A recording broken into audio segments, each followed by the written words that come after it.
Welcome to Riyadh, welcome to the King Abdulaziz race course for live action with 12 races to bring you today. It's another lovely day here in Saudi Arabia. Temperatures around 25 degrees, just a little touch of breeze, but it's a delightful day to enjoy the 12 race card, which includes a local domestic Group 3 amongst other contests.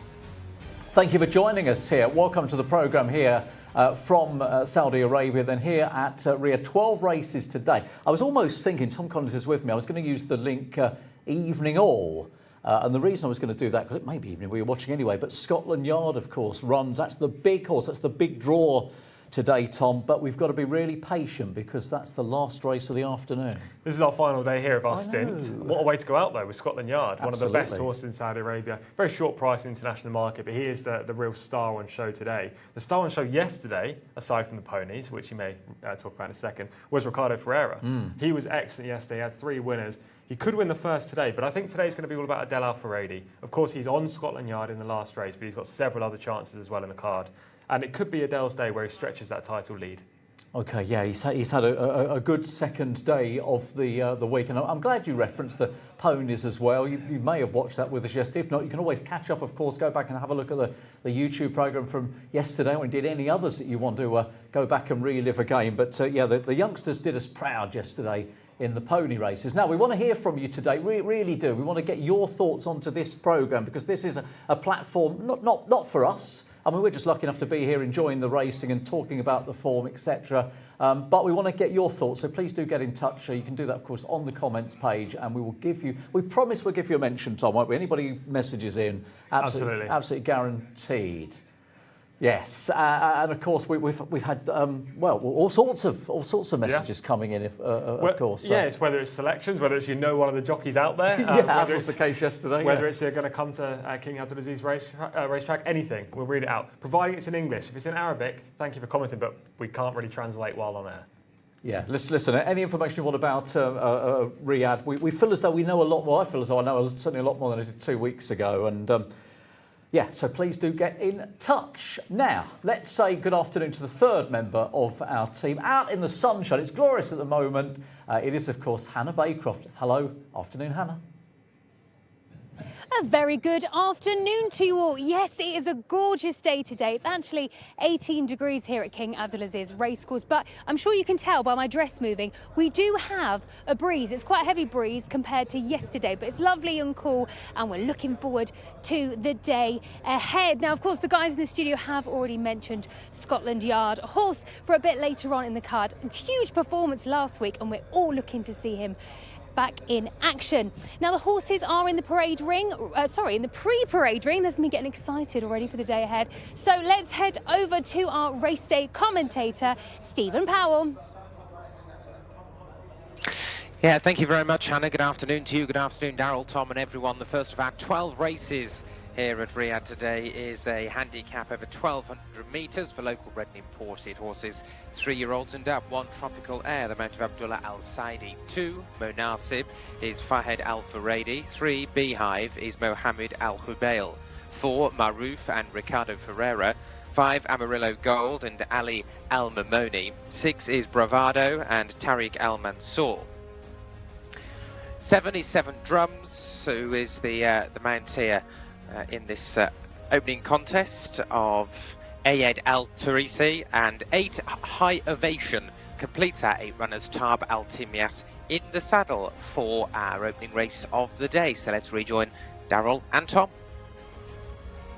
Thank you very much, Stephen. Stephen Powell calling the races home for us today. Looking forward to a good afternoon with Stephen across the 12 races, starting with a relatively small field. In fact, early on the fields are on the small side, but they do get back to the usual 24 or maximum fields as we go through. So we kick off, Tom, with a dirt race, 1,200 metres, local bred imported. The morning line, the international market, with Maruf as the favourite. It is that man, as you say, Ricardo Ferreira, looking to add to his tally of winners on the 7-4 international market leader. Yeah, I think he's the right favourite in here. I also think it's right that he hasn't got a huge advantage in the market. I do think it's kind of wide open between 2 or 3 of them towards the top. As you go further down the race card, you get to obviously the worst horses and a couple that are out the weights at the bottom. But Yeah, Maruf is the horse to beat, purely on the basis that he represents leading connections. Salma Al-Dahani, Ricardo Souza Ferreira, as we've already talked about. They had a great day yesterday and actually on Thursday. Maruf is super consistent. That's the one thing with him. You know he's going to run his race. And that's not something you can say about all of these. Let's have a look at Maruf in action, and we can talk about his consistency and why he's so consistent when we pick up this footage. Which is on the turf, of course, should point this out, shouldn't Yes. we? And behind a good one as well in Maidabawi. Exactly, got beat by a nice horse in Maidabawi. We pick it up here, he's in the green sleeves out in front. The caption will appear just as they turn for home. He makes a bold bid on the front end. He has to fend off Majura on the inside, which is no easy feat. As you can see, they get into a proper scrap. Maidabawi got a dream trip just in behind the pace and managed to pounce. He ran okay earlier in the week, Maidabawi. Which kind of boosted the form, as did Amici, who's the grey, finishing on the outside. He ran third earlier in the week as well. So the form is solid enough. This is as good as Maruf is. He handles turf as well as he handles dirt. And I think he's the right favourite, but there are a couple in here who could put it down to him. Yeah, he's rated 82, so I think he figures fourth in terms of the numbers. It's interesting you say he's the right favourite. I mean, I think he's got a very, very good chance. For me, he's massively consistent, but he does tend to place a little too often for comfort. But let's find out how they're looking in the paddock with the sun gleaming on their backs, or gleaming on their backs. Let's rejoin Hannah. Well, Darryl, you're right, because the sun is gleaming on them and they look wonderful. Let's start with number 1, Tropical Air. Lovely looking horse here, very relaxed, and a nice head on it as well. In terms of body-wise, a lovely shine on its coat, of course complemented by the lovely sun we have, and muscled on the back as well. Number 2 is Mon Asaib. This horse has got the cross noseband on, the tongue tie, and an egg butt snaffle, not your loose ring, and behaving actually rather well, as the one behind is having a little bit of a moment, but walking quite nicely. They could pick up the pace a little bit here in the paddock, but nevertheless some nice muscle on the hind. Quite a long individual, this one. Behind now, we've got number 3, Beehive. This is the horse that had a little bit of a spook just a moment ago, having a good look around at the cameras, has the tongue tie on and just taking in all the atmosphere around. Looks really nice and muscled actually behind. I really like the look of this horse actually. It's a bit of an eye catcher in terms of his muscle, and also you can see some gorgeous definition on the shoulder too. Number 4 now, Maruf. Oh, hello, what a nice head this one's got. This horse is just taking it all in, does have the ring bit on as well, so perhaps could be a little bit strong going to post, but we will see. Lovely shine on its coat and its veins are starting to come up. That's just because he's having a walk around the parade ring and warming up. Number 5, Amarillo Gold, has the headgear on. It's also got a cross noseband on as well, and a tongue tie, and also the Dexter ring bit. So quite a lot going on in the head here. Tells us that this horse might be a little bit complicated and a bit tricky to post. Body-wise, not as shiny as the others, but still looking lovely and muscled behind. That fitness line is really standing out. Number 6, we've got Bravado. Not much on the head here, just a loose ring snaffle, having a good look around and a chew on the bit. His ears are going back, but that's just because we've got one playing up behind. Nice wide eyes as well, taking it all in. Underneath, perhaps could do with a little bit being a bit more tucked up, but again, this is quite a long horse in the body. Having a bit of a swish of the tail, that's only because of the horse behind. And that's the horse we're going to look at now, number 7, Seven Drums. Well, how appropriate. This horse looks a little bit strong actually, but it's quite a big individual, very big head, but it's not actually out of proportion with its body. Quite big behind as well when he walks, but lovely muscle definition indeed. Working up a little bit of a sweat just underneath the girth. It is foaming and also between his hind legs. But you can see in his head as well. He is wanting to crack on and walk a bit faster, but the handler has got a very large loose ring snaffle in there.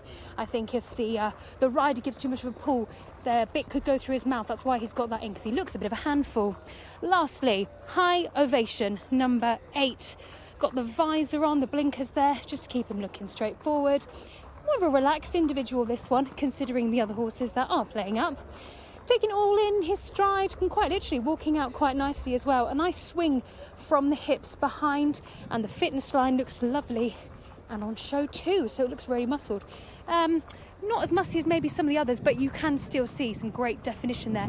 Slightly fluffy in terms of winter coat, but that's nothing to worry about during the race. That's your paddock update. Back to you guys in the studio. Thank you, Hannah. So there's our first check on the runners, race number 1. It's a manageable field, isn't it, if you're trying to find the winner. Just the 8 runners to select from here. The market, as Tom said, is Maru favourite over Tropical Air, who's 2-1 behind the 7-4 favourite. A little bit of money for Monasib, who's into 9-2 from 5s on the international market, and likewise Beehive, the 3 is shortened up to 9-2 as well. I preferred Tropical Air, I have to say. I think quite well handicapped on old form. I think it's a slightly easier company than he's been keeping of late. He's won 1 from 9. Whereas Monasib, for all his consistency, the strike rate is for me, it's not so effective. He's always there and thereabouts, but I'm not sure whether he wins as often as he might. So that steered me towards the one. Are those the main two at the top, or do you interject one sort of further down into the mix? No, I'd say they are definitely the top 2. I prefer Maroof and you prefer Tropical Air, which is perfectly fair. I wouldn't be surprised if they were joint favourites, to be honest. They have similar kind of claims. The pros, in my opinion, for Tropical Air are that the trip is perfect, but and he drops down in grade. But I was a little bit disappointed with his most recent efforts, personally. But he could definitely still win. Of the others, Beehive is very much a speedball. Will go forward under Mohammed Al-Hubail. Usually gets ridden by Naif Al-Anazi, actually, but he's not on today. Beehive is a prolific winner, though. 10 victories. That's more than double, well, it's double bravado, but more than double any of the horse in the race. So he knows how to find the winner's circle, but he's a 7-year-old now. He's had 66 runs. His recent efforts haven't been as good, and that would put me off Beehive a touch. But it's highly likely that he will lead early. Monasib, I suppose, is the other one that is worthy of a mention. He wanted a lot of distance in Ireland, so the fact they've kept him to sprinting trips over here, I'm unsure about. He switches back from turf, which is obviously a positive for Monasib, but I think he wants further. I think he'll be outsped in the early part of the race, and from there it's going to be tough over this 1,200 metre trip. The 4 at the bottom just don't appeal at all to me. Daryl, I don't know about you. 7 Drums is 0 from 5. High Ovation, not seen since September. That was in a Typhoon Maiden. Bravado finished last on his last 2 outings, dirt and turf, so they're trying everything with him. And Amarillo Gold has switched stables and is thoroughly exposed. So the 4 at the bottom don't appeal. Do you have any different opinion on any of those? No. The funny thing was, obviously, I did the spotlights for these runners today, and it was quite odd doing this race. I can remember distinctly thinking, okay, well, I like the top 4, and yeah. You sometimes then want to go back and sort of check your thoughts almost, because top 4 for me, combination for me is 1, 4, 3, 2. But no, I can't really see a case for the others, and happy to leave them out, really. Yeah. So you go 1, 4, 3, 2. Yeah. All right. I'll go 4, 1, 2, 3. So similar, but it's just a marginal difference. Yeah, slight reverse in a couple of places. This could be a key race for our competition. For anyone who's tuning in for the first time, you're leading this week with. It's obviously how many winners we pick over the course of the 3 days. You're leading 7-5 between us. Hannah's on 4 after a barren day yesterday. Anyone can still win, but this could be a key race if we're, small field, but we're going for the 2 favourites. You could go 3 ahead, or I could pull it back to 1. Could be big. Yeah, absolutely. Could make a big difference, couldn't it? But long way to go still. Although, as I was saying to you at the top of the programme, I suppose with Scotland Yard odds on in the last, and the favourite in the Arabian race before that is 1-3, I think, isn't it? So it was unlike racing here in Saudi, really. Obviously, Scotland Yard, when there's a top level horse, you do expect it to be a short price. Of course, yeah.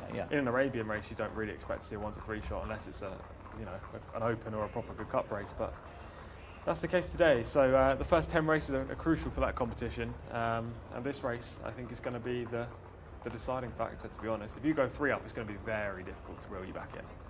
Well, we will wait and see how it pans out. And this is a good race in terms of prize money, 145,000 Saudi Riyal. It's one of 7 races today with prize money in excess of 100,000. And of course, we've got the feature to come as race 10, which is the domestic Group 3, 165K is the prize money there. So just getting down to the start. So selection-wise, then, just to confirm, it's going to be one for. Sorry, going to be Yeah, you're on the one. one for me. Yeah. Double check then. One for me, yes. The 4 for me, Maroof. Okay, and let's find out if Hannah's with either or neither. Oh, I found this one tricky because I've been torn between two, and I'm torn between both of your selections. But before I go into that, just to note, 7 Drums, the 7 horse, as I mentioned, was sweating in the parade ring, but working up more of a sweat to track. And like I said in the opening, it is breezy, so that's just something to be aware of. Now, my selection, I have a note on number 1, Tropical Air. He's got a small head, and it is out of proportion to the rest of his body, and that's actually what has put me off. However, I do like the way he uses his body, especially in the walk, so I did like that. I am going with number 4, Maroof. This was my paper selection, and I have now backed it up in the paddock. Again, looked great, but he is more in proportion with his body, and he just looks more powerful. Of course, he is more consistent, and Thalma Al-Dahani, of course, is in top form. So I'm going to go with my selection. I'm probably, you both said it could go either way, and I agree. But I hope I'm right, because it was a bit of an abysmal day for me yesterday, wasn't it? So I do need to at least get one on the board, and hopefully in the first race. So to lock that selection in, number 4, Maroof for me. Over to you, Stephen. Yes, number 5 by Beehive. Going into 7 there is Bravado, the blue and white colours. Black and orange is Tropical Air into stall number 3. Just got 1 win in his career, Tropical Air, and that was over this course and distance of 1200 back in March. Last 2 or 3 coming forward. Then 7 Drums, green sleeves and cap of Maroof goes in as well to stall number 4. Ricardo Ferreira, who had 3 winners yesterday in the saddle. Last one about to step in. That's 7 Drums, and we're lined up ready for the opener. And they're off. Away and racing they go. An awkward start there from 7 Drums as they left the starting stalls, just half reared as the gates crashed back. Away very well was Beehive for the first race of 12 in Riyadh today, a 1200 metre handicap, and it's Beehive who leads from down on the rail. Amarillo Gold, and up between those towards the outside is High Ovation. Maroof trying to hold a position between horses and is racing next to Bravado. Very deep out on the course, Monasib now tucking in, pink with the blue sash, and then there's a big break back to Tropical Air, who's flat to the boards at the moment, second last, and last of all is the slow starting 7 Drums as they swing the corner, top of the home straight in the opener, and it's Beehive who leads after a good start, 1.5 lengths Maroof. Third down on the rail is Amarillo Gold. Then in 4th, Monasib, now trying to make ground between rivals. Further back is Bravado. Hard ridden from the rear, 7 Drums. High Ovation dropped away. Tropical Air's never been involved, and it's Beehive. Beehive in front now from Maroof, is trying to close in second. He's got 1.5 lengths to find, and Beehive is still galloping on. Monasib is into 3rd place, but into the closing stages, Beehive is keeping on strongly, and he's going to make all of the running. It is Beehive, a prolific winner. This is an 11th career success. Beehive beat Maroof, placed again. Back in 3rd place was Monasib, and Amarillo Gold was further back. So the opening race has gone to horse number 3, Beehive. The amount of Mohammed Al-Hubail, he broke really well from the stalls and was never headed really thereafter, despite quite a big pace battle in the first half of the race. There were 4, maybe 5 of them at one stage lined up, but because he got the best start, he managed to bank the rail and kept up the gallop all the way to the line to win, as I say, for an 11th career success for the 7-year-old, the oldest horse in the lineup. He's beat number 4, Maroof, placed again for the 6th consecutive time by 2 3/4 lengths. 2 Monasib was 3rd, and back in 4th was number 5, Amarillo Gold.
Yeah, Beehive wasn't for catching in the end. Mohammed Al Bahal's having a good time at the moment, of course, and rides the winner here. And, you know, a horse who'd been tumbling in the weights, in fairness, was in the 90s not that long ago and able to win this off of 83. Yes, we talked about how prolific he was coming into the race with 10 victories. His recent efforts weren't strong. I have actually got written down in my notes, big danger off the front. I didn't read that out, I don't think. I just talked about his prolific strike rate. But he managed to get to the front in the right spot, and from there he was very tough to run down. Maroof was in a great position turning for home. Everything kind of went to plan. Ricardo was quiet on him early. He managed to get into a good position just in behind the leader, and he had every chance to go by, but Beehive had a sting in his tail and Maroof just couldn't live with him. Yeah, brilliant. This is what we want. This is the sort of quality we want on this programme during the course of the afternoon. But look, for those who back Beehive, there was a little bit of interest, wasn't there? I think shortened from 5s into 9 to 2. And just, I suppose, a solid type really here and given a chance. He had to ignore the run last time, did not like the turf in that My Dubai race last week. Yeah, exactly. There was an excuse for that one. His previous efforts were okay. They weren't amazing, but they were okay. I feel like the key to Beehive is getting on the front and being unchallenged, which is what happened today. When he gets challenged in bigger fields and better races, he tends to kind of pack it up in the latter part of the race. But off the front, he was very strong today, and that's probably why he's now won 11 races from 67 starts. Very prolific, actually, for a sprinter in this kind of company. Trainer Nasser Fawaz is going to be very happy. I'll be interested to see if we can get an interview with him. I don't know if he's on track. Yeah, it's a nice success for Beehive today, despite the fact he's firmly under the pump turning in, whereas a couple of those in behind are cruising. He's the one that actually finishes off the race better. He does, doesn't he? And Maroof's come to challenge, had every chance and just not able to go through with that ultimate decision to hit the front. Yeah, no excuses. Obviously Beehive is kind of intimidating him a touch, but Maroof is flat out and there's no energy left in his tank. The third Monasib kind of ran as expected, staying on after being outpaced a little early. He was stepping down in distance. What happened to Tropical Air? We'll see it from the start in a second after this. Well, it was under pressure from a long way from home. Gate 3 for Tropical Air broke okay. Yeah, broke fine. But, I mean, after about 200 metres, he was firmly under the pump, wasn't he? Very disappointing today. Yeah, I can't put my finger on that. There's no obvious reason for that, but you knew you were in trouble if you were with him almost from the start. But as you say, Beehive has gone to the front and able to control the fractions early on. And Maroof was in a good sort of stalking position, perfect position. Perfect position, yeah. Just sat 3 wide on the turn, moves into 2 wide in the second on the shoulder of Beehive. And if the horse wanted to win and was good enough, he would have gone by. I don't think it was fully down to his attitude that he didn't win. I just think he was completely flat out, but the attitude obviously doesn't help. He's been placed several times now, and maybe he's one not to take at a short price in future. I made the mistake of picking him today. He still ran okay. Like it's not like he ran terribly, but he just tends to always find 1 or 2 too good.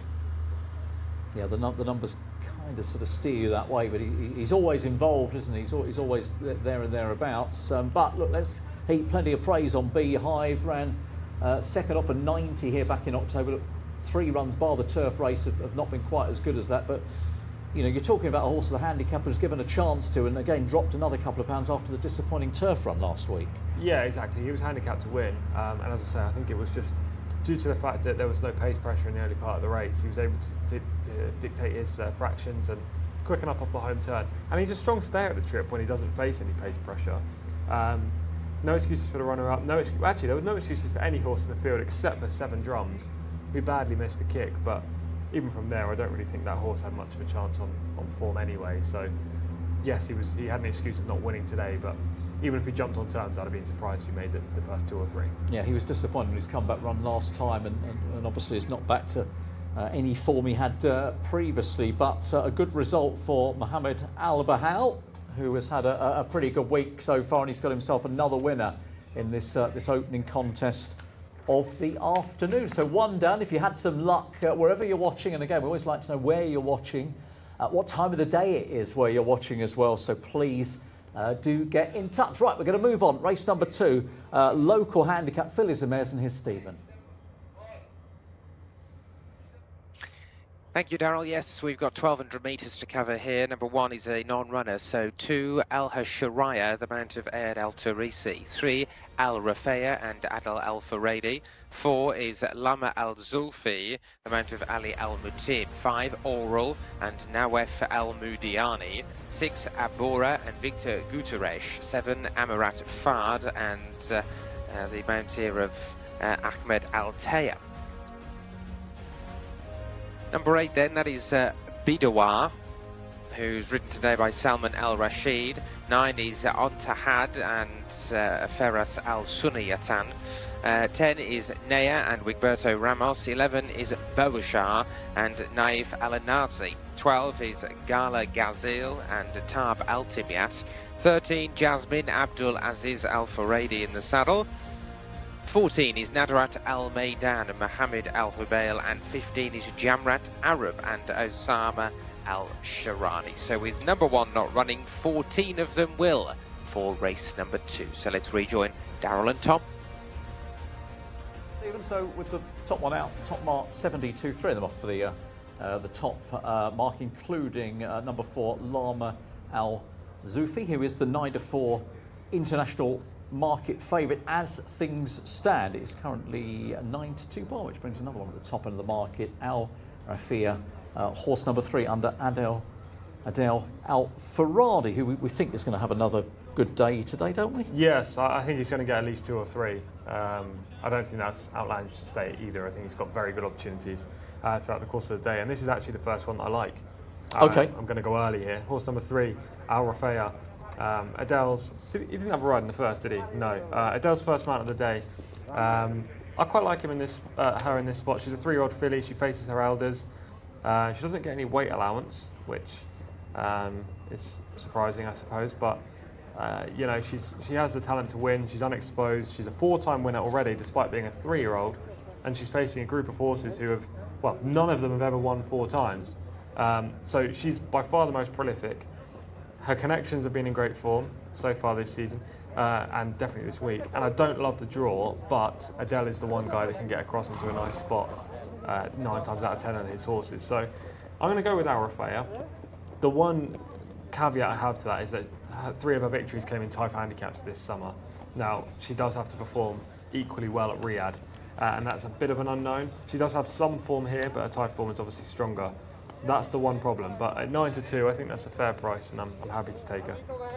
Yeah, off a mark of 72, as you say, seen since running, in fact, getting disqualified at the back end of November. Horse number 3, Al Rafah, who, yeah, maybe for me, touch high in the handicap. I don't know. I preferred the favourite. I preferred the 4, Lama Al Zufli here, who I suppose on the negative side there is not a horse with a great strike rate, run about a 10% strike rate, but more on that in a second. Let's go back to Hannah for her thoughts. Right, we'll begin at number 3, Al Rafea. Adele Al Faradi takes the ride on this filly. Very gorgeous looking filly, looking very well in her coat, a nice shine, but also very lean as well. In her no headgear on or anything like that. She does have the earplugs in and a loose ring snaffle. Very chilled out, just taking it all in and having a look around. And underneath she looks nice and tucked up. Gorgeous looking filly. Next, going to look at number 4, Lama Al Zuli, this 6-year-old mare. She does look like she's got a slight winter coat on. Tiny bit on her toes, not too much. Just having a look around. She has got the noseband on as well, and also a loose ring snaffle, and her tongue is going a million miles an hour. But you can see the whites of her eyes just slightly. So she's, I wouldn't be surprised if she starts jogging around the parade ring, actually. Number 5 is the next horse we're going to look at. Orel, 4-year-old filly, looking a little bit warm underneath, but not breaking into a sweat. She, from what I can see from underneath the saddle, does look like she could do with a bit more top line. She is sunken underneath. Taken into consideration, she is a 4-year-old, so I can't imagine there'd be massive amounts of growth to be had, but that's just something to note. could do with a bit more muscle, I'd say, just a little bit more for that horse. Number 10 is the next horse we're going to look at, and I have to say already this is my paddock pick. Naya Wigberto Ramos takes the ride on this absolutely stunning horse. Worked into a bit of a jig jog there, but looking ready to rock and roll. Does have the Dexter ring bit in as well, but you can kind of see that she's keen to ride because she's already raring to go. But as she is in that jig jog, you can clearly see those obliques underneath, and also those hind quarters are already engaged. Very powerful looking individual, and I'm sure she will go well. So that is my pick already, my friends. Number 10, Naya. They're the ones we have looked at in the parade ring. It's back to you guys in the studio. Yeah, so Naya catches Hannah's eye. Hasn't run since February, I think, but lightly race type, Tom, certainly. Yes, definitely is a lightly race type.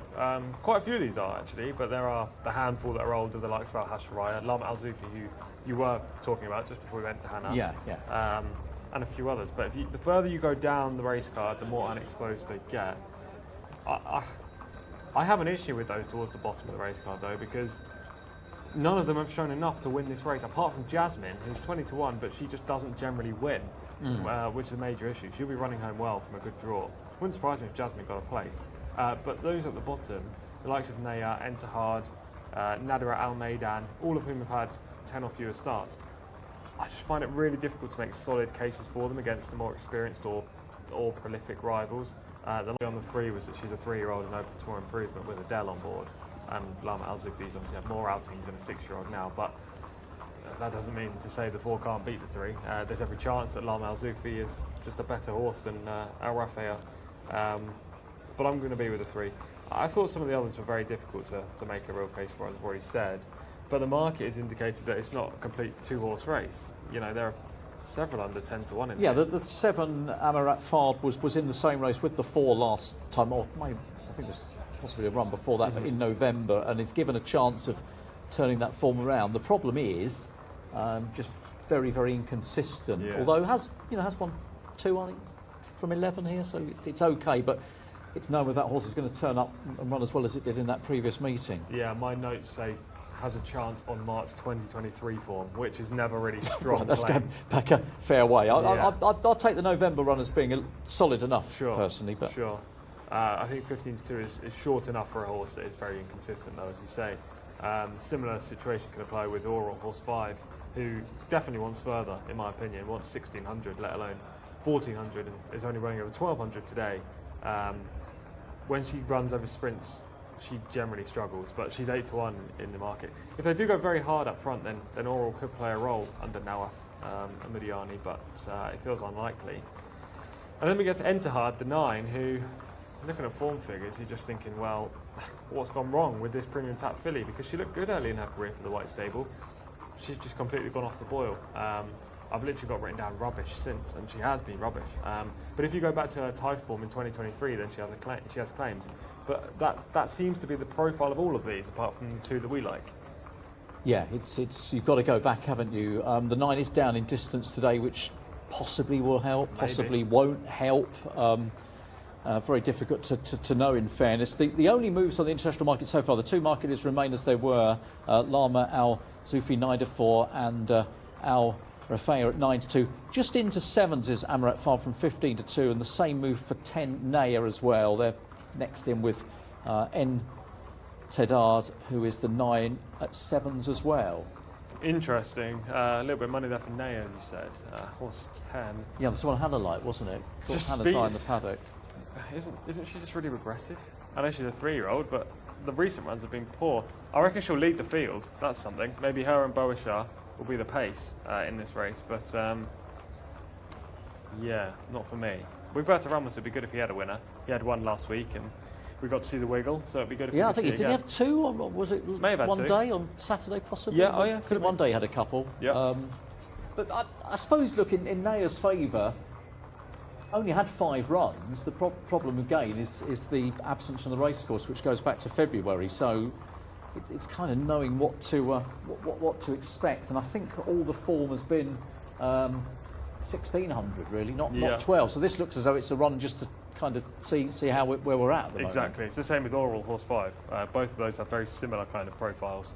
I wouldn't like to play a horse that is going to be outpaced in the early part of the race over 1200 here. You generally need to be right up with the speed, as we saw in the first race today, won by Beehive, who was right on the pace, and the runner-up was always prominent as well. So I think being in that early good position is a massive advantage, and albeit I say the pace is, well, it could be from there, but likely Boashar, definitely Boashar. I think our two selections were just in behind the speed, Lama Al Zulfi and Al Rafea, and from there they're going to have every chance of winning. So they gather down at the start. Shouldn't be too long before they start to make their way behind the gate. Still got 5 minutes actually to race time here, so you've got a little bit of time if you are still contemplating a play in this second race of the afternoon. This is for Fillies and Mares handicap. These are locally bred, it's only 1200 metres, and again it's another good prize, 100,000 Saudi Riyal is the prize money distributed, of course. Just checking my notes, I think it's 50%, isn't it? Yes, 50% to the winner, 20%, 15, 10, and 5 to the top 5 home in these races. Now we're going to check selections or confirm selections. Okay. So it's 4 for me, Lama Al Zulfi. And it's also number 3, Al Rafea for myself. Hannah. Well, I am sticking with my decision in the paddock, and of course you guys have in the studio have pointed it out already. Previous form in Taif. I mean, if Naya could bring that here, then it would be great. She is regressive, but of course has had that long break, and I looked over my notes and I thought, my paper selection hasn't quite matched up with what I've seen in the parade ring. But my theory is the energy that she's got in the parade ring has been contained, right? So I watched her go up to post, which of course is the really important part, just to see if she has calmed. Wigberto had his feet out of the irons, and she did begin to plunge into a canter. He quickly put, I mean, how he did it, honestly, I don't know. But then he quickly put his feet back in the irons and then went up to stand in position to post. So I can see that he's contained her. I can see that she's walking around nicely. I just think if that energy can be contained, like you said, Tom, if you know, you've got to be up with the pace. So I think if she can contain that energy, stay with the pace, she's got a good chance. And then if he lets her go at the right moment, she could be up there. So I like what I see in the parade ring, and I'm sticking with it. My selection, drum roll please, even though you already know what it is, number 10, Naya. It'd be great to have Wigberto, of course, back in the winners' enclosure. So we'll have to see. Stephen, it's over to you. And which horse do you like? Thank you very much indeed, Hannah. I was quite in agreement with Daryl, to be honest. Lama Al Zulfi, after that good run last time out, I thought she's obviously hopefully coming into a little bit of form. But we've got one horse in the race who's not won before. That's 12 Gala Gazelle, who's north from 12. But all the others have at least won one race. Most of them actually only won one race, to be fair. The least exposed runner, in theory, is number 14, Nadarat Al Maidan, who's had just the 3 starts so far, won the middle of those 3 outings, did Nadarat Al Maidan, and that success came here at Riyadh at the end of October on the 31st, won a maiden that day over 1600, and is dropping in trip to 1200 here for this second race on the programme, which is now imminent because loading is about to commence. The 14 runners, in the absence of number 1, Aishan Noura, are starting to go forward. On the international markets, Lama Al Zulfi's favourite 9 of 4, Al Rafea is 9. Last one pretty much to go forward. So that's it, ready, race 2. Standing by. And they're racing, and Naya just missed it half a beat as the gates opened for this Fillies and Mares local bred handicap over 1200. Another one towards the rear early on is Oral as well. Good speed shown by Entahad, who's out in front with the red headgear. Jamarat Arab is in second place. Deeper out on the course then as they go into the turn is Bidawar with the red colours also of Al Rafea handy. Making some ground just towards their outside is Al Hashuraya, moving into 4th place now, just moving past Bidawar, who's in 1:05. Further back is Nadarat Al Maidan racing just in front of Amarat Fard alongside Bawashar, who's trying to make ground a little bit wider out. Further back in the field and struggling out at the back of Gala Gazelle, and so too is Oral. Into the home straight. The leader is Entahad by half a length, but is Al Rafea in second place. In third position is Jamrat Arab, and then further back in fourth is Al Hasharaya. No show yet from Lama Al Zulfi, who's on the outside, but he's trying to pick up late in the day. But it's going to be too late here because Al Rafea has gone clear and has gone into a big lead inside the final 100 metres. He's probably 5 or 6 lengths up, tiring late on, but has already home and hosed. Al Rafea is the winner. Up for second was Jasmine, running on from a long way back. Late work as well from Lama Al Zulfi, Jamrat Arab and Bidawar, all keeping on behind our winner. Number 3, Al Rafea, who's been ridden here by Adel Al Faradi, another winner for him. And she picked up really well this Daughter of Frozen Power, and she stayed on strongly to win for the 5th time now in 15 starts. One of the 3-year-olds in the lineup, and still obviously improving as well. And she was clear at the line by 4 lengths. And she just weakened late on.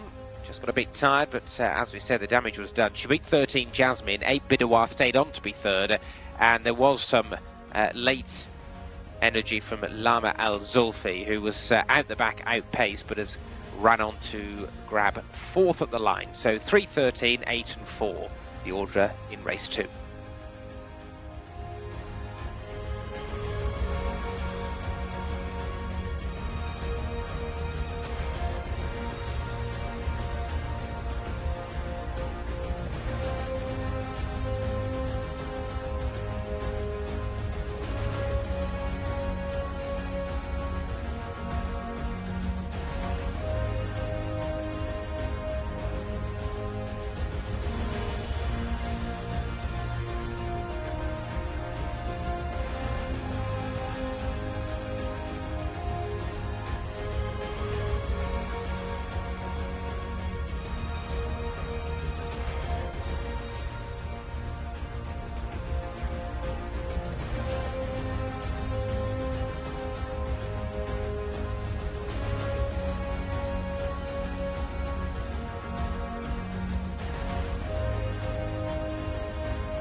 Well, there's a good one, isn't it, for Adel Al Faradi. 10 rides today, of course, culminating with Scotland Yard much later on, and that is 1 to go. I think the 1 yesterday and the 2 on Thursday. Yeah, this is a good start. I was hoping for a good day for Adel, so hopefully it can continue. He's got plenty of good opportunities, as you say, Scotland Yard being number 1, but plenty of others under 4 or 5 to 1 in the international market with very winnable chances. This was a really good ride.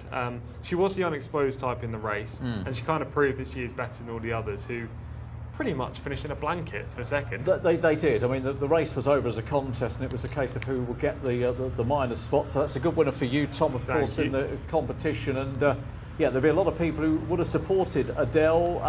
9-2, I think, on the show, wasn't it? Yeah. So second choice in the market. Yeah, big price. It was obviously a competitive race, but as I said beforehand, there was only 2 that I actually had positive comments about. One was your selection, who was a touch unlucky, I would say, because we picked up there, was in behind horses, couldn't get a run, but not unlucky insofar as she could have won. Unlucky insofar as she could have been second or third. Yeah. And she ended up finishing 4th.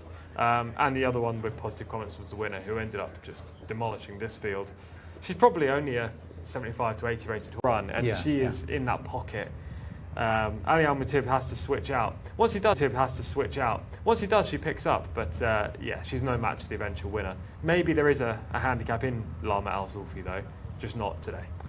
No, it wasn't going to be today. Well, it wasn't going to be today for any of them, was it? Once Adele has kicked clear, I mean, this is long since over as a contest, and there was almost another race going on, wasn't there, as they group up for the minor places? Yeah, really, you could have thrown a blanket over all of them. Maybe the second that kind of usurped half of the field. That was Jasmine, who did run on strongly as anticipated. She was a big price, but she's always an each-way contender in handicap company.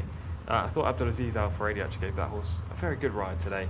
And I know her connections will be very happy. But she was no match for the winner. Jasmine finds winning very tough. And when she finishes second, you know that it's either not the strongest of races or they've gone very hard. I don't think it was the latter here. I just think it wasn't the strongest of races. The form in behind the winner is weak. I wouldn't be taking any of them out of it, apart from maybe the 4. But the winner could go on to win maybe a 0 to 80. 0 to 85 will be a struggle for her. But she's already had 5 wins now as a 3-year-old. What more can you ask for? 5 from 15, obviously translating some form from Taif back in September. And this is a real display of authority. And look, you were very strong on Jasmine as well. I mean, there might be somebody out there who listened intently and went, do you know what? 3 over 13 could be the way to go. I hope so, because I wasn't one of them. No. I did like both of them in this race, though. So, yes, I already feel like I've provided more as an analyst than I did yesterday, where it's very tough to find winners myself. But yes, I've bridged the gap on you now, Daryl. You One have, win Tom. in it. Yes. We're going to continue for the rest of the day, and hopefully it will be a good showdown. Yeah, one of us is smiling, the other one is trying to deal with the situation, but there's a long way to go. Let's go to Stephen. Here's the runners and riders with you, Stephen, for the first of the Arabian races.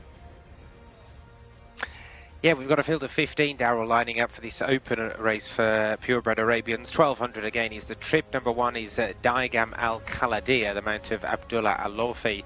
2 is Elig de Zamagalia and Tab Al-Timyat. 3 is Gudda Violet and Ali Al-Mamoni. 4 is Hashim and Sultan Al-Mamoni. 5 is Jalad Al-Zamila and Victor Guterres, while 6 is Jalmoud, who's ridden by Abdullah Al-Kradis. 7 next in the lineup is Katia Al-Khaladia and Ayad Al-Turisi. Scratch the 8.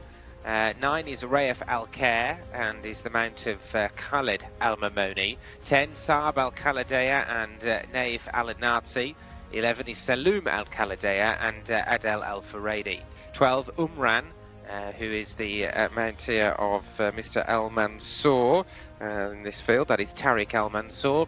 13 is Jad de Faust, who's being ridden by Rayan Al-Turesh. Next over on the page is 14, who's Mutawahaja Asbar and Mohammed Al-Hubail. 15 is out. 16 is Taref and is the mount of Ali Al-Mutib. So the 2 absentees from the 16 original runners leaves us with 14 of them for the Arab race. Race 3, here's Darryl and Tom. Thank you, Stephen. Yeah, the 15 coming out would have been a strong candidate, so maybe you've had to have, as I did, another look at this, because I would have been going down that route, certainly. 8 and 15 non-runners. It's left Katia Al-Khaladia as the favourite, 7 on the card. Al-Khaladia, who ran in the Gulf Cup last time, you know, good solid candidate, 110 rated, I think 115 rated, isn't it? Jade Faust, the 7, who is the 94 seconded. Yeah, those 2 are the clear standouts for me in this race, and it's not original to say that. The ratings tell you that. Jade Faust only 3 wins from 17, but it's generally pretty consistent. Katia Al-Khaladia has way more victories to his name. He's got 10 wins from 29 starts. He's actually a proper horse. It's just the fact that he's been running in against Asfan Al-Khaladia, Talal Al-Khaladia. He's basically what I would describe as an A/B horse in terms of grade when it comes to the Arabians, which is he's too good to run in the B races, e.g. this. He would generally win an open like this. But when they go up to group events, he will struggle because he's not the best of the best. And there isn't really a middle ground for him. So now that Katia Al-Khaladia drops down into an open, I'd be surprised if he didn't go very, very close under Ayad Al-Turisi, who won a race yesterday. He's drawn 16, not ideal. But, as you say, finished 4th in the Gulf Cup last time. That is as good a piece of form as any of these have. Yeah, let's go to Hannah actually, because thank you, Tom, to get a good look at the runners for the third race. Thanks, guys. Right, we're going to head to the top of the parade ring here. We're going to go to number 1, Dagham Al Khaladir, 5-year-old by Laith Khaladir. Always one to keep an eye on, those Laith Khaladir horses. Walking we've got a bit of speed actually today in the parade ring, so we don't have any accidents. But yes, walking quite keenly, having a bit of a look around. Actually, as you can see here, he has slowed down a bit, but nice head on it, taking it all in, got a loose ring snaffle on. Let's have a look at that hind end, shall we? Dip in the back, but obviously that's the purebred Arabian style, isn't it? Underneath, I think it could do with being a bit more tucked up underneath, a bit more muscle, but still looks quite a powerhouse actually from behind, looking at that hind end. That's your number 1. Number 7 is the next horse. We are going to look at another by Laith Al Khaladir and another grey. This is number 7, Katia Al Khaladir. Got the blinkers on. Now and again breaks into a little jig jog, but nothing too exciting. Also has the loose ring snaffle. The front end of this horse, a real nice pectoral. It's got very nice pectorals, I should say. Belly looks a little bit dropped, so we could do with having that tucked up a bit so we could see those. Well, you can see those muscles, but yeah, I'd like to see that a bit more. Nice big round bum on the back, perhaps some more muscle there, and he's looking at me. Next, we're going to look at another grey horse. Oh, we've got a big field of greys here, everyone. Have you got a number 10? Oh, I can't see that one, so we'll have a look at the next one. Number 14 is the next one we will look at. This is the Lucas Gaetan horse, Mutawahia Athbar. Another grey horse with the blinkers on and the noseband, playing with the lip there, and I do believe, let me just check, yes, that is a Dexter ring bit he's got on, so she could be quite keen actually going to post. There's some extra control there. Not a particularly round bum, but you can see the fitness lines from behind, and again it's quite tricky to check out their walks at the moment because they're stopping and starting, but she is quite calm, quite chilled out and quite nice, and hopefully we'll be able to have a word with Lucas Gaetan once he's finished with his rider. I wanted to show you the number 10, but it's only just come into the parade ring, so while we've got a chance, let's check out the number 10 horse. Saab Al Khaladir, Naif Al Anazi takes the ride. Another Laith Al Khaladir in the parade ring, definitely on his toes and raring to go, almost going sideways. Might make a nice dressage prospect. Hind end though, really defined, and also rearing. That's not a good sign, but that will probably most likely be because it's windy and the bell has just gone. So the important part next is to see how he goes to post, which will determine how he gets on in the race. But as you can see, raring to go, nostrils flaring, cross noseband, and they've got good hold of him. So I'll leave you with that, guys, in the studio, and then, well, actually, let's see if we can grab Lucas now while he's in the parade ring. So we're going to be talking about number 14, Mutawahia Athbar, and I can see Lucas now. So we will have a chat with Lucas once I get into shot, and he's here right now. So Lucas, talk to me about your horse. Looks an absolute picture in the parade ring. Obviously we had a few words on her at the moment. Tell me about her. Yeah, she's a beautiful filly. She always races well. Only last time in Taif that we didn't know what happened that day, but last race she was second. She ran very good. The pacemaker that day didn't stop, but well, we expect a very good race today. Yeah. Well, she looks really great in the parade ring, and that's one that I spotted first coming in. Yeah, she's very strong. Sometimes when you think that she's more fit than today, she doesn't do very well. And when she looks like a bit chubby like today, are her best races. Yeah. It's quite tricky, isn't it, with the purebred Arabians, because they are different sizes, of course, to the thoroughbreds, particularly with the slope on their backs. Yeah, they are different. I had to adapt. I never trained Arabs before coming to Saudi, but oh well, I'm starting to get an idea from them, and luckily they are racing very well. Yeah. Thank you so much. Thank you.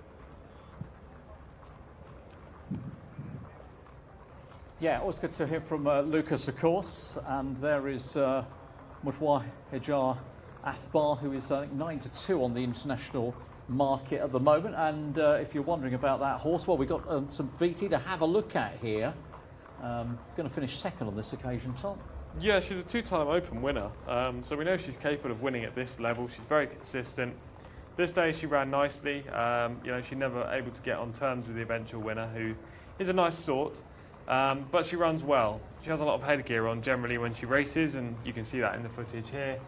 I've got nothing really against her. I just think there are two more talented Arabians in this race, but that doesn't mean that she can't win. If either one of those or even both of those slightly underperform, then she's going to be the one that picks up the pieces.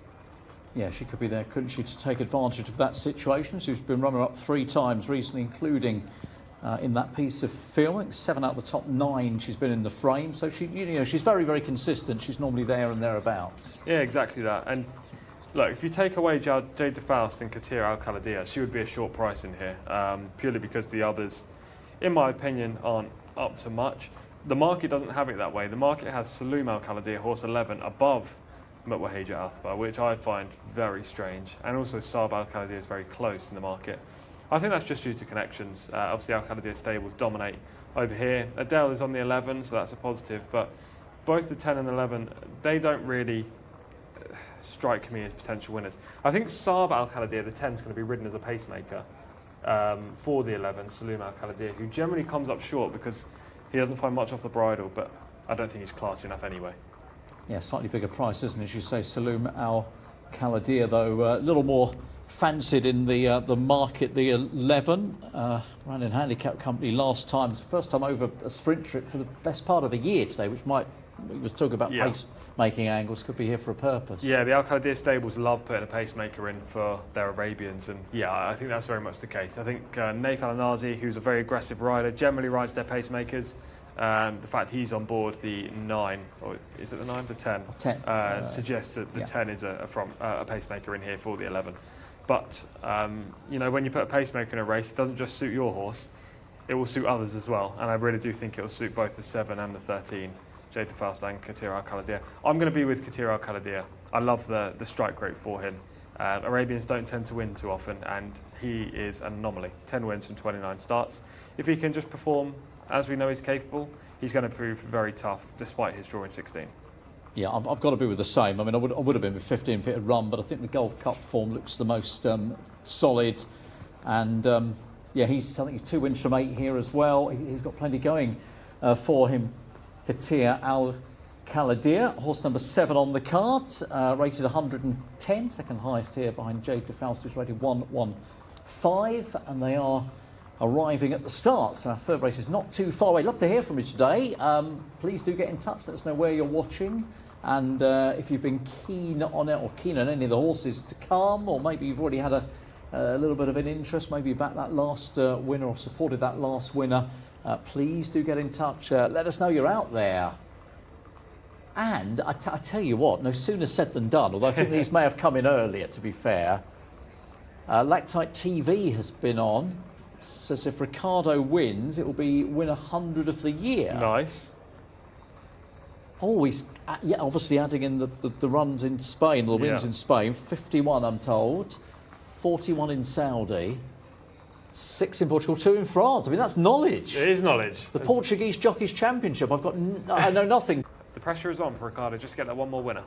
Favourite has gone 7-4 now, hardening up. So Katia Al-Khalidiyah becomes a little bit shorter in the market, a little bit sharper in the betting. It's going to be our selections. We're sharing the same selection here. Usual question to you, Hannah. Are you with us on the 7? I've been umming and ahhing again, and I have made my decision, you'll be pleased to know. Number 14, Mutawaya Athbar, Lucas Gaetan's horse I am going for. Now, not only did I like her in the parade ring, I also actually have just gone over my notes, and I have written down that I really enjoyed her previous run. I liked how she was midfield and made up very good ground. Lucas gave obviously lots of positives, and of course he's always a trainer to watch out for in these purebred Arabian races. So putting all that together, piecing it like a puzzle, that is my selection for this race. Of course, as well, I was hoping for a bit more luck actually, but listen, we are on race 3 and we've still got plenty more races to go for me to catch up with you guys in the studio. So let's lock in my selection. Number 14, Mutawaya Athbar for Lucas Gaetan, the 5-year-old mare. That's what I'm going for. So Stephen, it's now over to you. Yeah, thank you, Hannah. We're looking forward to this purebred Arabian race then, which is on the way for the third on the card over at Riyadh today. Runners still circling down at the post and still time to have a look through the 14 strong field. Number 8 and 15 are the two that do not run. They're both out here, so 14 left. And as Daryl was saying, 7-4 Katia Al Khaladea is how they go at the moment, with 9-4 Jcsa Faust and 4-1 Saloum Al Khaladea.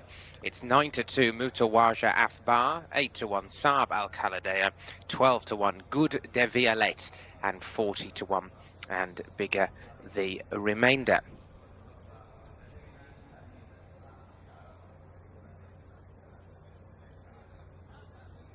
Jcsa Faust is a very interesting run here, number 13 on the card. The highest rated, as Darryl alluded to earlier on 115, 17 career runs with 3 wins so far. Was only a couple of lengths in the Gulf Cup last week behind Katia Al Khaladea, and that was a pretty good piece of strong form, I should say, and that is why those two are dominating the betting here ahead of this third race on the card. It's 1,200 metres, as I mentioned, which we were over in our first 2 races. After this, we're stepping up in trip a little bit for some of our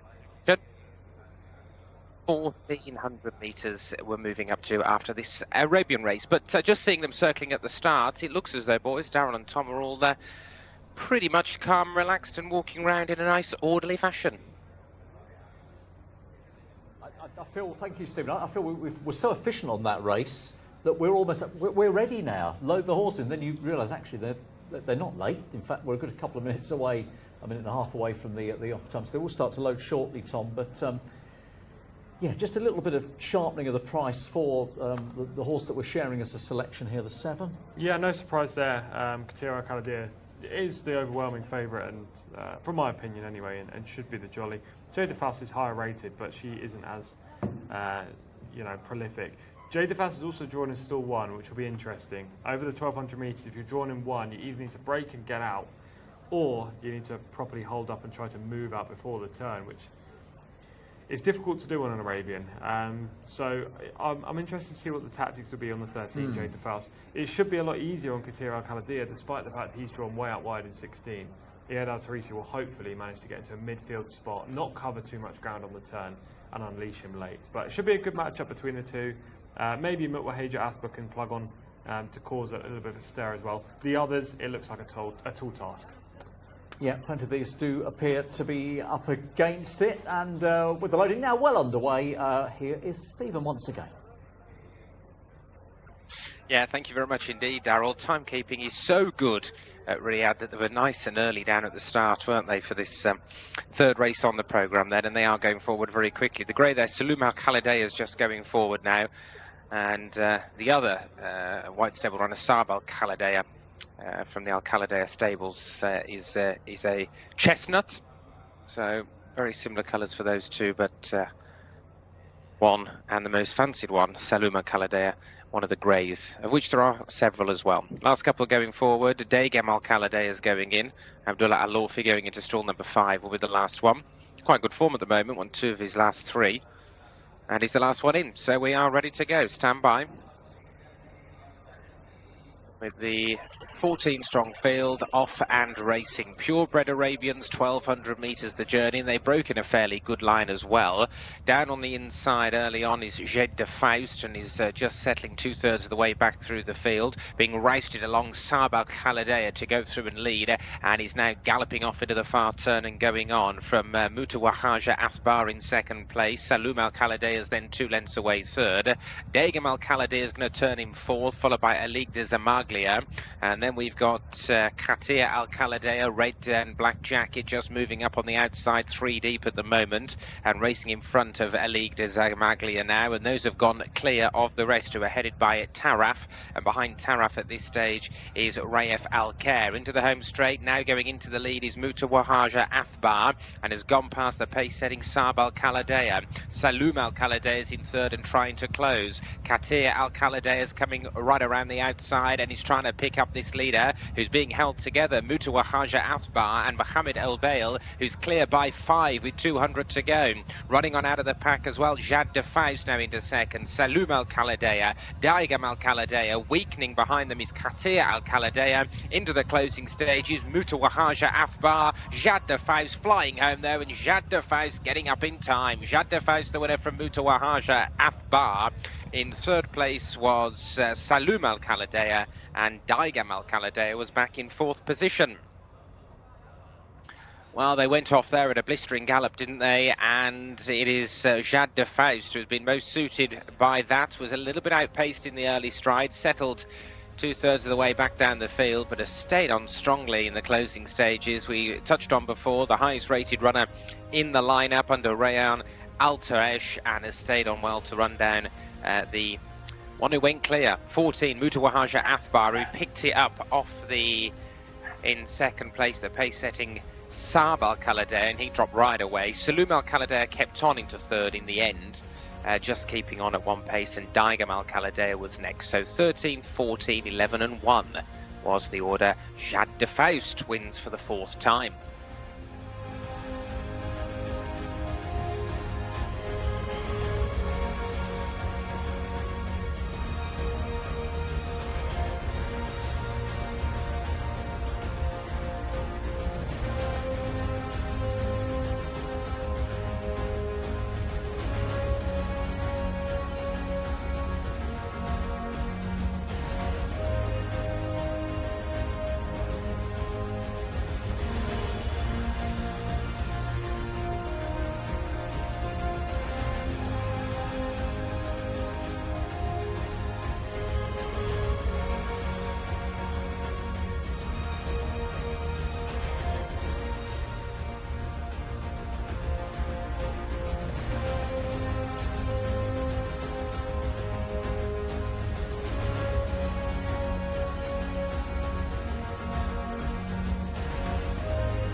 Well, we wondered, didn't we, whether Mutawahaja Athbar would get home, and the lead was gradually being whittled away by Jad de Faust, who has turned the form around with the favourite. They were, I think, 4th and 5th in that Gulf Cup last time, and has done that despite being slowly away, I think, from gate 1. We'll see that again in a moment. So, all in all, this is a really good effort. Yeah, the draw didn't work out for her. We said this at the start. It's either a blessing or a real horrible hindrance, and it proved to be a hindrance, but they went so hard up front, like ridiculously hard. Unsurprisingly so, with the pacemaker in there in Saab Al Khaladea, which we pinpointed, but I didn't think Mutawahaja Athbar would be ridden so aggressively. To be fair to her, she sustained her challenge for a long way, and she only just got run down in the latter part of the race, but they went way too quick, and it was there for the taking for any horse that was closing from off the pace. I did hope coming off the turn it was going to be our pick, Katir Al Khaladea, who was in a very good spot actually, but he soon became hughtly unlikely though, didn't it, that scenario? He started hanging right and then didn't fire at all in the latter part of the race. So it was where was the closer coming from, and then up stepped the top rated Jad de Faust, who finished off the race nicely. Must have been 7 lengths back, turning for home, maybe even further, but finds a gap in between the 2 Al Khaladea horses, bursts through and eventually runs down Lucas Gaitan's performer. Yeah, another winner for Rayan Al Taresh. He had a winner on Thursday here, and has come from somewhere off the pace. Certainly fancied enough, was second favourite. The Gulf Cup form, obviously the strongest form here. So of course, but I mean, Katir Al Khaladea beat Jad de Faust in that, and today a huge turnaround in the form. Katir Al-Khaldir was playing up in the paddock and on the way to the start, so maybe that's a reason for the disappointment. But still, he was beaten by the likes of Umran, who's only rated 81. It was a major underachievement. Take it from the start, Mutwaheja Athbar jumps beautifully, so did the two Al-Khaldir horses. You see Naif Al-Nazi, he's desperate to make the front as a pacemaker here on Saab Al-Khaldir. To me, my own opinion, it feels unnecessary to put a pacemaker in a race like this, but you know, they do what they do. Saloom Al-Khaldir was always in a good spot. Take the pacemaker out and it's not going to have any effect on whether Saloom Al-Khaldir wins or not. So it feels like a waste of a run. Saloom Al-Khaldir actually does finish third, but at this point, Mutwaheja Athbar is about to hit the front way too early, to be honest. They're going extremely quick up front. Jay Faust, the eventual winner, right at the bottom of your screen, and has plenty of ground to make up in the final 400 metres, but manages to do so. Mutwaheja Athbar definitely down tools in the latter part of the race, but I mean, unsurprisingly so, given how quick the early sections were. Katir Al-Khaldir is right on the outside, just at the bottom of the screen in the red. He was very disappointing, and this is where Jay Faust now begins to make her move between horses and eventually catch the leader at that point. Yeah, a lot of ground to be made, but it is being whittled away very, very quickly here. You can see, I mean, these are great pictures for just showing us how the pace has absolutely collapsed. Yeah, exactly that. She ran great the second to even hold on to that position, only get chinned in the final 50 metres, but yeah, they went too hard. The pace completely collapsed, and the closer had the best trip into the race. And we've got to believe, haven't we, that the favourite Katir Al-Khaldir has lost the race before it started? I mean, how else do we apportion this kind of performance? Yeah, well, you have to think that, because he is normally really consistent and much better than he's shown today. But yeah, he was very bad today for him, for his standards. 110 rated horse, who usually runs to a mark of 110, has only managed 6th in a race like this, beaten by Umran rated 81 and Daigam Al-Khaldir rated 71. That's an underachievement from Katir Al-Khaldir. Yeah, it's worth pointing out, of course, that the winner was the top rated 115, although it was obviously reverse. We did say it was a two-horse race, basically. They did seem to be the ones that stood out. We went the wrong way. We did.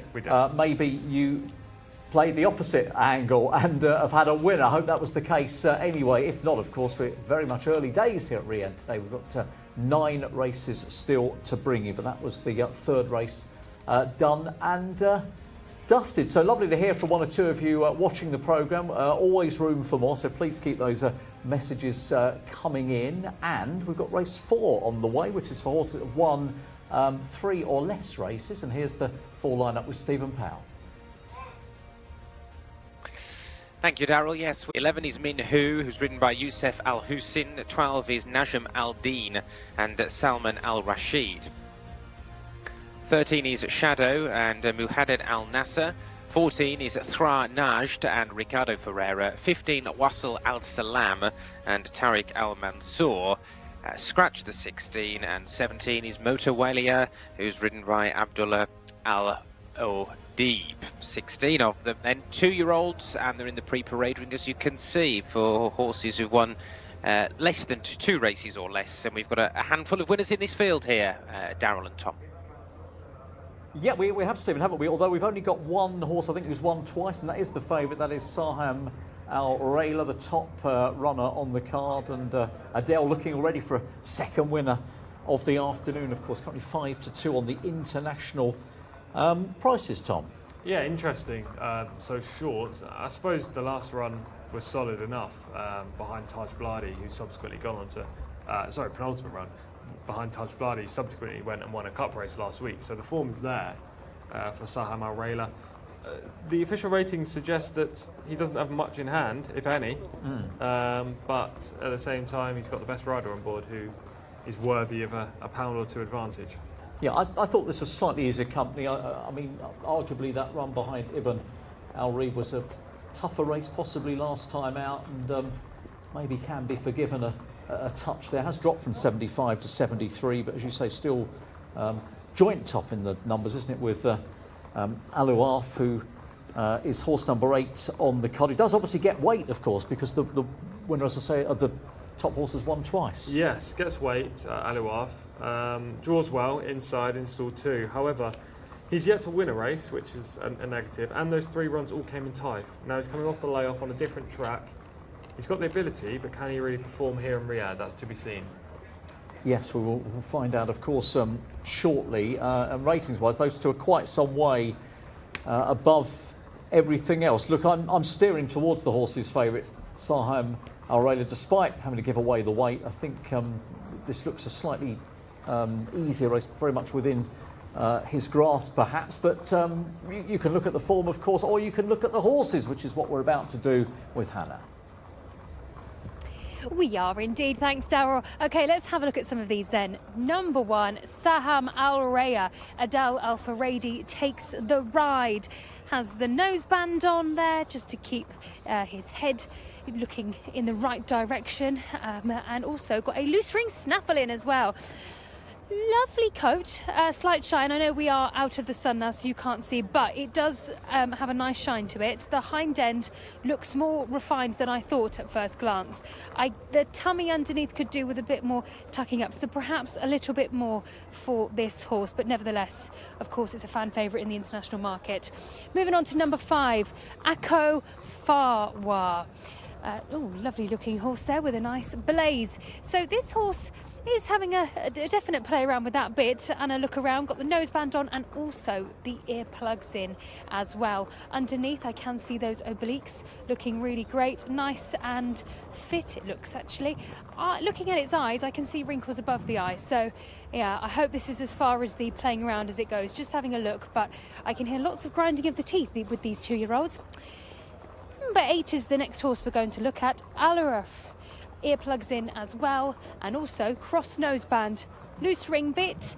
I'd say this horse, out of the ones I'm looking at, is the most developed in terms of muscle, especially on that hind end. You could really see every muscle behind. Its walk on the hind end isn't the best. It does look a tad stiff, but again, that's why we like to keep them walking. But I do like the look of that horse. And the last one we are going to look at is one towards the back of the string here in the parade ring. That is number 14, Thra Naj.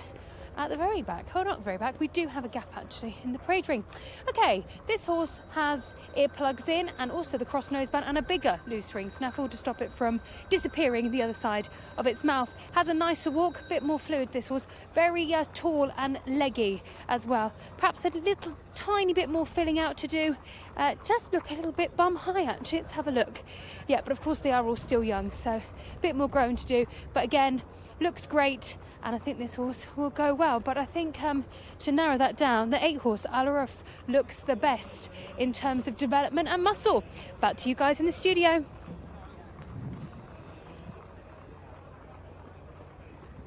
So jocks are getting up and in the sunshine here in Riyadh, they're about to make their way down to the post. A big field for this 2-year-old 1400 metre local bred affair. But as we were saying, the market is pretty much dominated by 2 runners, and there have been no changes. I'll just doubly check that. It is 5-2 still, Salam Al-Rayla, and it is now 5-2 as well, joint favourite Al-Araf. 9-2 brings in the 14, no change there either for Thra Naj, and 9-1.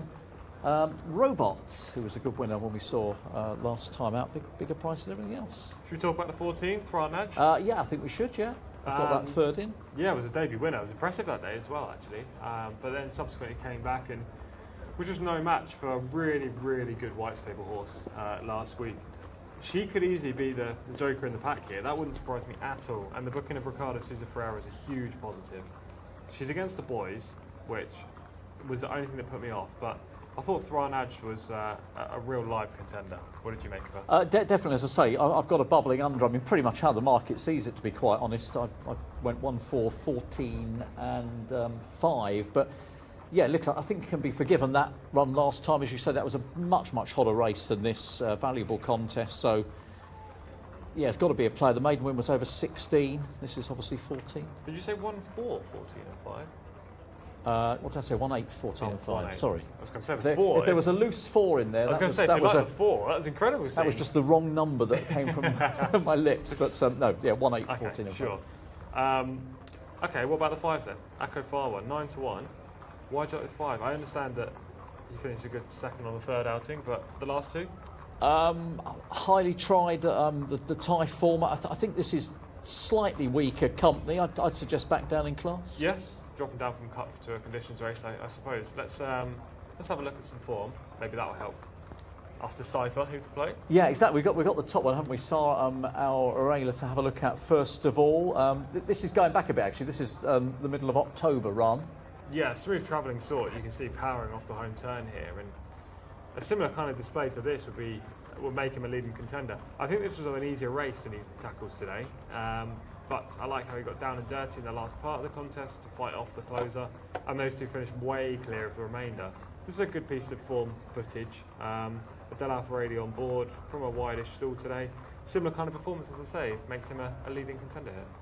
Yeah, he's a leading contender on the book, and so is the horse we're going to show you next. So it's the other market leader. This is Aluaf. This is going back to Thai form in August. Going to plug on well here to get second. Yeah, a deep closer wins this race in the yellow blinkers. At this point, it doesn't look like Aluaf's actually going to get a place at all. He's kind of fading on the inside and maybe get run out of it for fourth, but he plugs on against the fence for second, passes the two really tired horses in the other blue silk.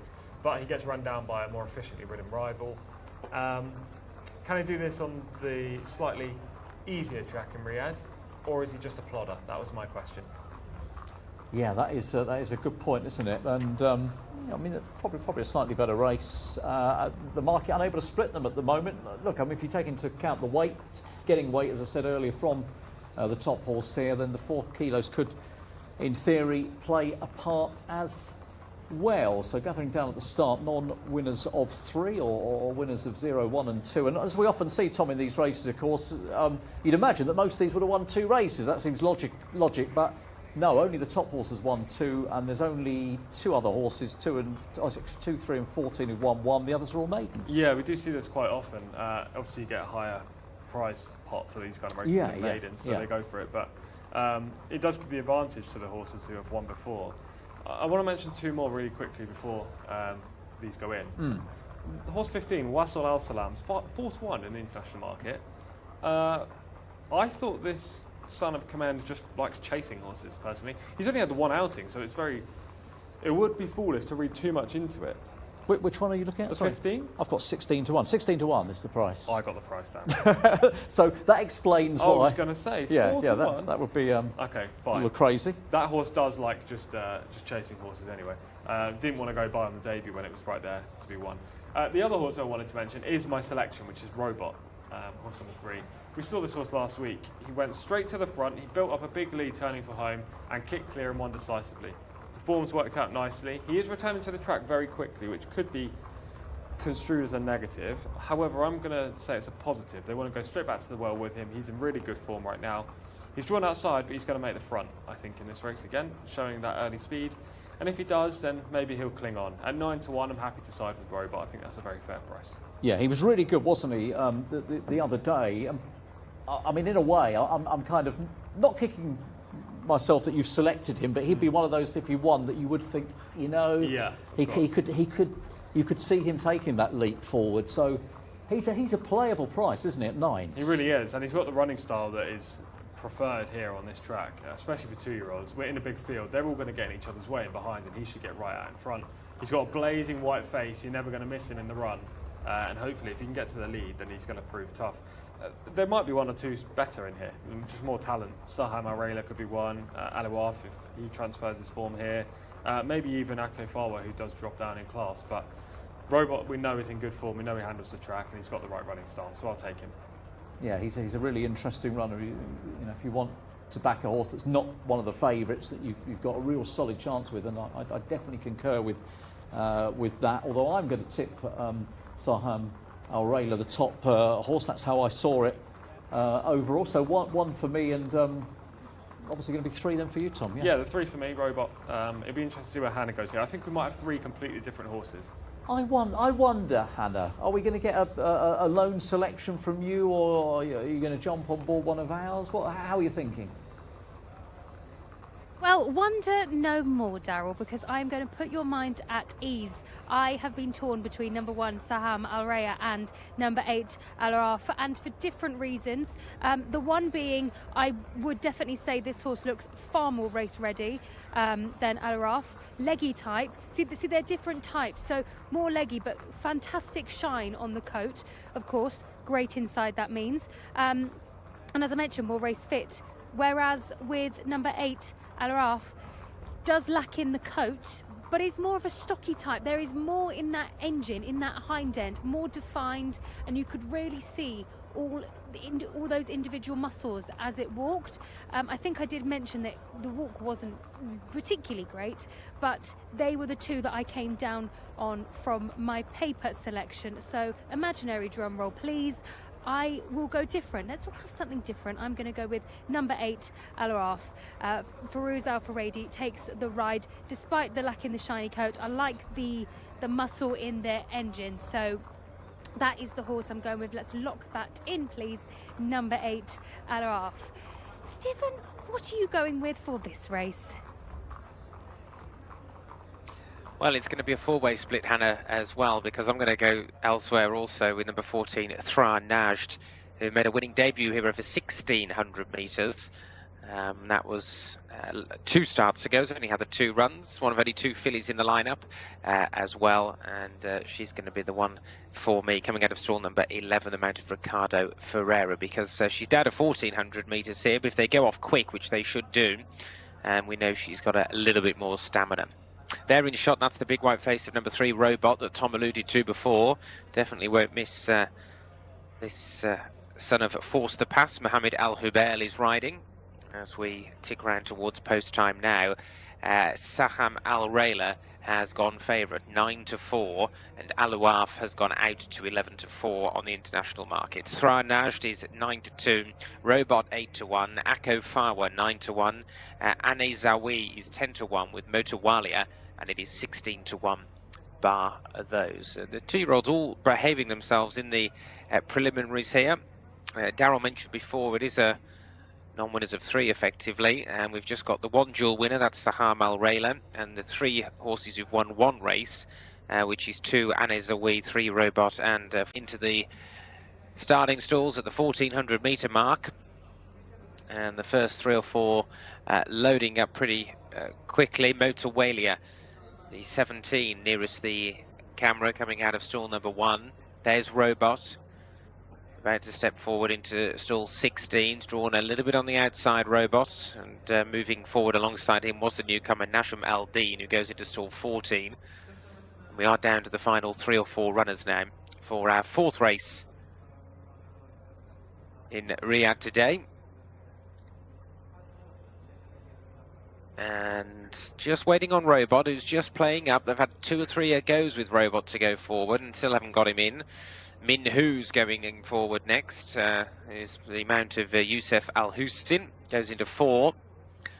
And still out the back, 1 Saham Al Rayla going in now as well. And we're waiting on 15 Wasil Al Salam, and Robot again getting another chance to complete the lineup. He's still not quite playing ball, so the handlers get behind him. Attempt to cajole him to go forward, but he won't have it at this stage.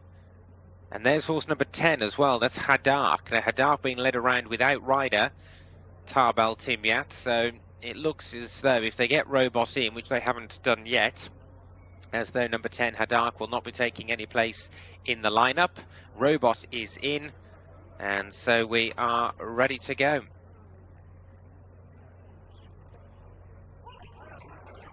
And that's it, they are off and they're racing. They've gone without number 10 Haddark then, who's not with this field, as the 2-year-olds jump over 1,400 metres. Breaking well with the yellow colours was Wasil Al Salam, who got away very smartly and is leading them through the early strides here. Also going fast is Thra Najd, and down on the rail is Al Awaf, who's also fairly handy. They're your first trio, I'd say. The one who's deepest out on the track is Ane Zawi, racing next to Robot at this stage, and also in amongst those runners as well is Al Al-Mitab wrist dent. They're being tracked through down on the inside as they swing the corner by Alouaf, who's settling towards the rail as 2 or 3 others decide to push on. Minhu's in the next wave of runners, mid-division with Shadow for company, and then Motor Walia down on the rail with a white cap. Wider out still of Motor Walia is Amin Alanea, and towards the rear we've got El Rejani. Also out the back is Ase Aldemey, and Najm Aldin, the newcomers, a long way behind. Coming to the top of the straight, Wasal Al Salam being pressed by Al Miteb Risdant on the outside. Flat out Saham Al Railers in third at the moment, yellow noseband. Then came Alouaf against the rail. Robots White Face in 5th place as they come to the final 250 now, and it's Wasal Al Salam. Wasal Al Salam's in front and he's staying on. It's Alouaf coming out of the pack against the far rail to try and chase him down inside the final 150. Wasal Al Salam's getting tired and keeping on. Alouaf against that far rail all the way to the line. Wasal Al Salam, Alouaf up in time. Alouaf beat Wasal Al Salam. They drew clear of the remainder. There was a big gap back to the third in the end. And number 8, Alouaf, who was one of the leaders in the international markets before, the Mount of Fahed Al Faraidi. It had 3 runs, placed in all of them, hugging that inside rail throughout, gave it up to nobody, and Wasal Al Salam, who'd gone off in front after a good start, has allowed Alouaf to move through on the rail and pick him off late in the day. A winner for Hannah as well, looking at these juveniles in the paddock before, and she was spot on, because that was not a big gap that Alouaf had to get through, but he's forced his way through to beat Wasal Al Salam into 2nd place, and he's been runner-up in both of his starts now as Wasal Al Salam, who was ridden today by Tariq Al Mansour. Hasn't done a great deal wrong, just to be collared in the dying strides by Alouaf. Waiting for confirmation of the places further down the line. It was close in the end for 3rd and 4th as well. Confirming that 10 Haddark didn't run. He didn't go with the field, having got down to the start. And there is the first 4 home. 8 Alouaf, 15 Wasal Al Salam, 6 Al Mataib Risdent, and 13 Shadow stayed on to take 4th place. 8, 15, 6 and 13, the order in the 2-year-old contest, the 4th race on today's programme.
Of the week for Farhad Al Faraidi, who had the success on Thursday and gets up down on the inside, Tom, to to pinch it from Wassel Al Salam in the dying strides. Yeah, the question was always going to be whether Alouaf was going to repeat the type form over here in Riyadh. It was a question that we asked in the preview. It's a question we always ask, isn't it, with the type exactly, form? Will it be? Exactly, especially with 2-year-olds though, because they've never been here before. Yeah, that's true. Whereas some of them had just performed in type and come here and underperformed a little. But he handled it perfectly well, and I have to say I love the courage of this horse. We saw him in the footage prior to the race at Taif last time, where he fought along up the rail.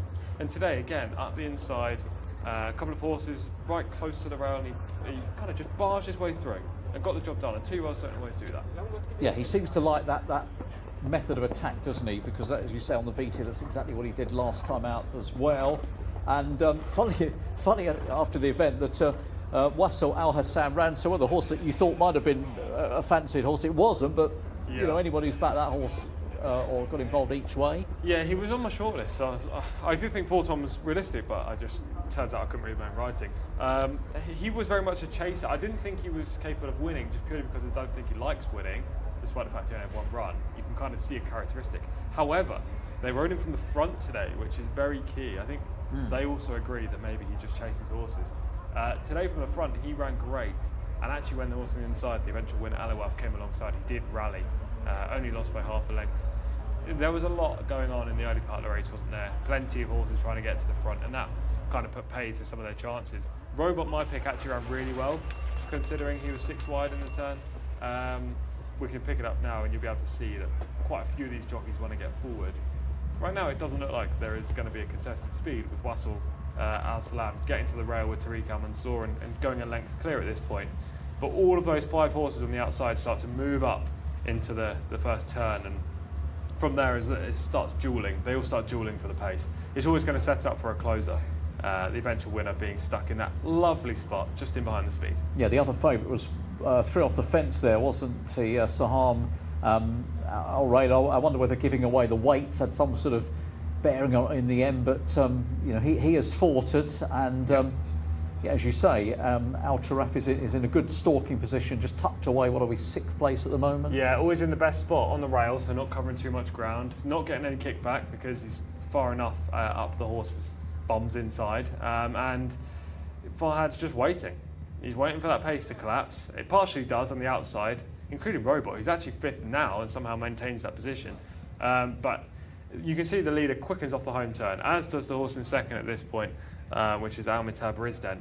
And only one horse comes through, and that is Alouaf, who really fights against the rail there for 2nd, and then continues to plough a lone fire up the fence to get in between, in the small little gap between the early leader and the rail to eventually go on and win. Good courage. You don't see 2-year-olds do that often. They do sometimes shirk away from tight gaps like that. Yeah, it's a really brave effort, isn't it? And the race we showed you beforehand, I mean, he made his move to the inside. I doubt it was quite as tight a gap as it was there, but you know, he didn't flinch at all, did he, when he was offered up that opportunity? No, he didn't. He was just determined to go up the rail. You'll very rarely see jockeys do this on 2-year-olds anyway. Usually they take them wide just as a matter of precaution, especially in the States. You will never see a jockey go up on the fence and try to make a closing run, especially on a 2-year-old. But Farhad's done it here, and it's worked wonders.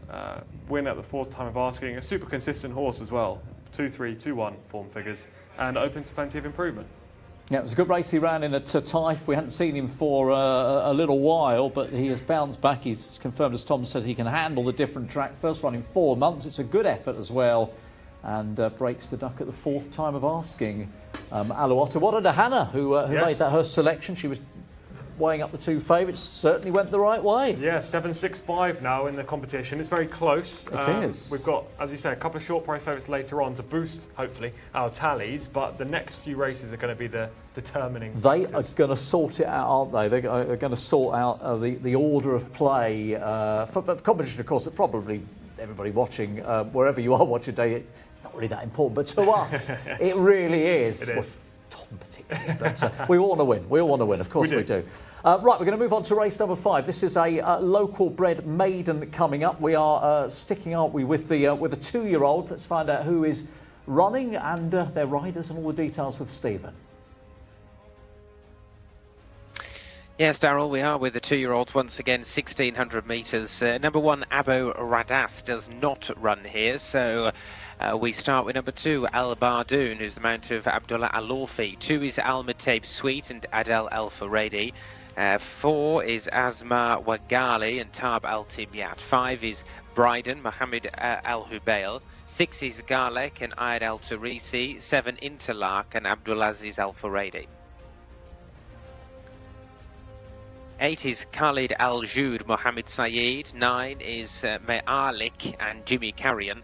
10 is Minifi and Youssef Al Hussein. 11 is not with them, so we move to 12. Nashwan Jodar and Mohammed Al Mazid. 13 is Noodle and Yasser Al Bakawi. 14 is Novikov and Alexis Moreno. 15 is Owaitha and Naif Al-Nazi. 16 is Ricardo and Abdullah Al-Kradis. 17 Shargouf and Nawaf Al-Mudiani. 18 is Samihan and Fahed Al-Faredi. 19 is Taj Al-Fahad and Ahmed Al-Tayar. 20 is Yafail, the mount of Rayan Al-Turesh. 21 is Tasaid and Ali Al-Mutib. And 22 is Mulahid and Salman Al-Rashid. So take out 1, take out 11, and the 2 reserves as well, 23 and 24. So a big field, 20 for Daryl and Tom and Hannah in due course to cast their eyes over. Yeah, so we stay with the 2 year-olds, stay with the local breds. Thank you, Stephen. 1,600 metres for this maiden, and yes, a chunky-sized field to have a look at here. But we're going to try and help you. We're going to try and help ourselves as well by having a look at a few clues. And Al Mataib Sweet is the horse they're making favourite at the moment. And this is a good effort as well. In the yellow saddlecloth there, horse number 4 on the fence, and he's going to get up or finish 3rd in the end on the inside. Yeah, he runs a pretty strong race here. He rallies in the latter part of the contest to take 3rd after looking beaten on the home turn. The winner's Gawak Allah, who came out yesterday and won a conditions race, so the form has been boosted. Do you think Al Mataib Sweet has enough early speed and middle gears to win this? That's my big concern. He does rally, but he never ever looks like he's going to play a huge part in the finish. So, yes, this is a much weaker contest, but I think he may be vulnerable. OK, maybe vulnerable. Let's take a look at the form of the 18 horse, who is Simihan, and here is Simihan finishing 3rd to Robot. Yeah, Robot ran OK in the last race. Obviously not this kind of performance, but he ran OK. Simihan closes well from way out the back of the field. Thought this was a good day at school, first day at school for the horse, and it wouldn't surprise me if the son of Hainesfield improved and played a major role today. Yeah, finishes what, 9 or 10 lengths, something like that, behind I think the winner, and so therefore if you sort of equate that run, it would put that horse Simihan very much in the picture, 6-1 on the international odds at the moment. So Tom's not keen on the favourite on what we've just seen. Who is putting a smile on your face in terms of this race? Well, the favourite's definitely got a chance, but 7-4 is way too short for my money. There are a few with chances. Simihan is going to be my pick in the race. I hate the draw in 20, but hopefully he can overcome that. We saw he kind of used those closing style on the debut run, and maybe they'll have to go back to that on the second outing as well, because otherwise you're going to be caught really wide. But Simihan's going to be my pick. We'll talk about a few others in a second after we speak to Hannah. Thanks, guys. Right, let's have a look at number 3, Al Mataib Sweet. I did have a look at this horse front on. One of its front legs just slightly turns out a little bit. Just something to note, as it is a 2-year-old, and if you're following this one's career, has the noseband on and also the headgear as well. It's a little bit hesitant in its walk. I would like it to walk a bit forward because there's plenty of space in front. Lovely definition on the hind end, a nice shine in the coat. Number 14 now, dropping to the back of towards the back of the field, because there are plenty of horses in this parade ring. We're going to be having a look at Alex Moreno's ride. Novikov, this nice little colt that is coming round now. So this is quite a leggy type, tall, but it is very chilled out. So you can see the way he's carrying his head. It's like very gentle, quite a docile sort. I would like to see a bit more energy though, because the others are quite, not restless, but they are more alive. So yes, it has got the headgear on and a noseband. Yep, loose ring snaffle. but very tall sort, this one. Number 18 is the next one we're going to look at, Simihan. Again, towards the back of the... Oh, we're just dropping down a little bit. This one's got the headgear on, the two-handers there. But this is quite a nice sort. Just having a little look, but not a lot. Quite...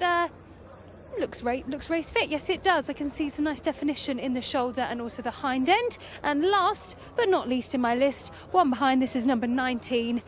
Got the blinkers on, the nose band's got an egg butt snaffle, it's just a normal snaffle there. I can see its obliques as well, so this one looks more race fit than some of the others. But the jockeys have mounted now. We're cracking on with this race. So it's back to you guys in the studio. Thank you, Hannah.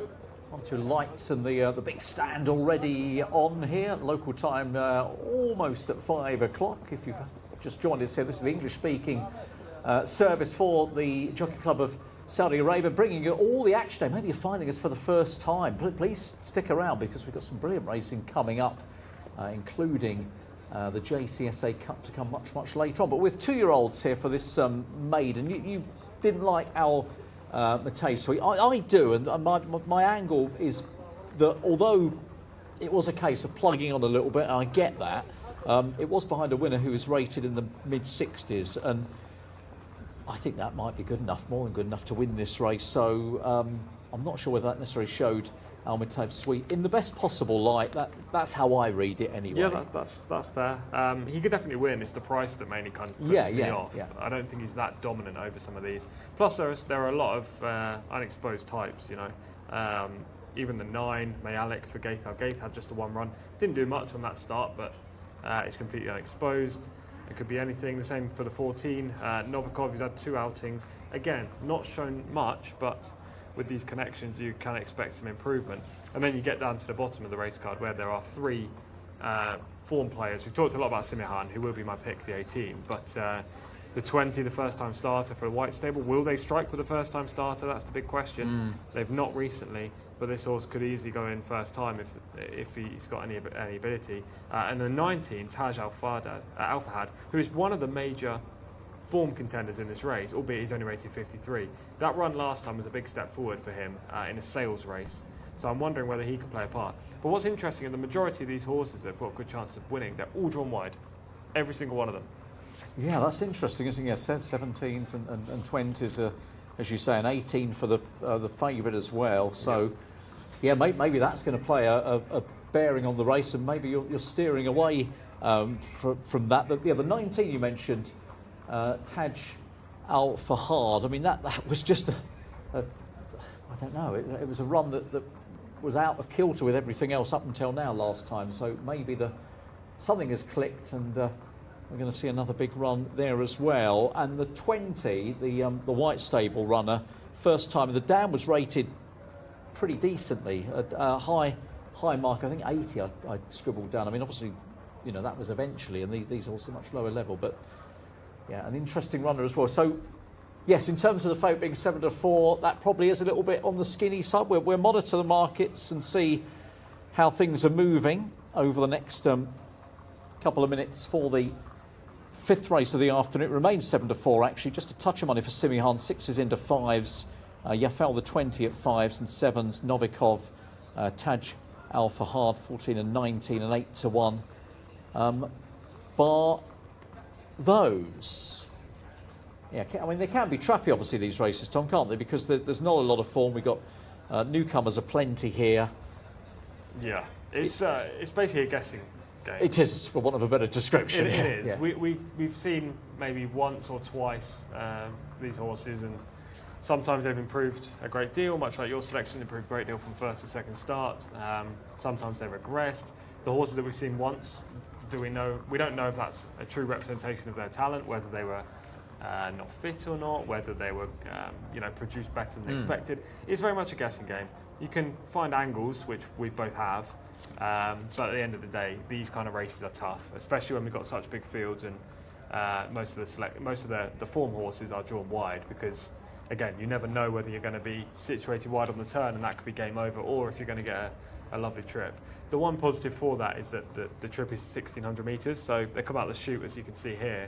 Gives them a long time to get to the first turn. The whole back straight plus a little bit extra which means that if you are drawn wide, you could get into a nice spot, but that's no guarantee. Yeah, a little bit of time to sort yourself out. Of course, there's Simi Han. We saw Al Matej's sweep just a second or two earlier as well. Pictures recorded a little earlier on, and now they are down at the start, just awaiting further instructions. Still about 3 minutes before this race for local breds will get underway. So selection-wise, going to be Al Matej's sweep, the 3 for myself. And horse number 18, Simi Han, for me. OK, so we're across the top end of the market. Well, I'm on the solid favourite. Anna and Tom's gone with one of those bubbling under. Who's your play as you try to make it 2 successive winners? Well, some good news for your selection, Daryl. I thought that horse looked really, really good. I have a little note, though, on number 14, Novikov. I thought, going around the parade ring, he looked a bit asleep, and funnily enough, going out to the track, he suddenly woke up and it was like a half bronc he was doing. So I don't know if he forgot where he was, and once the rider boarded, he suddenly remembered he was a racehorse. Not sure what happened there, but we'll see how that plays out. I'm actually agreeing with Tom on this race. Number 18, Simi Han. I thought this horse looked the most race fit out of all of them. I noted the pectoral muscles actually looked lovely and defined. I noted that in his previous race, I thought he had a really good race. Obviously, the 2 runners ahead were in a league of their own, but I think he could go well again, particularly that as he has ran at this distance.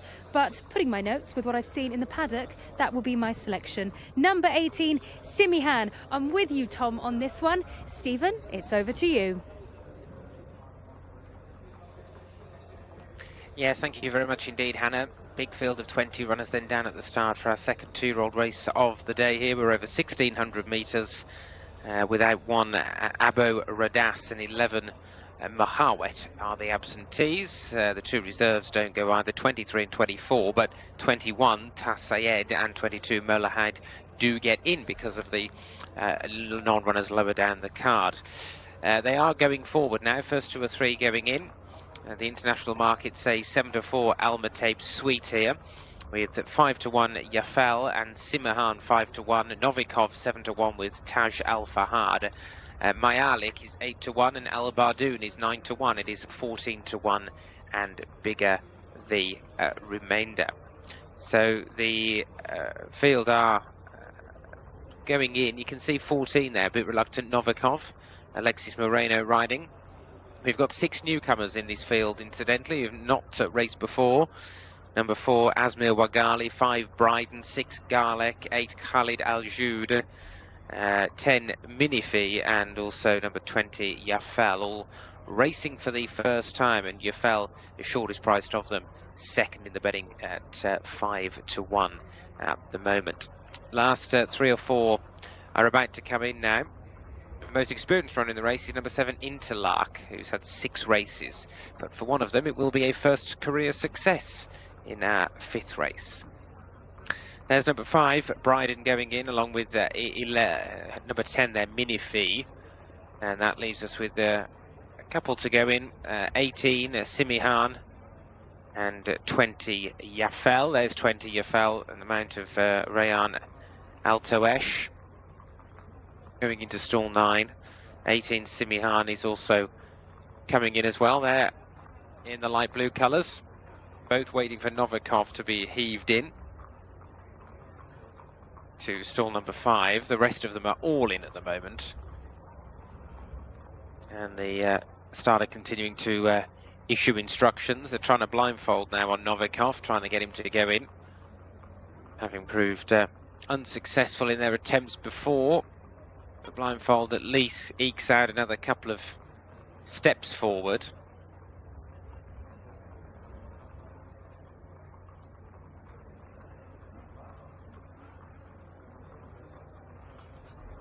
And in goes Yafel.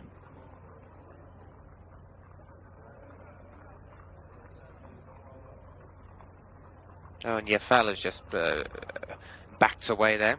Simihan also is playing up a little bit, and as a result, 1 or 2 of these have been installed now for quite a long time, waiting for those who are a bit reluctant to join them. Yafel has gone forward. So that's it, they're lined up, they've got them in. Their 20 runners are dispatched on a 1600-metre journey then for a local bred maiden contest for 2-year-olds. The slowest one to leave the starting stalls was Karlek, who was completely blown it, and also Bryden is a long way back as well. One of the first to show his noodle out towards the middle of the course, and he's showing speed with Yafael, the green cap, right up there down on the rail in the early strides is Mayarlek. Out towards the middle of the course, the grey who's right up there with them and taking them along is Taj Al Fahad, has been pressed by Al Mataib Sweet, and widest of all Simihan also tracking over from box 20. So Simihan has got to the front as they go to the end of the back straight. From in second position Al Mataib Sweet, third on the inside is Taj Al Fahad, and deep out on the course is Asmer Wagali, yellow colours, making ground in company with Yafael, and between that pair is Noodle. Next in the field at this stage goes Al Bardoon, followed through by Shah Goof, and then behind Shah Goof is Novikov, who's racing in the yellow cap, about 4 or 5 lengths off the speed at the moment. Is in front of Nashwan Jodar, and right out towards the back struggling includes Ricardo. They come to the top of the straight. Simihan has had to work hard to get out and get across, and leads them from Al Mataib Sweet in second. Here with a big move is Bryden from a long way back, the pink cap. He was towards the back when the gates opened, but has stayed on powerfully. Still battling away is Yafael, and then further back in behind them is Shah Goof. They're inside the final 200 now, and it is Al Mataib Sweet who's in front by 2 to 3 lengths. Bryden's done a lot of running to get into second. He's just about plugging on from Yafael in third. Simihan, and further back is Shah Goof, but it is going to be Al Mataib Sweet who's off the mark at the third attempt. Won by 3.5 lengths. Bryden up for second with Yafael in third, and they were followed through by Shah Goof and the weakening Simihan. It might have been a big field. There might have been 20 runners, but Darrell has given us the winner there. Al Mataib Sweet, number 3. Another one for Adil Al Faradi on the market leader, who after a moderate debut took a big step forward to finish third last time, and has took another step forward here to win and get off the mark, having had a good run through the race as well. Was in a handy position, picked up the lead coming into the home straight, and has stayed on well as Simihan gave way, having used up a lot of energy to get forward from stall 20. Bryden, good run from that one on debut. That was missed the break and then stayed on well. Takes second, number 5. Third was 20, Yafael. On debut, a promising start ahead of 17, Shah Goof, and then Simihan, who weakened in 5th into the end. But Al Mataib Sweet has won, and has won well. 4 lengths the winning distance, and another one for Al Faradi.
Yeah, that's the second winner for Adele Al-Faradi this afternoon. Al-Batas justifying favouritism there.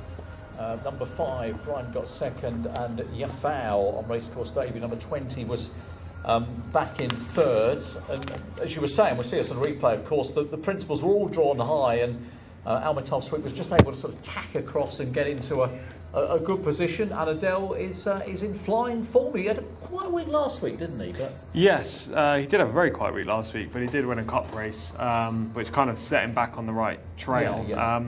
I thought he'd have a good day today, but I've only actually put up one of his winners so far, so that's a bit disappointing.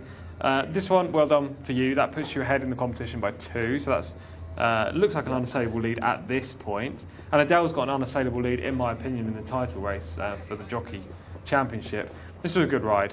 Always in a prominent spot, able to run down Simihan, who was my pick, who probably went a little bit too hard up front, and finished off the race well. Bryden was back in second for Mohammed Al-Hubail. First time of asking as well for that son of, unfortunately. You can see him in the pink cap. Came with a big run, switched leads at the top of the turn, but that kind of ended his momentum. But he still ran on nicely. And then the white stable horse, Yafao, ran a really good race first time up, actually, for a white stable runner. They haven't been performing well on their debuts, but he did today, and he finished off well. I think that would probably try maybe a non-winners of 1 next time, non-winners of 2, sorry, next time, and that would be the right spot for Yafao. But that was a promising start for him and for the runner-up, both of whom making their debuts. They were just no match for the experienced Amitabh Sweet. yeah, all drawn high, weren't they? So Amitabh Sweet is in the light colour cap, the white cap 3 from the left as we have a look. Taj Al-Faradi, who comes to challenge early on the outside, coming out of, what was it, 17, and Simihan as well. Sorry, Simihan is on the far side in the white cap with the blue. They've all had to, and they've all managed to deal with their high draws and get themselves in good pitches early doors. Yeah, I don't love the tactics on Simihan, I have to admit. He came from off the speed last time and stayed really well to get third, and today they've gone for completely the opposite tactics, which is get to the front but burn a lot of energy. You can see how spread out they are at this point of the race, which shows how much speed he's used. That being said, the eventual winner is only a length or 2 down, so he's also had to exert a lot of energy to get into that position. The only horse that really closes is Bryden, who is way out the back on the outside in the pink cap. He makes a really big, bold bid coming around the home turn, and he's definitely a winner in waiting. There's no doubt about that. He covered a lot of ground. He managed to, look at this, he's 7 wide on the turn, and he's just passing horses like they're stood still. He could be a really nice type, you know, Bryden, in the future. That wouldn't surprise me.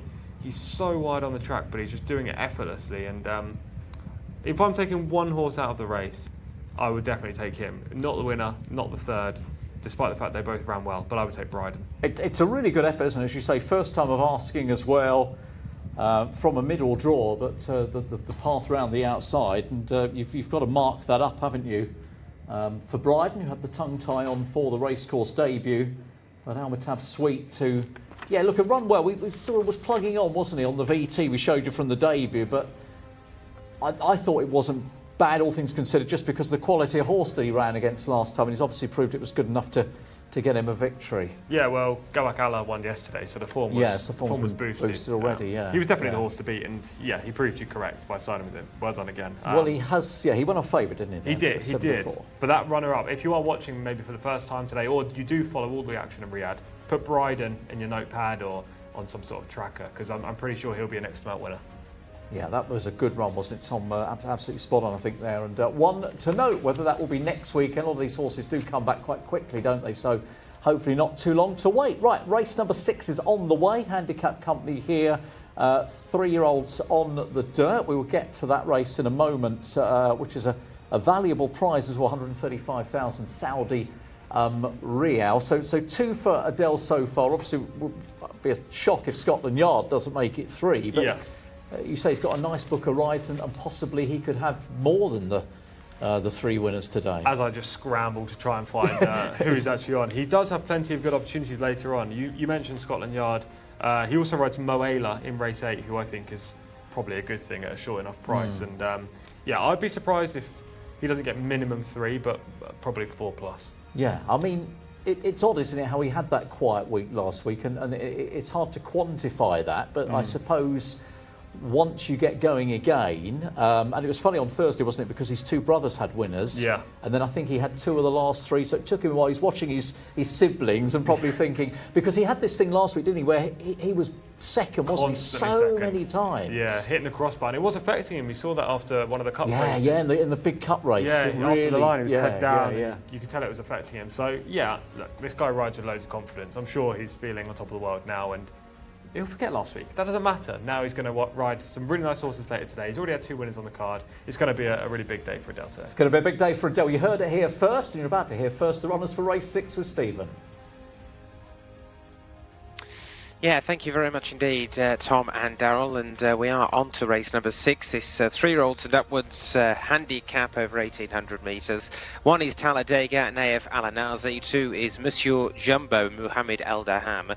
3 is Tathbeat and Khalid Al-Mamoni. 4 is Areen and Ali Al-Mutib. 5 is Atomic Impact and Abdullah Al-Udib. 6 is Halmi and Abdullah Al-Kradis. Next in the field is number 9, Taking Names, Ahmed Al-Azari. 10 is Thakati and Abdullah Al-Lawfi. 11 is To Al-Attal and Fahed Al-Faredi. 12 is Mansiato Doro and Mohammed Al-Hubail. 13 is Time Najd and Osama Al-Sharani. 14 is Vasilikos, even, got there in the end, Vasilikos and Tariq Al-Mansour.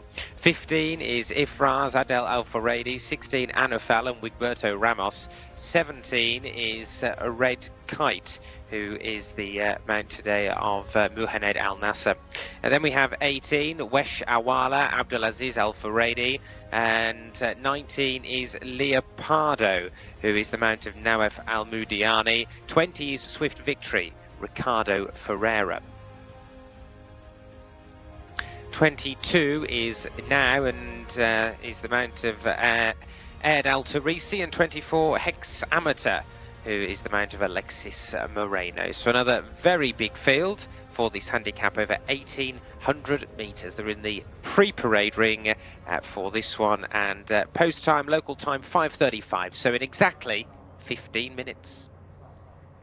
Many thanks. Yes, a big field and a competitive race. 4-1 the field on the international market, and a really interesting favourite actually in Anna Fowl, Tom, who of course has come from the UK, had some form over there with the Gosdens, very expensive Son of Blame. What are your thoughts?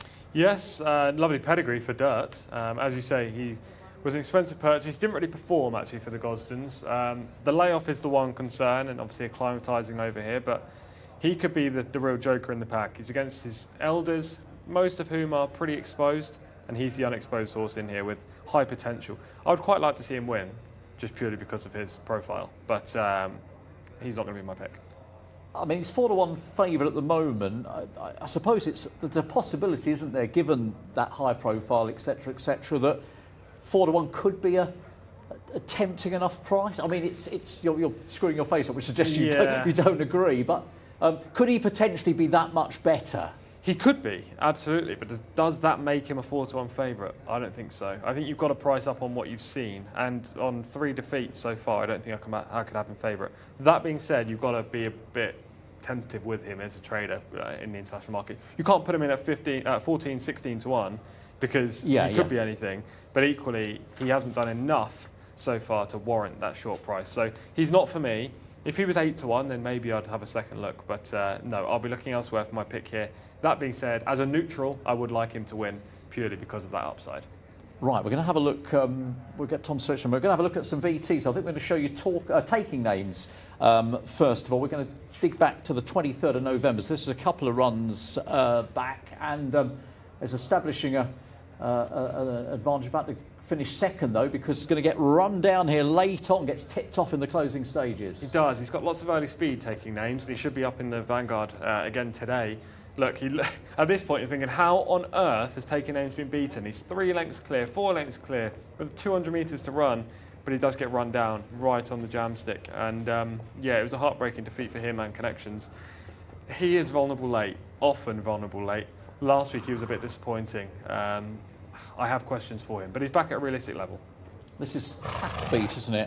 Who'll be a bigger price here. This is fresh form as well from just last week on the lawn. Yeah, another one who has questions to answer purely because this was a turf race and this was a clear career best, or at least a best this season anyway from Tathbeat. Previous dirt performances just weren't as strong. He's consistent, and you know, with consistency comes an eventual victory. But I don't like him today. It's a quick return to the track, different surface, different trip, completely different horses. Not for me. Not for you. Okay, so we've seen a few that are not catching your eye or catching your interest anyway. Who might be? Well, it's a very tough race. I have no strong selection, but two horses interest me. Obviously, I can't have two for the competition, but I'll decide nearer the off. Okay. The two that interest me are horse number 2, Monsieur Jumbo, who's 16 to 1 for Tharma Al Dahani, Mohammed Al Daham, and the Al Dahani stable. Now, this horse we know a lot about because we saw him in Europe for a long period of time. It's by Caravaggio. He's a very nice performer. He's also won an award race and a handicap contest here at Riyadh in the spring. He's more than capable. The question with Monsieur Jumbo, who we see in shot right now, is he able to run to that level still? He's a 5-year-old, but he's had plenty of outings, and his last 4 performances haven't been good. However, he is 16 to 1, so he could be my selection. The other one is Starmer's other horse, who is horse number 20, Swift Victory, who's got a completely different profile, is very unexposed, a 3-year-old, breaks from 20, which is the one concern I have. He's right out wide, but Ricardo Sousa Ferreira rides, and I wouldn't be surprised if he could go in against this type from bottom weight. Thank you very much, Tom. Let's get the word on the street. Here's Hannah. Let's do indeed. Right, number 2 we're looking at here for Tharma Al Dahani. Monsieur Jumbo has a loose ring snuffle in, also has the noseband, walking quite nicely. Does look like he could do with a bit more, but still a striking individual with that coat. Number 5 is the next horse we're going to look at, Atomic Impact. I'd say this horse, yes, looks far fitter, especially on the hindquarters. Great definition behind, and you can see the shine all across that coat. Has the noseband and a large loose ring snaffle also. Number 9 is the next horse that we will be looking at, Taking Names. Again, a lovely shiny coat, loose ring snaffle, having a little look around. Got a very slight dish in his face, but very, very slightly. You can see those obliques underneath. I would like to see it a little bit more tucked up underneath, but the muscle on the hind, you can see it, not super sleek, but it is there. Next up, we're going to look at horse number 16, a little bit further down the paddock now. This is Anafel, an interesting one, as Tom mentioned previously in training with John and Thady Gosden. Got the earplugs in, just to muffle out any sound, as there's a lot going on here. Standard egg butt snuffle in. Also, nice shine on the coat, and its hind end looks quite stocky and packed full of muscle. Walking quite nicely as well. You can see a swing in the hips. Lovely looking horse, that one. And number 20 is the final horse we're going to look at. Another Tharma Al Dahani trained horse, Swift Victory, a 3-year-old by Saxon Warrior. Just pricking up the ears now into a bit of moving into a jig jog as the bell goes for the jockeys. Looks a little bit bigger on the belly, not big, but it could do with a bit more tucking up, and got a powerful hind end as well. But yeah, looks as though this one's carrying a bit of condition. But the condition, speaking of that, of the coat is marvellous, very shiny, as I've noticed all this week with Tharma Al Dahani's horses.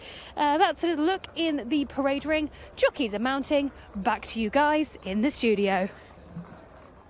Thank you, Hannah. Yeah, darkness has descended as it does here so very, very quickly. We're nearly at 5:30 in the afternoon local time. This race off at 5:35 local time. So you've got the best part of 10 minutes before that happens. Anafel has eased out to 9-2.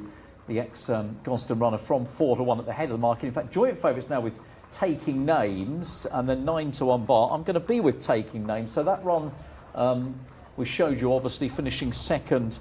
That was over the 2,000 metres, drops to the 1,800. Obviously was absolutely thrown in with the Lions last week in the Wootton Sun race, the million Saudi Riyal race, and ran, I guess, accordingly on that occasion down the field. But this is completely different company today. back into handicap grade. So they've gone joint favourites, and then 9-1 brings in the 20, the James Tate runner, Swift Victory from the UK, and it is also 9-1 number 1, Talladega, the top horse here, who's been running, I think, in better company, and handicap mark has been just eased a little bit of late. So you're going to try and narrow it down, aren't you, from the two? Yeah. It's a difficult one because I don't love either, but also I don't really have a preference. I suppose Monsieur Jumbo I'll go with. I'll be quite annoyed if the other farmer horse wins. Of course, yeah. But I'll go with Monsieur Jumbo purely because he's a bigger price, he's drawn better, and I know he's capable. The other Tharma horse at the bottom, Swift Victory, I don't know he's capable, and he's drawn terribly. So, look, he could easily be the best handicapped horse in the race. And we've seen Tharma do this with types before that are 3-year-olds, pitch them into quite good contests, win, and just to try and boost that rating. But that draw just puts me off a little too much. So I'll go with Monsieur Jumbo. But I do think this is wide open, Darryl. Like, you can make a case for virtually every horse. Yeah, it is. And I quite like Monsieur Jumbo for what it's worth myself. Form over against much tougher opposition off a much higher mark back in the spring. So certainly handicapped to play a part. And 16-1 is a tempting enough price. There's the Olive Silks that we saw the horse win from... with the 24 saddlecloth on the other day, which just crazy, isn't it? Really? I doubt we'll see that again for a while. No, probably not in this race. Or rewind, in 10 minutes' time, just rewind back 10 minutes and we'll see the 24 win probably. I don't think I've ever seen a 24 win aside from the other day, and I don't think I'll see one for a long time. I mean, obviously these are colours that... we know, a lot of people know from American racing. I'm amazed they even... We're starting to sit down. Well, we need a 21, 22, 23 and 24. Can you just come up with some colours? I mean, whoever decided Olive, I think one of them is Seafoam as well, isn't it? Seafoam, yes. Crazy scenes, but you do need that sometimes. It's the only time they use it in America for the Kentucky Derby and reserves. I think it might be the only time. I suppose the reserves, yeah. Would Would there only be 2 reserves, or would there be... Oh, I'm not sure. Rich Strike won as 22. One of the reserves. Or 23. And maybe they have a 24 reserve. But otherwise, you never see 24 anywhere else in the world. No. Not in a flat race, anyway. Yes, I suppose you get the stage where you just run out of obvious colours, of course. Right, arriving down at the post then for this handicap, race 6, if you are just joining us here on the Jcsa English-speaking service, and we're loving having you with us today. Maybe it's the first time you've watched, maybe you were watching last Saturday. I mean, this is good racing today. It doesn't really hold a candle, though, on what we had last Saturday, because that was just absolutely amazing, wasn't it? Yeah, we had a couple of million SAR contests in terms of prize money. So, yeah, it doesn't match that, but equally it's still good racing, competitive racing, crucially enough. And not only do we have, say, a handicap like this where it's 5-1 the field, and it's kind of a pin job, as many people would describe it. But then later on we have the shorter price favourites, the equine quality comes out on the track. So we've got a good mixture today. It's proved mighty tough to find winners so far, this week in general actually, but we found a few. I reckon you're going to hit the 10 winner mark, which would be an improvement on last week. Well, I'm banking on the last two races, so I kind of minimum 10. One more would suffice, wouldn't it? So I've got to give myself a chance. Yes, exactly. So the tipping's been okay, but the next few races are wide open. What did you say at the beginning of the week? How many winners you think we should I was thinking 14 or 15. Yeah, that was the tally. To be fair, it's been done many times before, but that was when the white stable were dominant, and you kind of just keep going in. It felt like you had penalty kicks in some races, and that's just not the case anymore. Best racing, by the way, next week, and there is racing Thursday, Friday, Saturday next week, obviously regardless of the date, 26th, of course, next Thursday. But the Friday's the best card. Just having a look ahead now, there are, let me count them up, 6 300,000 Saudi Riyadh races on Friday, which includes some Phillies Open, some Arabian Opens, good prize money there. So, Friday very much the best day. Next week, I saw something last night as we are filling time as they go down to the start. I saw something last night. Is that noticeable that we're doing that? I think it might be. I think so. On DRF, which is an American website where they post news stories, and there was a story about how Rattle and Roll, who's currently trained by Ken McPeak, who actually runs tonight, in fact, he is likely to come over for the Saudi Cup, but they're going to lease him to a Saudi owner. Unfortunately, I can't remember who it was. However, it was the guy who also was leased Senor Buscador last year And Senor Buscador went and won the Saudi Cup or Dubai World Cup. He won one of them. So it worked out well, and they're likely to do it with rattle and roll this time around. Apparently it's in the frameworks right now, and they're just signing the contract. So he's going to be a runner, and that doesn't just mean he's coming across for the Saudi Cup. Okay. That means he's coming across for one of the prep races in January. Talking about the Saudi Cup, here is a promo.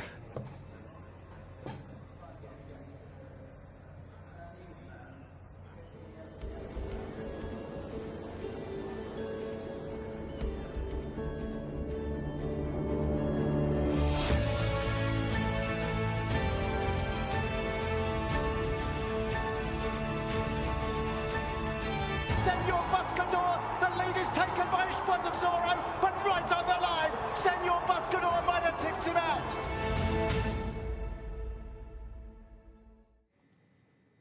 Yeah, the dates there, bottom of the screen, if you're scribbling them down. Have you got next year's diary to scribble them down in? 21st, 22nd of February, big weekend, of course, here. Right, let's lock the selections in for, where are we? Race number 6, so 9 for me, taking names. 2 Monsieur Jumbo for me. Let's see who Hannah likes. Well, I've also found this one quite tricky, but having a little, well, not a rummage. Well, I suppose I am rummaging around my selections here because I was backwards and forwardsing. I'll tell you what I'm not going with, but I will move on quickly. Number 5, Atomic Impact. For me, the fact that Adele isn't riding this horse this time was a no from me, but I did note looked fit in the parade ring. I really would like to see number 16, NFL, go well. Of course, you know, how long does he need to acclimatise? Really good runner on the all-weather, did well back in the UK. So, yeah, it would be nice to see how this one gets on, and it would be fantastic if he gets down to the finishing line. But this is the one I was torn between. Number 16, NFL, the one I just mentioned, and also number 9, Taking Names. I did note down, just from looking at the horse in the parade ring, I thought, well, perhaps it needs a bit more. But then I remembered that, you know, in my notes, a front runner, but Scotland Yard was obviously too good for this horse. Taking Names stayed on well and caught up with Alman, who went too soon in the last race. So, yeah, I'm torn, but I'm going to stick with number 9, Taking Names. Let's lock that in before I do change my mind. Yeah, that's the horse I'm going to go with, 5-year-old gelding, but I would definitely like to see number 16, NFL, do well and even win. We'll see what happens, but that's my selections locked in. Stephen, it's over to you now. Which horse takes your fancy?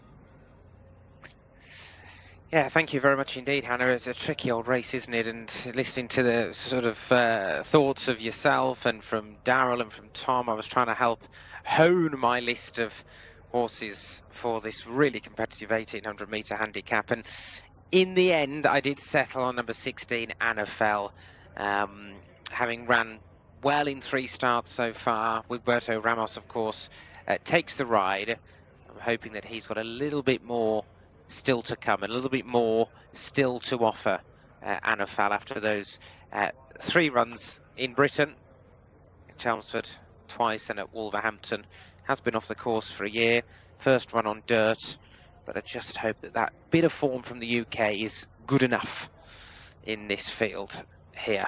In our latest race, it's race 6, we're marking the halfway stage with another big field about to be put forward. The last one's going in now, Taking Names, who's towards the top of the international market with NFL, both 9-2, 9-1 bar. Seeing number 17 about to come in, that's Red Kite, going into stall 8. And 22 now has also just been offered up as well. That's it. I think we're ready. 1 or 2 of them just a bit unruly, but they stand and they are off and they're racing. They jump away then over 1800 metres here for this handicap, and a big field beginning a fairly good line as well, it has to be said. One who's showing some early pace here is Tecate, who's going up and racing alongside Taking Names. They've got to the front, the grey chasing them in 3rd position in the early strides is Leopardo, racing alongside Monsieur Jumbo, another grey, yellow and black colours, and also racing with them is NFL in the red.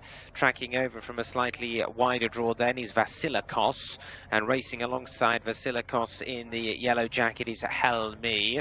Widest of all of that group looks to be Swift Victory, just in the next rank behind the front runners, behind Hexameter, green colours, blue cap right on the outside. They're being tracked through by Taff Beat, and racing in company with Taff Beat is Welsh Awala. Then we've got Red Kite in the green colours just hunting up the leaders. Through on the inside is Leopardo the grey, racing in company there as they turn the corner with NFL and also Monsieur Jumbo. And then 2 or 3 lengths further back, losing ground is Hexameter now, struggling to get on terms is Atomic Impact. Arena's got a lot to do, so too is Talladega, and a long way behind as well is Manciato Doro. Coming to the top of the home straight now, and the one in front and showing the way is Tecati. Here on the outside, moving up, travelling well, is Weshawala. Weshawala's being joined as well, 3 wide by Swift Victory. 2 lengths away is Now, then plugging on is Taff Beat behind those. Down the straight they come, and on the outside it is Swift Victory, who's now gone to the lead and races away. Swift Victory's in front. The big challengers, Time Najad, right down the middle of the course. Out of the pack with the white cap and trying to run down the leader. Swift Victory's in front. Time Najad is still closing under Osama Al-Sharani. Time Najad reeling in Swift Victory, and he's going to be up in time. Time Najad is the winner. Swift Victory in second.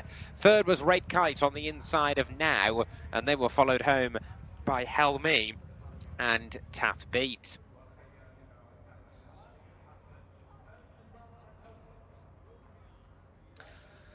Well, a little bit of an upset here for number 13, Time Najad, Osama Al-Sharani in the saddle. A horse who before today was 0 from 24, Time Najad, but is made a no more. First win at the 25th attempt, and has managed to come home with a strong, sustained run to beat Swift Victory. He was always well positioned under Ricardo Ferreira, and went for home and built up a good lead as well, but just couldn't withstand the late surge of Time Najad, and has gone down by a length and a quarter.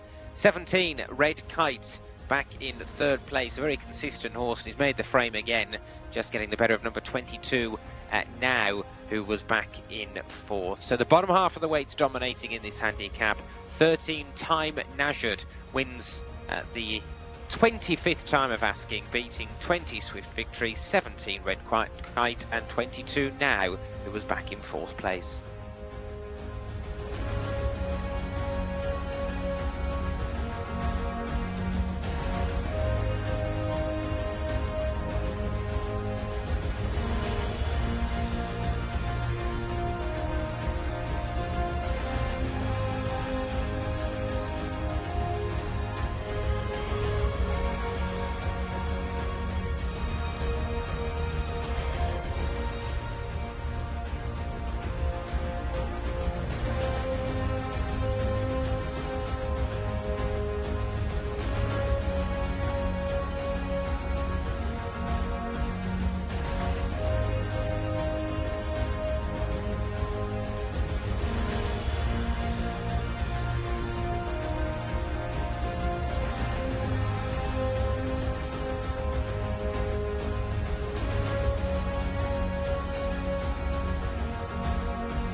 Number 13, as Stephen was outlining there, Time Naj wins at the 24th time of asking. I suppose if there was a clue dropped, it would have been that run last week when finishing second, because that kind of came from nowhere. And I don't know, just woke up one morning and decided that it was high time he won a race, and he's done that. Yeah, really difficult to find. I mean, I understand that run last week was perfectly good and he finished second, but previous efforts just weren't there, and he's rated 82 on the back of just 24 defeats. Yeah, you can run to a level which is fine. He might be an 82 rated horse, but if you're not winning at any of those times, how do we know that 82 is a lenient mark, a mark that's workable and that he can win off?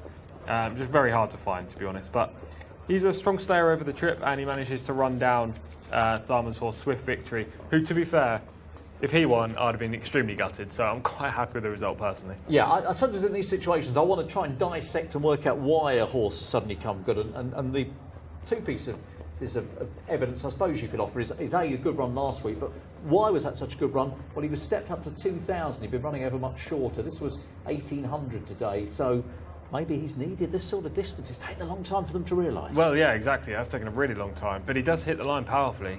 He closes out the race better than any other horse. So distance and stamina is obviously key to him, as we just watch Summer weigh in. Maybe they'll campaign him over 2,400 in time, the way he finishes over this trip and the 2,000. Yeah, exactly. Yeah, £3 claiming rider, or 3 kilo claiming rider to the scales. And Swift Victory, of course, used to be trained over in the UK with James Tate having just a second start in Riyadh. Takes the second place prize money there. Red Kite was third, and Nauer was back in fourth. Here's the finish playing out, and it's got to be down to this the step up in trip. And of course, we've seen these colours so many times this week. They had was it Thursday or yesterday? One day they had a couple of winners early doors, I think. Yes, yeah, exactly. Definitely the step up in trip suited. You can tell he really devours the ground late. The runner-up has run a great race, Swift Victory. Looked the logical winner for most of the home straight. Red Kite finished third. Another horse that I found difficult to fancy, and the reserve now was back in fourth. And then the fifth was Helmy, who I suppose Helmy is kind of the form setter in this race. You know he's an 83 rated horse. He's very consistent off that mark. So there's relatively strong form here. But yeah, the winners come from way back. You can see him too from the right-hand side in the kind of turquoisey colours and the white cap. The runner-up is also on the wide outside in the white and green. Ricardo Sousa Ferreira makes his move before Osama does on Time Nudged, which may be the difference here. But in such a big field, both of those horses have travelled wide throughout, and covering ground seemingly hasn't had a negative effect on them. Yeah, taking names who I'd selected from a low draw, got a good start, grabbed the lead early. That's the Caddy in second, the 10 giving chase and about to challenge and move to the front now. And taking names does drop out of contention quite quickly in the end, so not sure how strong the pace was, but it certainly helped those who've come from a little bit further back. Definitely got it really tight up against the inside here. All these jockeys are just fighting for every inch of ground. Taking names is already backpedaling here. This is where Swift Victory comes and looks like he's going to play a big role on the outside. Ricardo's kind of cruising into contention into third right now, green cap, white body, but unfortunately he doesn't hold on in the latter part. Time Nudged begins to make his run midway down the pack, turquoise silks, white cap on the outside, angles further out to the middle of the track. He's got about 4 lengths to make up here on Swift Victory, but he really does eat up the ground late and seems to relish every yard. Just seen Anna Fell just fall out the bottom of the TV screen. That's the ex-Gosden horse who clearly isn't ready to go and probably not up to this at the moment. It's very rare we see first-time out winners locally after they've run in Europe earlier in the campaign. Look, don't give up on him. He'll probably improve, and we'll see him in better light later in the year. But it's very unlikely that these horses are going to win first time up, especially in big field handicaps. If this was a small field conditions race or something, then maybe yes. But the hustle and bustle is something he would never have felt before. The runner-up Swift Victory was only having a second start since arriving in Riyadh from James Tate in the UK. I mean, are we thinking that a little bit more time to adjust? Next time, yeah. Next time. James Tate horses here have a great record. I don't know why, but they do, especially when Tharman picks them up. Wait to Excel is the prime example. He came from James Tate and improved a bundle over here for Tharman. I think this horse could be the next Wait to Excel. I don't think Swift Victory is as good as Wait to Excel, don't get me wrong, but I wouldn't be surprised if he racked up 1, 2, 3 victories later in the year. Okay, that's good to see. So definitely one for that note, but hopefully you're keeping a record on during the course of the afternoon with Swift Victory. For next time, are we moving to race 7? I think we are. Race 7, which is a handicap 0 to 90 over the 2,000 metres. Here's the runners and riders with Stephen. Yes, we're on to the 7th race. Then we've got another handicap coming up here. We're over 2,000 metres this time, and another big field as well. Number 1 is Composite, the Mount of Naif Al-Anazi. 2 is Parchment and Ricardo Ferreira. 3 is Ibn Hadban and Abdullah Al-Kradis. 4, Monchot and Ahmed Al-Shra. 5 is Mighty River and Abdullah Al-Lofi. 6, Atomic is ridden by Osama Al-Shirani. 7, Thunder Squall, Abdullah Al-Fayrouz. 8 is Loving Feeling and Muhammad Al-Daham. 9 is Ajar, who's ridden by Rayan Al-Toesh. Scratch the 10, Premium Ticket. 11 is Pride of Priory and Mohammed Al-Hubail. Scratch the 12, Treble Joy. 13, Wild Rhythm, the Mount of Ahmed Al-Azari. 14, Al-Abani, is ridden by Tab Al-Timyat. Then we have 15, Wink of an Eye, who's ridden by Muhammad Al Nasser. Scratch number 16, who's out of this field as well. 17 is Bismillah Alay and Ali Al Mamoni. 18 is Al Jude and Ali Al Mutib. 19 is Mobhem and Aed Al Turisi. 20 is Radad, the Mount of Jimmy Carrion. 21 is Forgivable and Abdullah Al Saidi. 22 is Al Mutib and Tariq Al Mansour, and 23, Rare Ninja, completes the lineup, the Mount of Khalid Al Mimoni. So that's the rundown then. Another large lineup coming our way for race number 7. Another decent prize fund as well. They due off here at 6:05 local time, and that is coming up in just a smidgen over 16 minutes. Here's Tom and Darryl. Stephen, thanks very much indeed.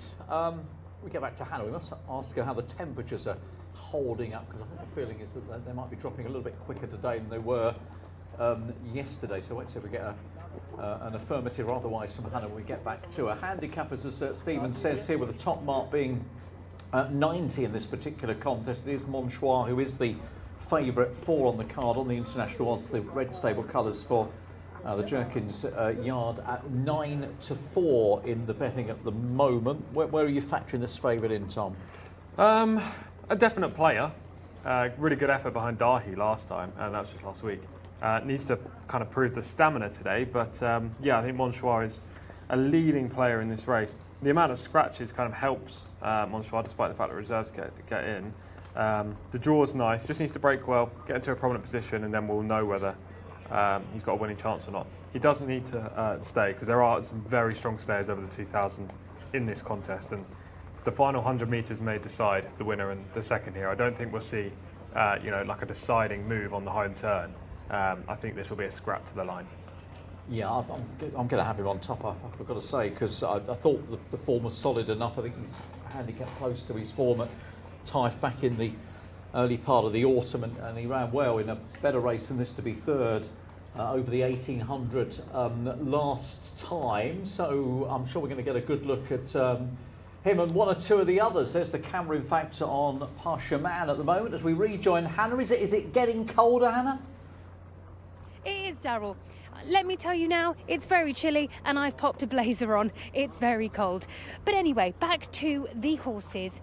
And specifically, we're going to look at horse number 2, Parchman. Ricardo Sousa Ferreira takes the ride for the red stable. Walked into the parade ring, looked a little bit over alert, to say the least. It was just having a bit taken aback by everybody, I think, because it has started to pick up on the crowd front. It's got the earplugs in and a loose ring snaffle, a lovely shine on this chestnut. The chestnuts look great here at the moment. Nice muscled as well, all the way from the neck to the hind end. Walking quite nicely as well, but you can see this one is having a good look around. Number 3 is the next horse we're going to look at, Ibn Hadban. This 5-year-old gelding is taking it all in his stride. On his bridle, he's got the ring bit in, just having a little chomp there, and a little look around as well. Quite a big chap, this one, very high in the withers. I'd like to see a bit more muscle and a little bit more tucked up underneath, just to see more of those obliques with number 3. Number 4 now, Monchoir. Definitely a look at this horse. I would say one of the paddock eye catchers for sure. You can see his top teeth sticking out. I don't know if that's the usual for this horse, but Yeah, he looks a bit like a bunny rabbit. Got the earplugs in as well, and he's having a little gentle chew, but you can really see the muscle on his neck and his top line all the way down. He's a real stunning looking individual. Honestly, that's the one I was drawn to coming in to the parade ring. And lastly, we're going to look at horse number 8, dropping a little bit further back now. Loving feeling for Thelma Al-Dahani. See the stars gelding, this one.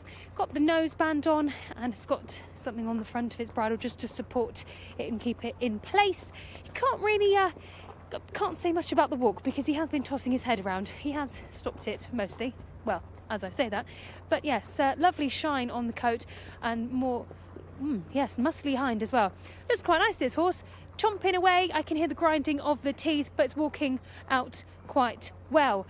They are a few of the picks from the paddock. Back to you guys in the warm studio. Yeah, sorry for asking, but obviously it's important that we know how cold it is out there. Can we just put another bar on the fire, please? Thank you. Loving Feeling it's a big enough price at 12 to 1, and maybe a horse just coming back to a little bit of form, although it's one of those that can run good races and can run bad races as well. So we know that Monchoir is the favourite. Looks good, says Hannah. Looks good on the form book as well. Who else has sort of caught your eye a little bit, Tom? This is a difficult race. Again, another tough one. Monchoir is the obvious favourite and should be favourite. I have 3 horses that interest me, and again, I'm yet to really decide, which is unlike me. I'm usually off the fence and straight onto one horse, but Ibn Hadban is a very strong stayer at the trip. Finished second in the cup race last week. Won a handicap the time before. Super consistent, just not the most prolific, but he might be the pick. If it's not Ibn Hadban, then I'm looking towards Thunderscore, the 7 horse, who's bred by Godolphin, by Dubawi actually. Alex Moreno rides, and the pedigree's lovely. The only issue with Thunderscore is that he didn't like turf last week, and they're immediately coming back to dirt a week on. I don't necessarily love the quick turnaround, but this surface is much preferred surface, and he could perform a lot better. So for me, it's between the 3 and 7. They're around the same price. Again, yet to make a decision, but those are my 2 on my shortlist. I presume you're sticking with Monchoir, and neither of us are going for Parshaman, who we both tipped last week on turf and ran terribly. Yes, which is, I guess, part of the reason for doing that, the ex-Andre Fabre runner here. So the 2 you've mentioned, yes, I'm going to go for Monchoir, but the 2 you mentioned I did have on my sort of 4 here. So I had 4-7, 1 Composite, who was the ex-George Bowie horse, just having a 3rd start here today, 4-7-1-3. So, I mean, they're all to the top end of the market, actually. They're all in the, top 5 in the betting. In fact, the handicap is, in terms of the market, is top-end heavy, really, isn't it? It usually is, to be fair, over here. Yeah. Not quite sure why that is the case, but I suppose it's because you get a lot of horses in the top of the band that run in these handicaps, and then, despite the fact they're given weight away, they are just way superior to those who are rated lower. Maybe because the handicap marks are more accurate for the better horses, because they've been running in cup races and opens. Yeah, possibly so. I feel like that could be the option, but if you're looking down to the bottom of the handicap, they're all huge prices, 20, 25, 33 to 1. The only horse that really isn't from run at 11 downwards is Bismillah Ale, horse number 17, who's 14 to 1, but purely on the back of the run last week in a 0 to 80 handicap, and this is much harder, a 0 to 90. So I'm not surprised that it is top end heavy in terms of the market, and I would be surprised if one of the top 8 in the race card don't win this contest, albeit the 6 has no chance, but the others all have sound claims. Yeah, I mean, obviously, we put together sort of spotlights, don't we, for these horses, and I mean, this is the card I've done today, and you form your opinion, and you don't quite know how the market is going to shape up, but yeah, not for the first time when going through, you work your way down, and you think, well, actually, I've got down to 24, but it was the ones at the top end that were all appealing, and I think, I don't know about you, but you almost want to go back and have a revisit, because you're wondering whether you've just got carried away like that one, that one. But no, that is the quality shines through. That said, you know, top mark is 90, and as so often happens here, really condensed. There's only a few pounds between, say, the top, what are we down to 87 for the top 5, down to 84, so £6 range down to the 10 horse or 11 horse. Yeah, they are closely matched on official ratings, but there are a different mix of horses in here. You know, Ibn Hadban, Monchoir, They're more in the veteran eras, despite the fact that Ibn Habban's only a 5-year-old, but he's had 50 starts. Then there are also some unexposed types at the top, the likes of Thunder School, Anatomic, Loving Feeling, Composite. So there is a mixture of types of horse in here. They're not all much or muchness. It's just right now this is the level they're at, and it's really hard to decipher who is well handicapped and who has the potential to improve out of all of these. A Composite is a prime example. The UK form was solid, and he's got a lovely pedigree. Was bred by Jubmont, connections, Bedan Al-Sibai and Nefalanazi, solid. But the run last time was a little bit disappointing. Now that came in open, so he is getting class relief, but he's drawn 18. So there are negatives and positives for every horse. There just seems to be more positives for those towards the top of the handicap, which kind of is reflected in the prices. Yeah, we'll take a check on that market, see if there's been any updates in a second as well for this local start time here is 3:05 for race number 7 on the card, and not too much movement. Yeah, Monchoir 9-4, Thunderscore internationally at 9-2, Composite remains 6-1. Pasha Man is also solid at 6-1, and Ibn Hadban is also unmoved at 6-1. So either the betting was absolutely spot on first time of asking, or nothing much has happened thus far. But it's 12-1 bar. Those are just making their way out onto the track. This is over the distance of 2,000 metres. These are locally bred and imported horses, and if this is all quite new to you, they're trying to gauge the different grades. Obviously, we have races here for local breds, but here horses coming from afar, obviously eligible in a race like this. Yeah, and the imported horses generally have the upper hand purely because of the pedigrees. You get, for example, in this race, you've got a son of Cracksman, you've got a son of Lope de Vega, you've got a son of Pivotal, Ulysses, Dubawi, See the Stars. Some of the best middle distance sires you can see. Even if you go down, you get some US pedigrees in More Than Ready, Omaha Beach. There are some really nice sires on show here. If this was just a local bred race, they do have some decent sires over here, but I mean, even those sires have been imported, and the horses were just bred and born here. But when you start to get these regally bred types that have been purchased from sales or may have just moved for the same connections over to Saudi Arabia, they generally hold the upper hand. So, for example, Ibn Hadban in this race, I believe is a local bred, being by Istan out of First of the Wire. If he was to win, that will kind of go against the trend, just purely on the basis that imported horses generally have the upper hand. And it wouldn't be a foregone conclusion that he won't win this race. I do think he's a leading player, though I am now ready to select Thunderscore as my main pick. Okay, so Thunderscore number 9 will be Tom's selection in this contest. Still a good 5 or 6 minutes before we are due to get underway. And you were talking about how horses from certain yards that have come from overseas take a little while to find their form. I mean, is there a general rule of thumb? Is it 2 or 3 runs before they show anything? Or? I always just say 1 run. Okay. Always watch on the first up, especially horses who come from Europe because they've never raced on dirt before, generally. This just solely applies to dirt horses, not turf horses. And whether they come from America, again, I'd kind of like to see 1 run just because of the climate and the travel and acclimatising to the different barn and how the work process happens here. The horses work at 1 a.m. in the morning, so it's completely different. Well, not completely different, but it's different to the US, where they'd work early morning, but at a reasonable time in the morning rather than in the evening. Is that just because that's the coolest part of the day then? It is, yeah, I think so. And they also work in 3 different groups around Riyadh, whereas in America they just kind of go out and do their thing for a period of time. Quite like a Formula 1 practice session. That's basically what it is in America. I'd always like to see 1 run, no matter who the horse is. That doesn't apply when I'm talking about the Saudi Cup day, for example. A horse can come in and win a Group 1 straight away. That's not what I mean. But a horse who's now joined a local barn or stable, I'd like to see them have 1 start. So the likes of Composite, who's now had 2 outings here. Loving Feelings had plenty of runs for Thamar Al-Dahani since moving from the Gosdens. Those types of horses now may begin to fire, whereas previously they've, getting used to the conditions here in Riyadh. Okay, a little insight there into how the system works. Of course, I had no idea they worked at 1 o'clock in the morning. So that's something I've learned certainly. Right, let's confirm these selections then. So Monchoir, the 4 for me, and horse number 7, Thunder Squall for me. Okay, Hannah, have you got a hot one for us? Well, there were some really nice horses in that parade ring to look at. I've just got a note on number 3. I know that's none of your selections, but just in case someone at home has gone for Ibn Hadban. I thought, actually, when I had a closer look, he looks a bit dull in his coat. So that's just something to make note of if that is your selection. But of course, that could mean absolutely nothing to his race, but it's just something to note.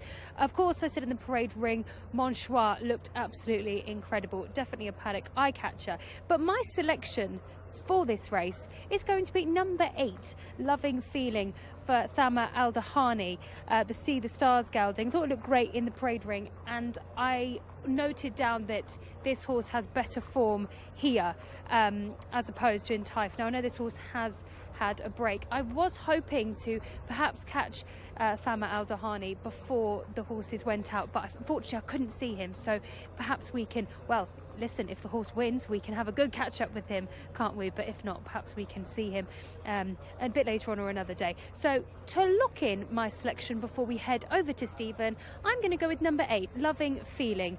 Trainer on form, jockey 2, so we'll see what happens. Stephen, it's over to you.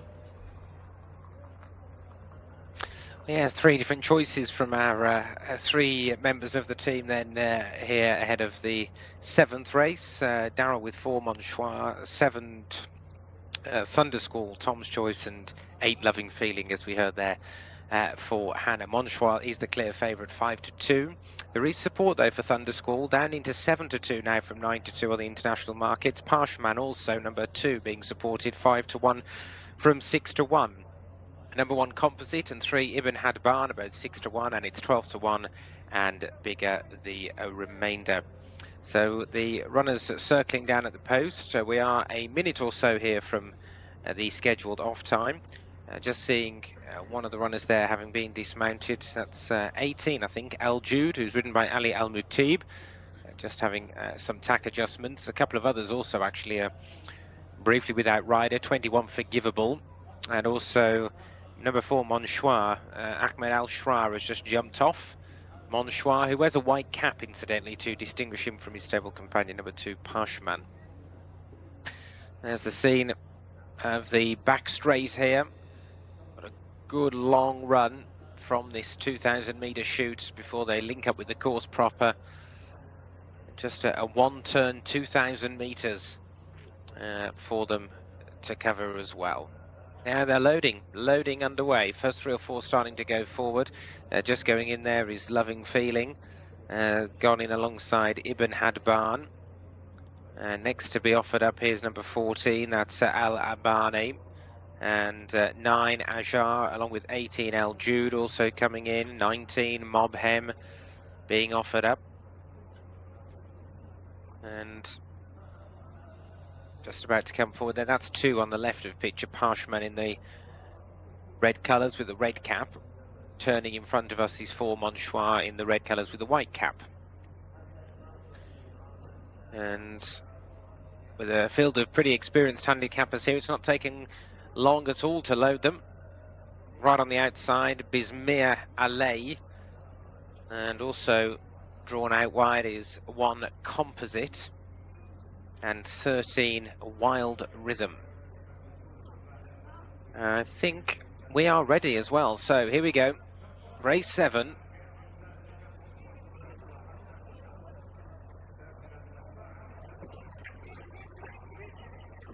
One or two of them just a bit restless in the stalls whilst the starter holds them.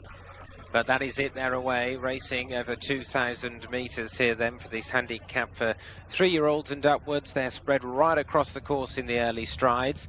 Amongst those showing early speed is Radad, and also Monchois is prominent in the white cap. Here goes Rare Ninja, also dashing through and is just about taking it up from Monchois. Racing in 3rd place is Thundersquall, and they're being followed in 4th by Al Abani.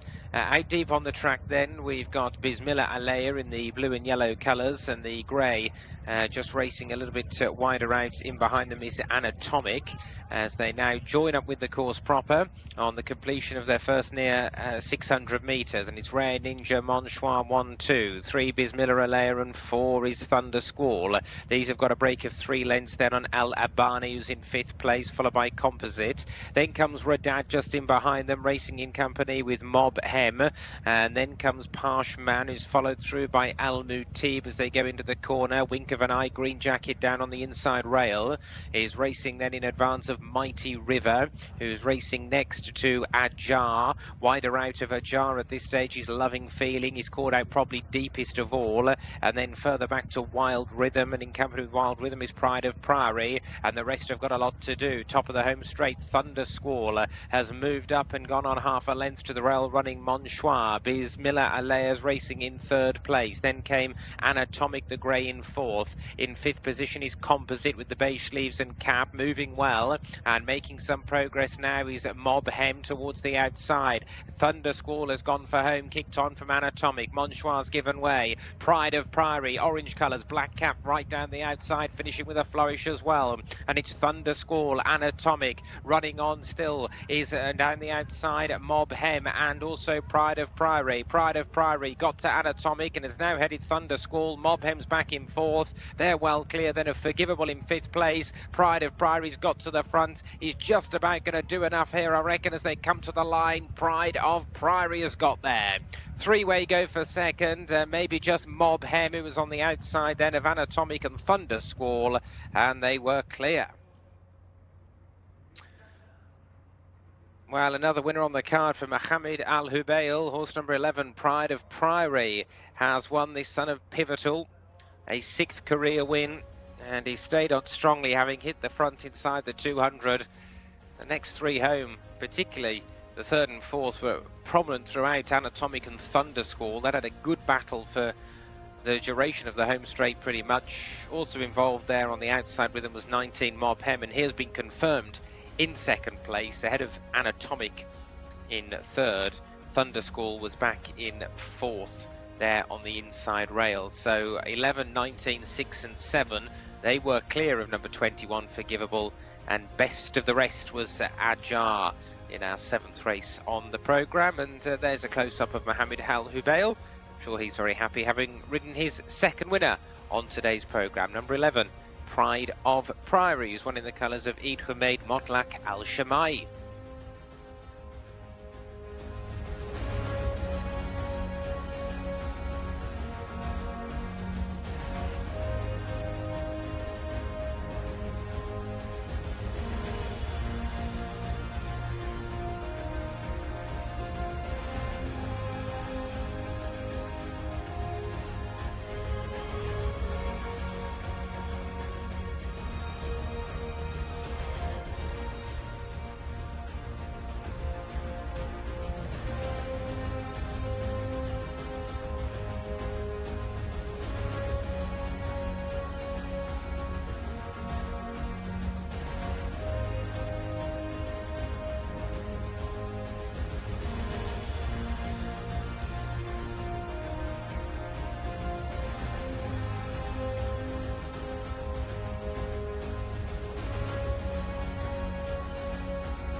That is Pride of Priory. Then it's a double for the rider, ex British runner. Of course, with William Haggis has had 5 runs now here at Riyadh, and gets off the mark at that 5th attempt. Yeah, this horse has never shown me enough to warrant selecting today. I'm not going to beat around the bush. That's my opinion. I've seen him plenty of times. I don't really know where this performance has come from. It's a big step forward.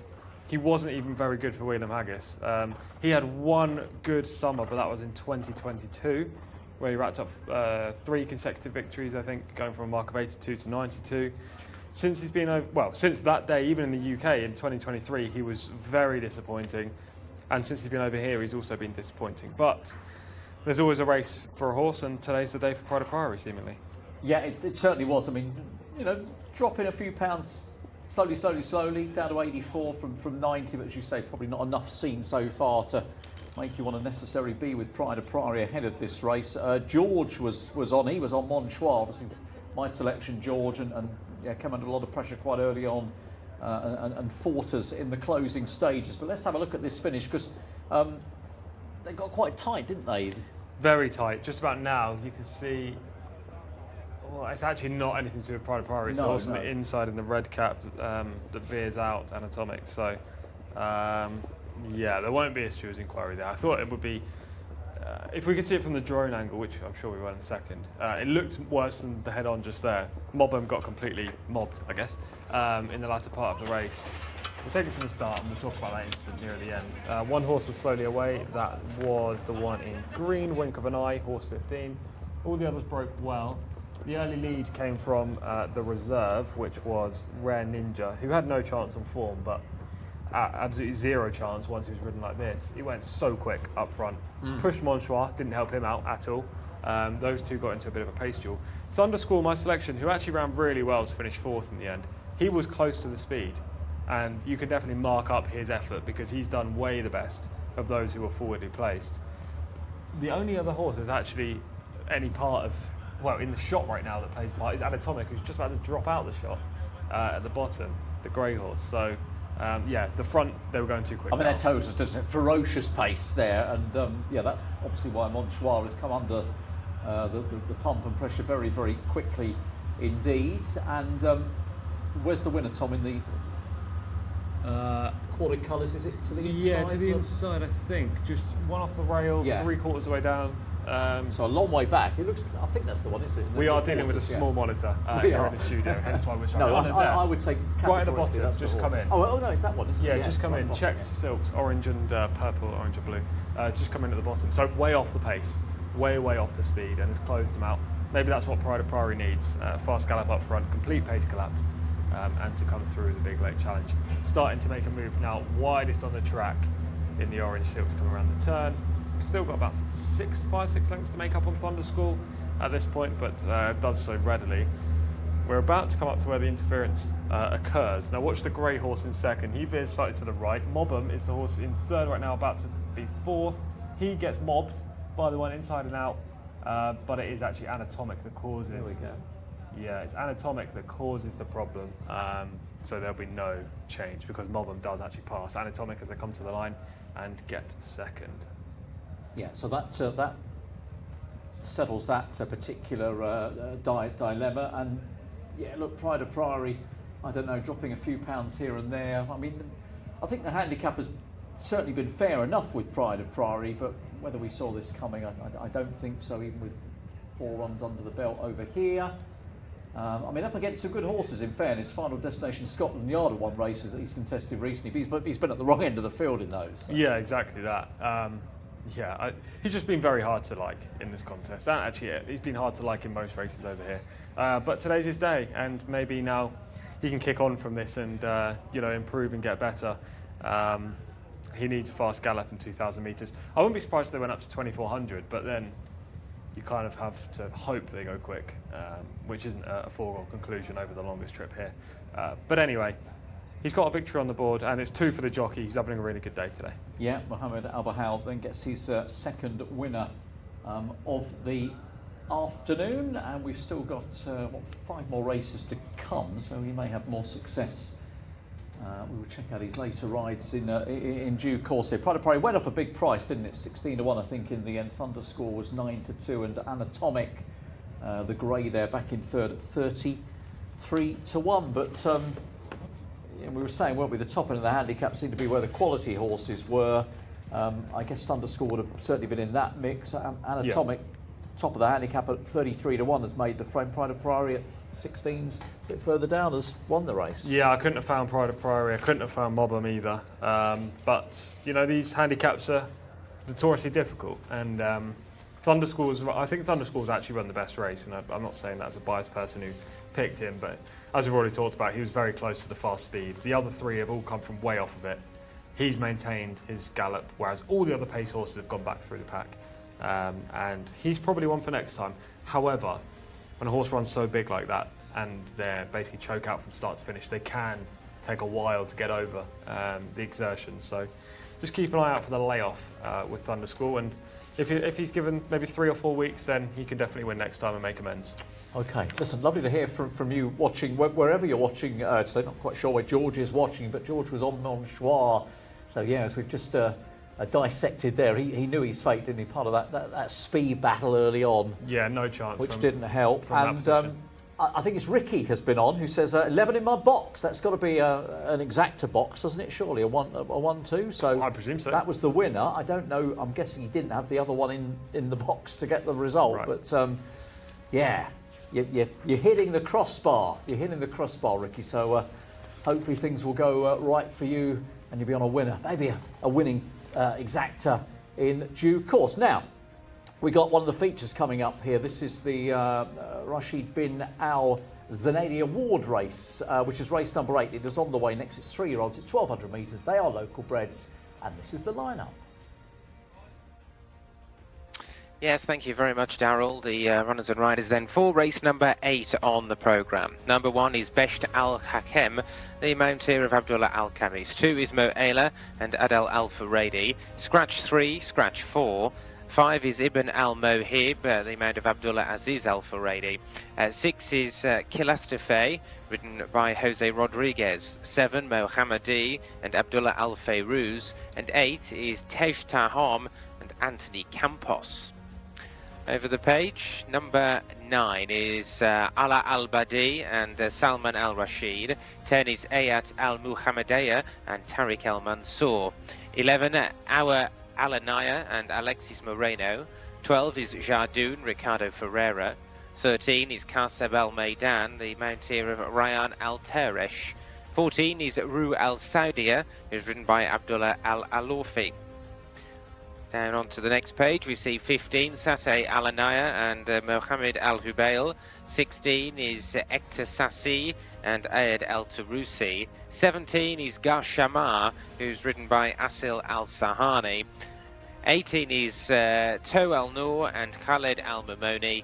And 19 is Max Sabi and Tab Al-Timyat. Scratch 20 and the reserve 21 as well.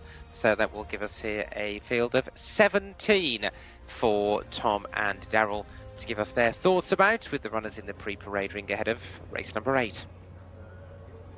Stephen, thank you very much. Stephen Pell calling the races home for us. Dan. We're loving his input as well when the runners down at the stalls with his thoughts and selection. That's all good stuff. So race 8, yes, open here coming up with the runners in this award. So locally bred, top-rated horses are in the 90s. Mo Ayla is the favourite on the international prices. The 2 horses rated 95. Looks for a third winner for leading rider Adel Al Furedi. And then just in behind that, I think, am I right in saying the 12 was 2-1, or have I scribbled the wrong price down? The 12 is 7-1. 7-1. I've put a line under it and it looks like a 2. So on that basis, that's my writing. Our Alanea, number 11 at 11-2. Is the second choice. But yeah, we've got a strong favourite, haven't we? Mo Ayla here, horse number 2 for this one. Definitely the horse to beat as well, rated 95, so clearly the top rated horse in this contest, with the scratch of horse 3, Merber Alaze, who would have been rated 94, and also won the last 5 outings. That's a key scratch. And Barik Al-Fuz. Now those 2 are out, Mo Ayla has a commanding grip, basically, on this field, judged on official ratings. And with a man like Adele on board, it would take a brave person, a brave punter, brave anything to take on Mo Ayla here. I think 11-8 is a fair price. We know he's capable of winning at this level. We know he's got extra stamina, should be strong at the finish. The only concern is 1,200 metres too sharp for him from this, especially with this draw, but he would have to run way below par to lose, I think. Yeah, I had 3-4-2. I've lost 3-4. So you're on the 2, in that order. So by default, I mean, look, a prolific winner, as you say, 4 wins from 8 so far. Won a decent race at Taif back in the summer. Yes, I wonder if 11:08 will last. I think you're spot on there with the way the market is shaping up at the moment, with the absence of the two probably would have been sort of vying for favouritism had they stood their ground. So it's a much easier race to win. I'm sure Connections are rubbing their hands together with glee. And if you're making up your mind, do I want to be with the favourite? Well, here's a chance to have a look at Mo Ayla. This is the run in November, and he's going to take second place on this occasion. Behind the horse, Makegar it was on this occasion.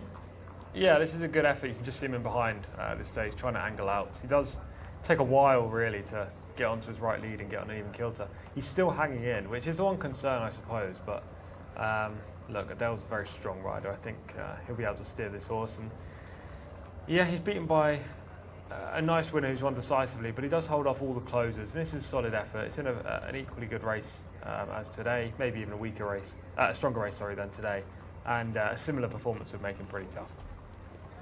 And there is the favourite, one of the stronger favourites so far. If you are just joining us, some stronger favourites still to come. But Hannah is across the runners, and all eyes on the favourite there, number 2.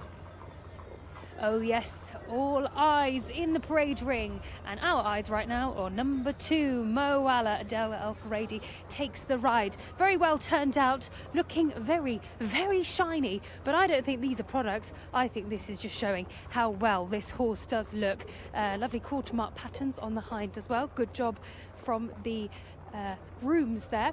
Now, the horse is getting a little bit, well, not too agitated, but this is starting to progress the behaviour. It started with a jig jogging, and now it's gone to pulling. Wears the noseband, has an egg butt snaffle in, and also a tongue tie. But nevertheless, this horse looks like he wants to crack on and get going. Looks really great. Next up, we're going to have a look at horse number 11. Moving to the back, well, not the back, sort of midway through the parade ring now. Number 11, Our Alanea. Bit more of a relaxed horse, this one. Has a D-ring snaffle in, just means that it sits better in the mouth. Also has some nasal tape on the front just to open up the airways, and also has the earplugs in, which will be taken out at the start. A really great coat as well, and nice hind muscle. Walking quite well too. Next up, number 12, Jadoon. A longer type horse, this one. Has a grackle, cross noseband, wiggling its tongue, so that explains it, and also has a tongue tie on just to stop it flapping around. Nice and muscled underneath in particular. You can really see those obliques. I really like the look of this horse actually, and you could see it could eat up the ground with its length, and especially the way it walks. It is tracking up nicely and walking out well. It's got a better distance in the parade ring, this horse, so you can really see it move much better than some of the other horses. Just having a little shake now, and that is just because the rider has got on, which is Ricardo Sousa Ferreira. So probably a little bit cold back, just thinking, oh, you're on me, but they'll keep walking to get those muscles moving. And the last horse we're going to look at is the 14, Rue Al Saudia. This horse, I would say, personally, is carrying a bit more condition than some of the others.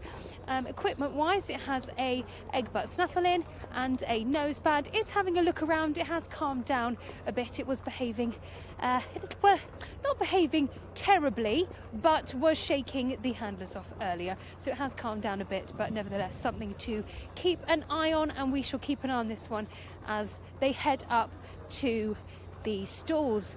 That's it from the parade ring. They're all heading out onto the track now. Back to you guys in the studio. So this is an important race, isn't it? It's an award race, as we mentioned earlier. 65,000 Saudi Riyal up for grabs for the winner, and this is the award. This is the trophy that the owner will be collecting, wonderfully inscribed. And I wonder which of these connections will be handed that particular award in a few moments' time. Obviously, the HDB Racing Stable are the owners of the favourite, and they are favourite to be going up for the presentation, but of course nothing guaranteed. Further down, Tom, in the market, in the race, because look, it's a big field, it's a solid favourite, but there are 18 runners here. There are, yes. They all have to improve to beat Moela, but Yeah. some of them could. The likes of Alanaya, who's rated 87, had 6 starts, so still relatively unexposed for a trainer and owner that really specialise with young horses, especially those by Commend, the sire. Alanaya has won 3 of the 6.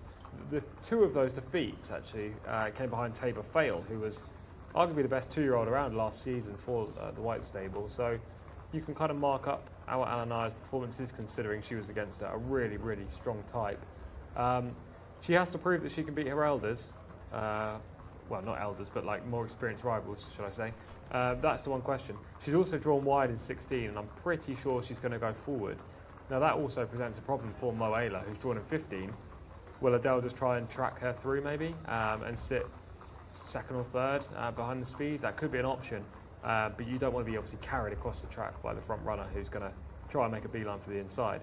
Horse number 12, Jadoon, who is 7-1 in the international market, draws much better in stall 2. Again, is another speedy type in this race. Ricardo Ferreira and Thamar Al-Dahani, I think they'll probably opt to go forward yet again on this colt, and maybe he's good enough, but the drop in trip is probably a positive for him. The only positive isn't the amount of other front runners in this contest, which is probably a negative. The 15, Satay Alanai, only had the 3 outings in the last 14 months, which is a problem for me, yet it's still relatively high up in the international market at 9-1. Same price as Tejdahom, horse number 8, who again is a speed horse in this race. Ran okay actually in an open behind Al Fasalaya last week, but all this speed, including Best Al-Hakem, who we haven't talked about, horse number 1, surely just sets it up for the stalker, which would then put another tick in the box of Moela. Yeah, a lot of ticks in that box. 11-8 still there if you do like the favourite Moela. In fact, no change really in the prices. So our Alanaya, who Tom was talking about first of all there, this horse has been off the track for the best part of a year. I mean, won a lot of races last year, but it's a long time away. Jadoon, the 12 in the red stable colours at 7-1. And then we got 9-1 Satay Alanaya. And 9-1 number 8 as well. Tejdahom is also at that price. That was filly was well beaten though in a race against fillies last time, albeit it was a much tougher race. So a bit of a squeak, I suppose, on the drop down today. But yeah, the marker 95 for Moela, 87 our Alanaya, and then the remainder of the runners are, well, at best I think early 80s, low 80s, 82, and downwards. So they're gathering down at the post. Still got a little bit of time before this one is due to get underway. Off at 5:35 or even 6:35 local time. Big field here, but perhaps not as competitive as many of the races we have here in Riyadh. Ricky's been back on. All right, the numbers now. We're getting the numbers. So 7, 9, 2, 13 for the box. Interesting. The exacta. 7's a price. So's the 9. 9's a price. 2's obviously the banker. 13 sort of in the middle somewhere. Don't hate that. Don't hate that at all. Most No. of those are closers, so could be well suited by the shape of this race.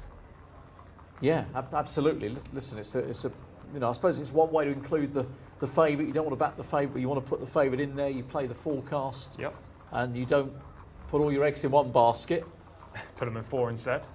Yeah, I mean, I suppose without dissecting Ricky's bet, you could, or Ricky's thoughts here, you could go, well, I really fancy the 2's going to win. I'm going to have the others to battle out second, but he's put them all in, which kind of makes sense, I think. Does make sense, yeah. You're obviously looking for the bigger return.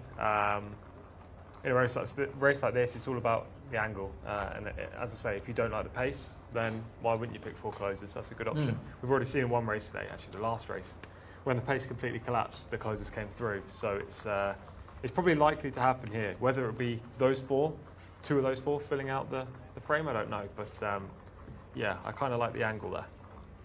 There we are. So that's an example of one way to try and not just find the winner, but to take to that next stage and try and find the first 2 home. Of course, many of us will be more than happy just to have a winner, but that's how you get the nice returns, of course. So race 8 on the way shortly. 4 more to come after this. Scotland Yard, the the star of the show, but they're making us wait, Tom, of course, until the very last They are. race. Yes. So a little way off yet, isn't it? But, It is indeed, but he should hopefully confirm himself in good form ahead of the Saudi Cup.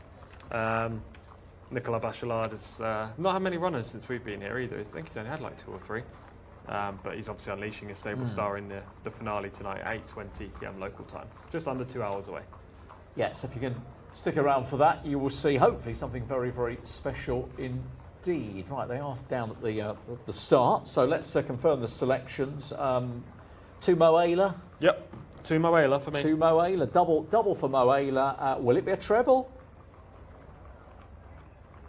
Won't actually. I do think that he will be very hard to beat. He looked very, very good in the parade ring. That was the first horse we were looking at for those that were watching at home, number 2, Moela. But my pick for this race, I'm actually going to go with number 11, Our Alanaya, with Alex Moreno on board. 3 from 6, but putting my notes with what I saw in the parade ring, as always, I do really like the look of this horse. I liked his muscle, and I also like the shine, and I just think, first of all, it's very well turned out, but second of all, fitness-wise, it looked race ready.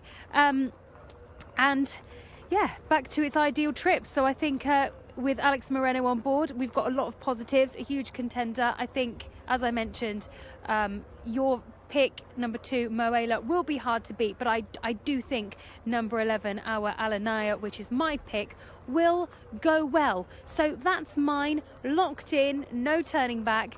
It's over to you now, Stephen. What are your thoughts on race number 8? Yeah, race number 8 then, the Rashid bin Al Zanadi Award for the 3-year-olds on the dirt over 1,200 metres. And you heard there from Hannah, she's with Our Alanaya, who's currently 5-1 second favourite on the international markets, behind Mo Ayla, who's clear at 5-4, and Adala Faradi bidding for his 3rd winner on tonight's card, with this horse who's won 4 of 8 races so far, and he's a clear 5-4 market leader ahead of Our Alanaya. Jadoon is 3rd in on 7-1, and it is 9-1 for Satay Alanaya, with 10-1 and bigger the remainder. We are just a few seconds now from post time, less than a minute away, so they'll shortly begin the loading process for us here. I think I'd be inclined to roam with Hannah and go with Our Alanaya back over 1,200 in this 8th race. Will very much suit her, and she was very impressive in those 2 wins before the 2 lesser efforts the last twice, and is officially the 2nd top rated behind Mo Ayla in this field, as they now are going in. Not many of them above 80. Mo Ayla's 95, Our Alanaya 87, and 82 for number 8 Tej Tahom, who's a 10-1 shot. As we see 18 going forward there, To El Nur alongside Our Alanaya's going into stall number 16. The grey there is 1, Besht Al Hakem. Here's Ru Al Saudia, number 14, and Abdullah Al Orfi. And 9 is Ala Al Badi, who's still out the back as well. But might only have 2 or 3 left to come forward then for this 8 of 12. One of the features on the card, not the feature, but one of them. And Ala Al Badi going into stall 17 there, right on the outside, alongside one who's getting a bit worked up, it has to be said, in stall 18, Kilastife. Stand ready.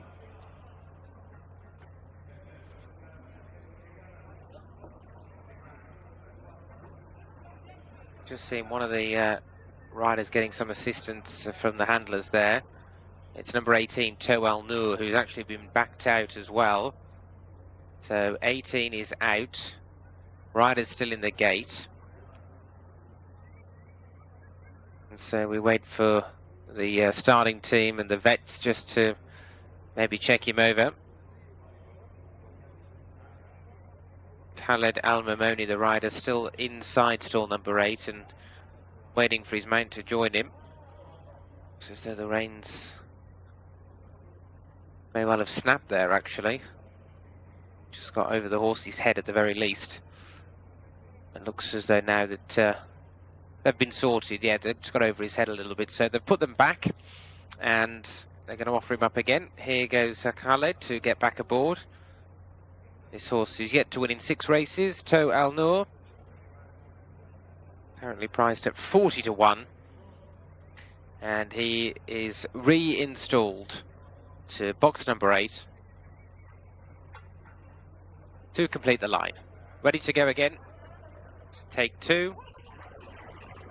And that's it, they're away from the 1200 metre mark for the Rashid bin Al Zanadi Award, one of the slowest ones away from the stalls, and being firmly ridden is Besht Al Hakem out towards the back of the pack. Braking well though and showing some good paces, Tej Taham, and also handy right up there as well is Our Alanaya. In between that pair as they go around that turn and now trying to get through is Jardoun, who's had to come across underneath them onto the rail as they swing around the corner. And with the lead then it is Tej Taham who has the advantage here. Our Alanaya towards the outside. Right in there with them is Mohammadi. They're being followed through by Kilastafe the Grey with the blue cheek pieces, noseband towards the outside. Further back on the inside is Jardoun as they're already into the home straight. Behind Jardoun is To Al Noor. Then came Ayat Al Muhammadiyas further back at this point, and so too is Gashamar. Down the straight they come, and look at the red jacket coming there well is Jardoun. Jardoun moves on by and takes it up from Mohammadi, and then Tej Taham, who's weakening, trying to keep on down the outside is Ibn Al Mulhib. But as they come towards the line, the winner is clear. Ricardo Ferreira aboard Jardoun. Jardoun at the line wins ease down, won by 6 lengths, I reckon. In second was Ayat Al Muhammadiyah. Running on down the outside was Ru Al Saudia, and then Ibn Al Mohib. So it is the third favourite that's won, number 12, Jardoun, who's won for the second time. 9th career start for this son of First Defence. And he picked up really well when shaken up by Ferreira. Got a lovely sit down on the inside, box number 2, just tracked the pace in about 4th position on the rail. And when the leaders, who went very fast indeed, started to give way, he pounced and gave himself an unassailable advantage. 6.5 lengths confirmed as the winning distance there for Jardoun. As he beat 10, Ayat Al Muhammadiyah, keeping on well in second place. In third was Mohammadi, and 4th was Ibn Al Mohib. Here's the winner across the line with a big margin, as I say, confirmed at 6.5 lengths. So I think that's probably fair to say the easiest winner of this afternoon's programme so far. Jardoun wins well in race number 8.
Got Sama Al Dahani here, who has just got on the phone, so we'll see if we can grab him as he comes in. But we'll keep walking so we don't want to get run over by the winners as they come in. What an excellent ride that was. Hopefully we can catch up with the both of them, but we'll definitely be able to catch up with Ricardo. Here he is. Congratulations. What a ride that was. Yeah, he's a good horse. I told you he's a good horse. Alhamdulillah, today, first run for him, for Prince Faisal. I'm happy to bring the cup for Prince Faisal, and he will progress more. He will go to the King Cup, inshallah. He will go to the big race, inshallah. Oh, he will? Yeah, he's a good mile, and 9 furlong is better than this distance. Fantastic. Thank you so much. We're going to catch up with Ricardo now. Thank you. Thank you.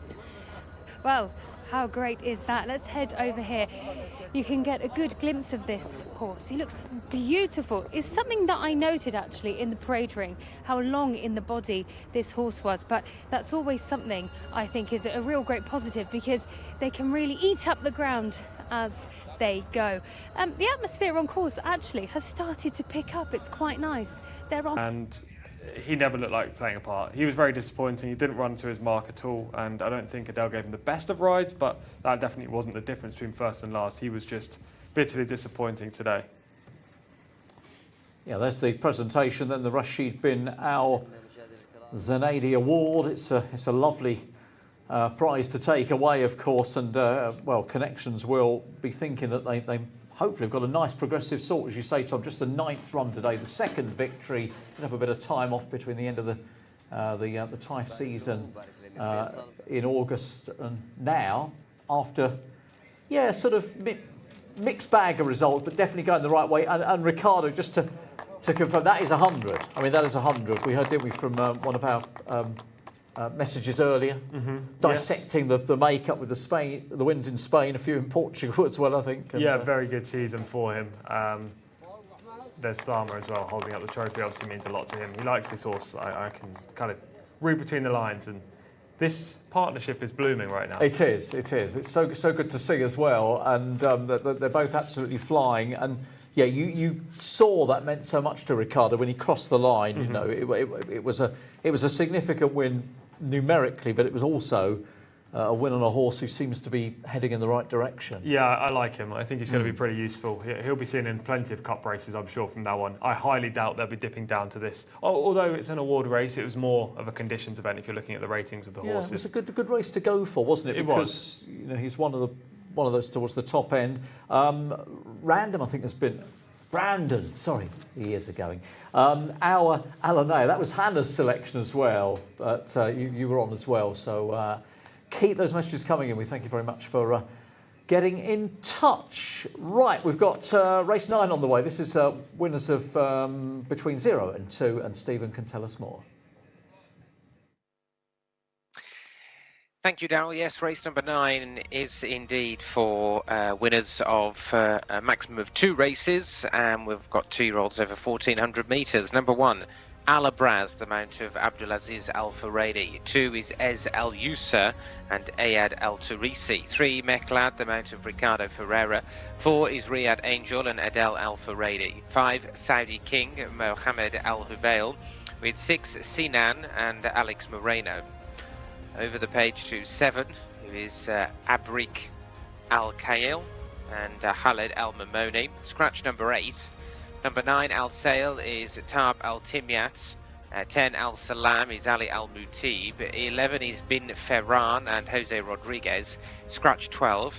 13 is Fuj and Muhammad Al Daham. 14 is Hazoum and Muhammad Al Nasser. On the next page, we'll see number 15. May Alaya and Wigberto Ramos. 16, Maroon and Ahmed Al-Shah. With 17, Motazar and Abdullah Al-Fayrouz. Scratch the 18. 19 is Safir Jean and Naif Al-Nazi. 20, Saudi Top and Abdullah Al-Saidi. At 21 is Peninsula Power with Fahed Al-Furedi. And 22, the reserve, is also out as well. So race 9 of the 12 on tonight's programme sees our 2-year-olds once again, who are now coming into the parade ring. So let's rejoin Darryl and Tom. Thank you very much. And you can't see, there we are, just left the picture. The jockeys just coming into shot. They've left the weighing room, the warmth of the weighing room, and about to come out into the centre of that paddock for what is race number 9, as Stephen's told us, of course. Back with the juveniles, back with the 2-year-olds here, 1,400. These are local breds and imported horses, and it is 7-2 the field on the international market with Ez Aliusa, the favourite. That's the 2 horse. Let's, before we talk form and try and put you in the right direction, steer you in the right direction, we can go to Hannah for a little bit of thought from outside. Thanks, Darryl. Number 1, Alabraz.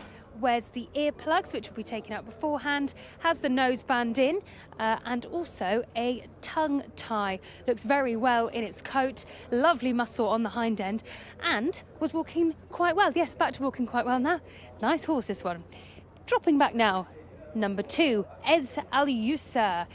Beautiful plaits on the front. Good job from the handlers there with the grooming, particularly on the hind end. Some lovely quarter marks.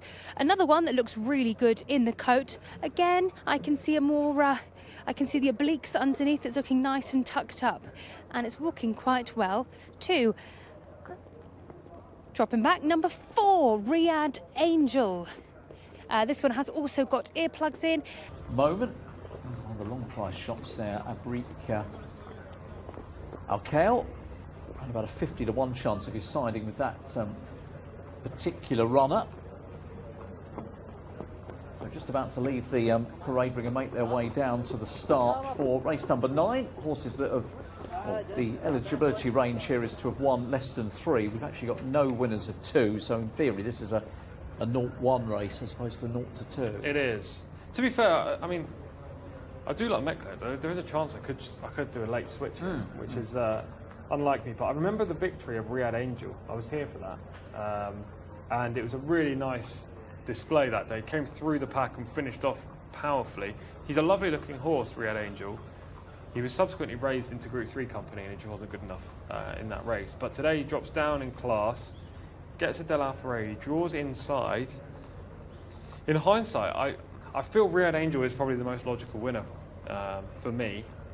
Mecked's a better price, double the price. What I'm going to do is, for the viewers at home, I'm going to go with both. I'm going to say split stakes. Okay. For me, Meckled and Riyadh Angel. Yeah, and for our competition, I'll go with the 4. With the 4, yeah. Yeah, I think maybe if that horse could get back to his maiden performance, now down in grade, Riyadh Angel will play a big role. That being said, Meckled is more consistent. Riyadh Angel I'm basing purely off one effort rather than his whole career so far. Yeah, I mean, he did try a much better race, didn't he, last time? So He did. You're trying to read into it, aren't you, I suppose, when you put these horses in a tougher heat and they're unexposed and they're learning the ropes, trying to read into that. But 4 to 1 chance anyway, Riyadh Angel in the red colours. Only runner for the red stable in this particular race. Adele looking for the 3rd winner of the afternoon. And there is Meckled under Ricardo Ferreira. It will be buoyant. He will. Of course, after the last race. Yeah, it's a big milestone that he managed to hit in the last race. And yeah, as I've said before, I'm a firm believer of jockey confidence. And when they ride either a notable success or a big race winner, then they can improve their riding. It's not like Ricardo needs to improve anything, but no. If you're riding at, say, a 9.5 out of 10, that little bit of extra confidence could take you to a 10 out of 10. And it could be the difference between winning and losing the next race. So I'm happy with Meckled's rider and draw, and I'm happy with Riyadh Angel's rider and draw, and both of their profiles. They're the 2 for me. But as I say, for our competition, I'll go with the 4, Riyadh Angel. I think he's slightly more logical than Meckled, but obviously he's half the price of the 3. Yeah, he is. On the last check on those prices, I'm wondering if there's been any kind of movement in the betting. The markets have been fairly quiet this afternoon. Sometimes we do see a fair bit of activity, but it's been on the quiet side. Just a little bit of money for Riyadh Angels, become joint favourite now with Ezalusa, the 2 and the 4 at 7 to 2. Motazar 4 to 1, 5 to 1 Alabraz, though they are steady, and Meckled has also just come in a point from 8 to 1 into 7. So that's how the market is shaping up. International prices. Check your usual provider for those if you want to see how the market is moving. Race number 9 coming up then here. These 2-year-olds. Still about 6 minutes before the race is due to get underway here. So you've got a little bit of time before the contest will begin. Now, obviously, this is the last day of the week as far as the racing is concerned. We did touch upon this a little bit earlier on. Racing is back here on Thursday, which is the 26th. It's a fairly low-key day on the 26th, but then Friday next week has got a whole plethora of cup races.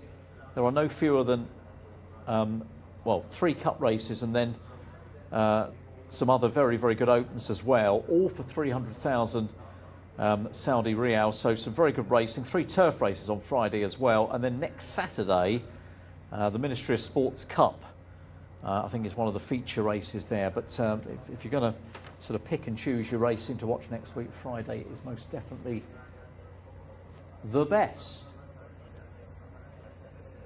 Right, down at the start, they've got there a little bit early. So we are just awaiting the clock to tick round a post time. Let's just confirm selection. So Jcsa the 2 is my choice. And for me, it's a split between the 3 and the 4, Mechled and Riyadh Angel, but I'll side with the 4 as my primary pick. Okay, 2 for Hannah. Well, this is exciting because we are all going for different, and that's what we like, a bit of variety. So my selection is number 1, Albaraz. I kept coming back to this horse purely from what it looked like in the paddock. I thought it was a very strong leader in its last run, and that's something that I noted down from watching the replays yesterday. So from tying that up with my notes, that's the horse that I'm going with. I did also like your selection, Daryl, number 2, Jcsa. I like that one also, but I'm sticking with the number 1, and then we're all going for different. That's exciting. Just to know, on a horse that decided to take off was number 14, Hazoom, quite literally zoomed when it was let go on the track, but the jockey held on very well.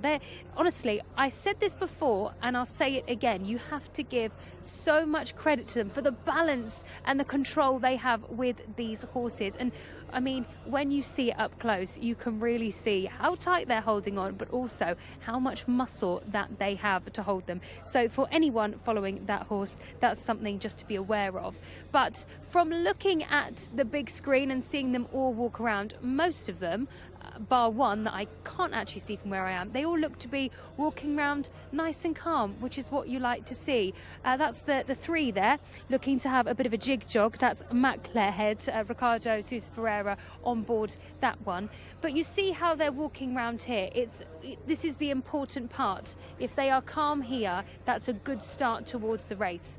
Of course, it's always important to note how they are in the parade ring, definitely, but that's the important part here, because this is the moment that they can walk around, keep calm before entering the stalls.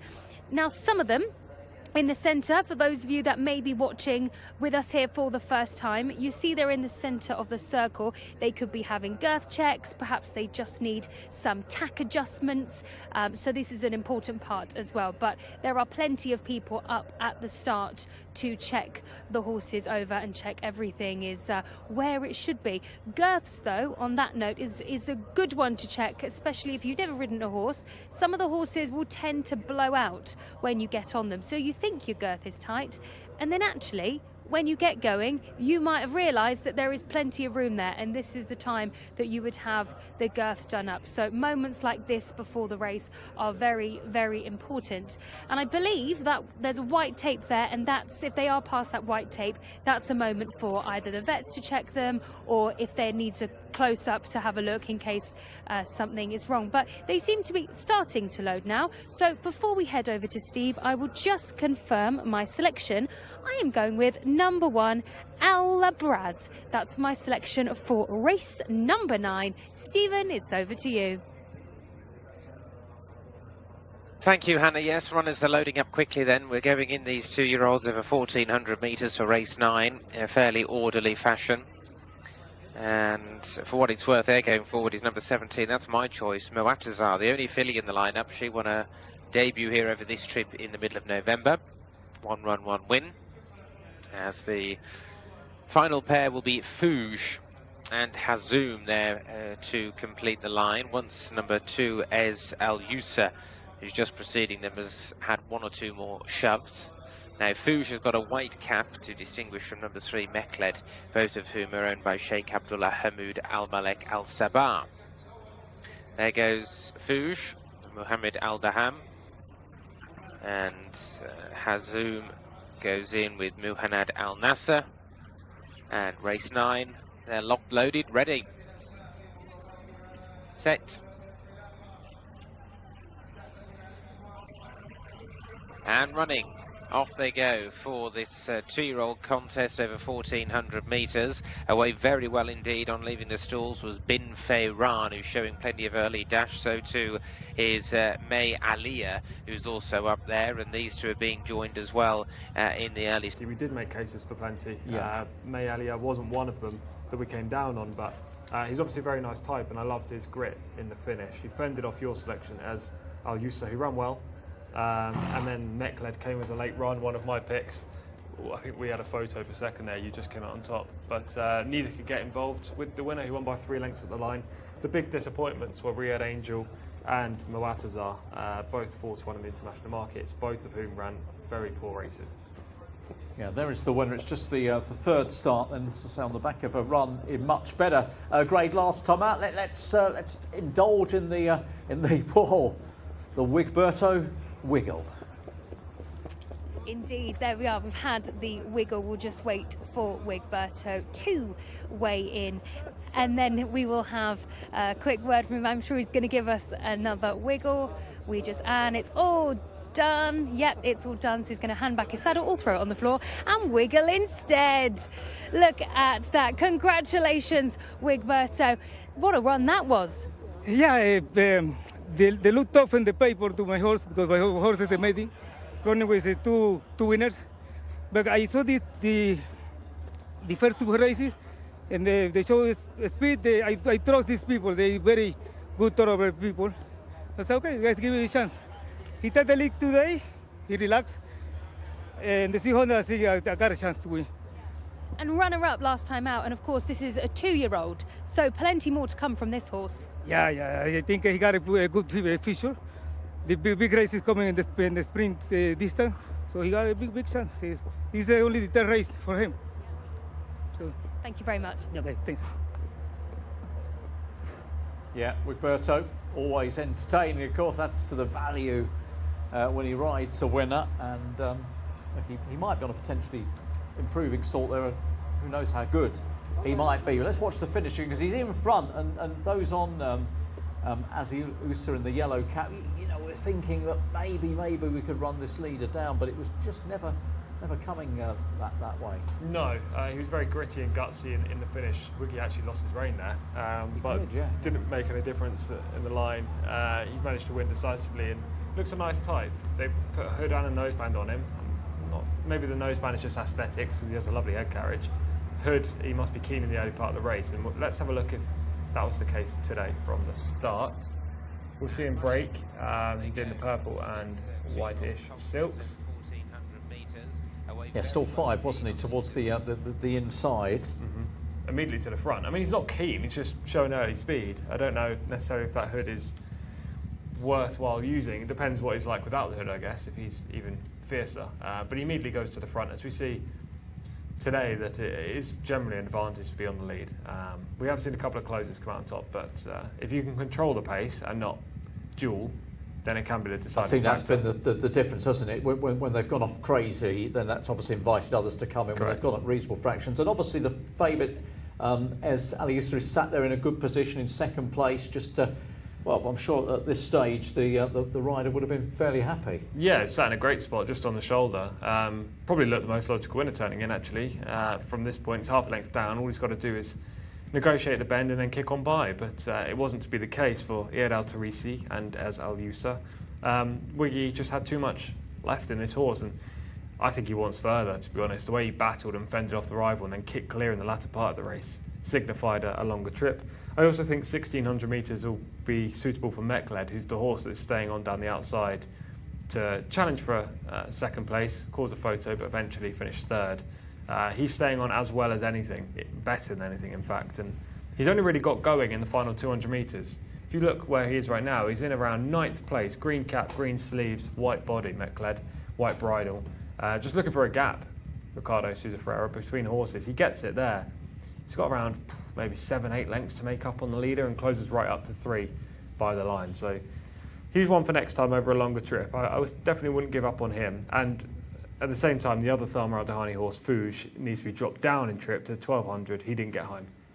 No, he showed early speed, wasn't happening in the latter part of the race, and ultimately a good finish for 2nd place with The two just holding off the three there for the minor spots, but all behind May Aliyah, who's won nicely here at the third time of asking, this son of Oasis Dream. So that is our 9th race, all done and dusted on this card here at Riyadh. And we've still got 3 more races to bring you. Next up will be the feature race of the day. It is a domestic Group 3 contest coming up. It's going to be over 1,600 metres for the older horses. So we're looking at horses rated here the top end in the sort of low 100s, Tom. So we're going to sort of turn that dial. We're going up another notch here in terms of the class, and that will take us to the Arabian Open to come, the fillies race there, and then of course the big one at the end. So it's really good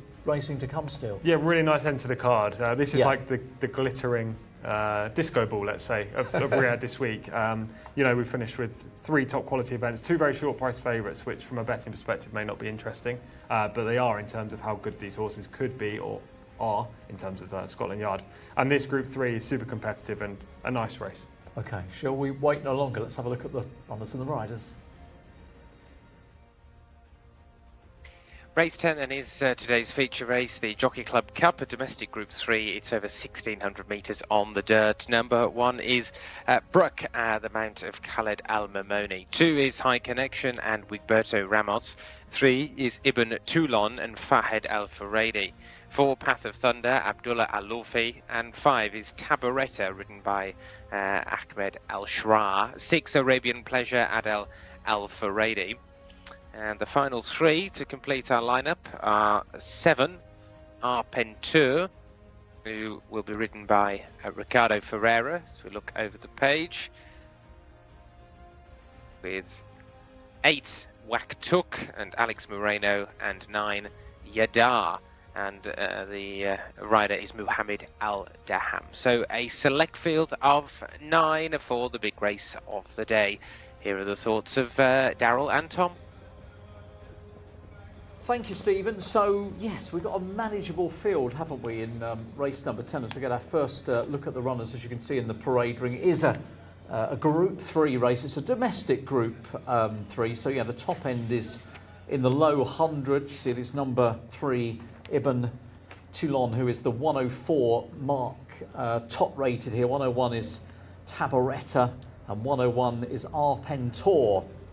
And those 3 are the market leaders, not in that order actually, because Tabaretta is trading as favoured at the moment at 9 to 4 the international prices, who ran well to finish second, clear of the rest last time out.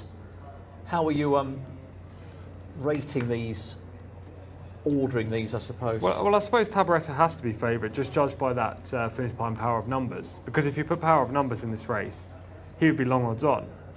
He's rated 108 or 109 and a very, very talented horse for the White Stable. So on that runner-up effort, then Tabaretta has to be considered the favourite. But he does tend to find 1 or 2 too good every time he runs. It'd be interesting to see what Jimmy thinks. Hopefully we can hear, maybe we can hear from him pre-race, but if not after the race, if the horse wins. Just purely because he constantly places up but struggles to win. He has the best form in the race. He's ex-Godolphin, and I actually remember watching his debut when we worked on when I was on shift on Sky Sports in the UK, and he debuted on the all-weather, and I thought this course could be good because he took a lot of money, ridden by James Doyle.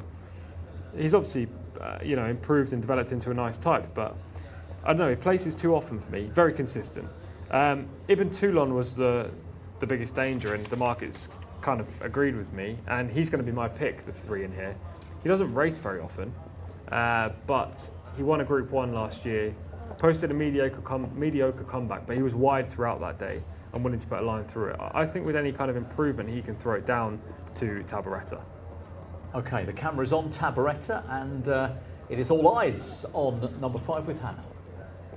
It is indeed. Thanks, Darryl. Okay, number 5, Tabaretta. Jimmy Jerkins, trained for the Red Stable, has the noseband. Also got some earplugs in as well. Walking really nicely, this horse, tracking up also, and great muscle definition on the hind end. And you can see those obliques underneath.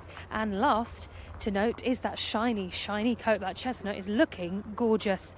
Number 6 is the next horse we're going to look at. Arabian Pleasure. Adel Al Faradi takes the ride. Also got the earplugs in, noseband, and this horse has a real nice shine on its coat as well. A real gorgeous black colour. I'm walking just off its back so I can see it walking. It's walking quite nicely as well. It's got a lovely swing on its hips. So yes, that is another paddock eye catcher, looking phenomenally gorgeous.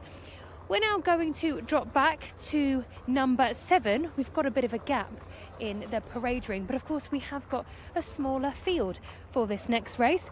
Number 7, Arpentier, taking it easy, having a little I say stroll. It's not really a stroll. It's a dawdle, and they're actually closing in on the parade ring, making it smaller, which is a bit easier. But yes, this horse is just taking it easy, I think. I'm sure it'll wake up in a moment. But yeah, it's been having a look around, but again, nothing too exciting. It seems to have perked up a little bit now, actually, as it brings its head in and having a chomp away on the bit. Walking wise, it's walking quite well, and it's nice and tucked up underneath. As it jig jogs, it's actually you can see those fitness muscles behind. Oh, they are in action. And the last horse we're going to look at is number 8, Waktuk, and Alex Moreno takes the ride on this horse. Small head on this horse in comparison to the rest of its body, but nevertheless a looker. On its neck you can see it's very cresty, but of course that's muscle. It's all part of that top line. And number 7 in front, Arpentier, has had a stop and has decided to go backwards. So number 8, Waktuk, is behaving rather well considering what's going on. But yes, number 8, Waktuk, is walking quite well, having a little look around, wears the noseband and got a standard egg butt snaffle in as well. Looks quite a straightforward horse actually, but perhaps the noseband just to correct the head carriage. Gorgeous shiny coat and great muscle definition on its hind. That's it for the paddock updates. Back to you guys in the studio. Yeah, Waktuk, who is 10 to 1 on the international markets, looking good. And there's a quick look at Yadar, who is the 9 horse here, the Cracksman, looking for another winner for Famer Alderani. Let's have a look at some form, actually. We'll show you that one in a minute, but here's Tabaretta first of all.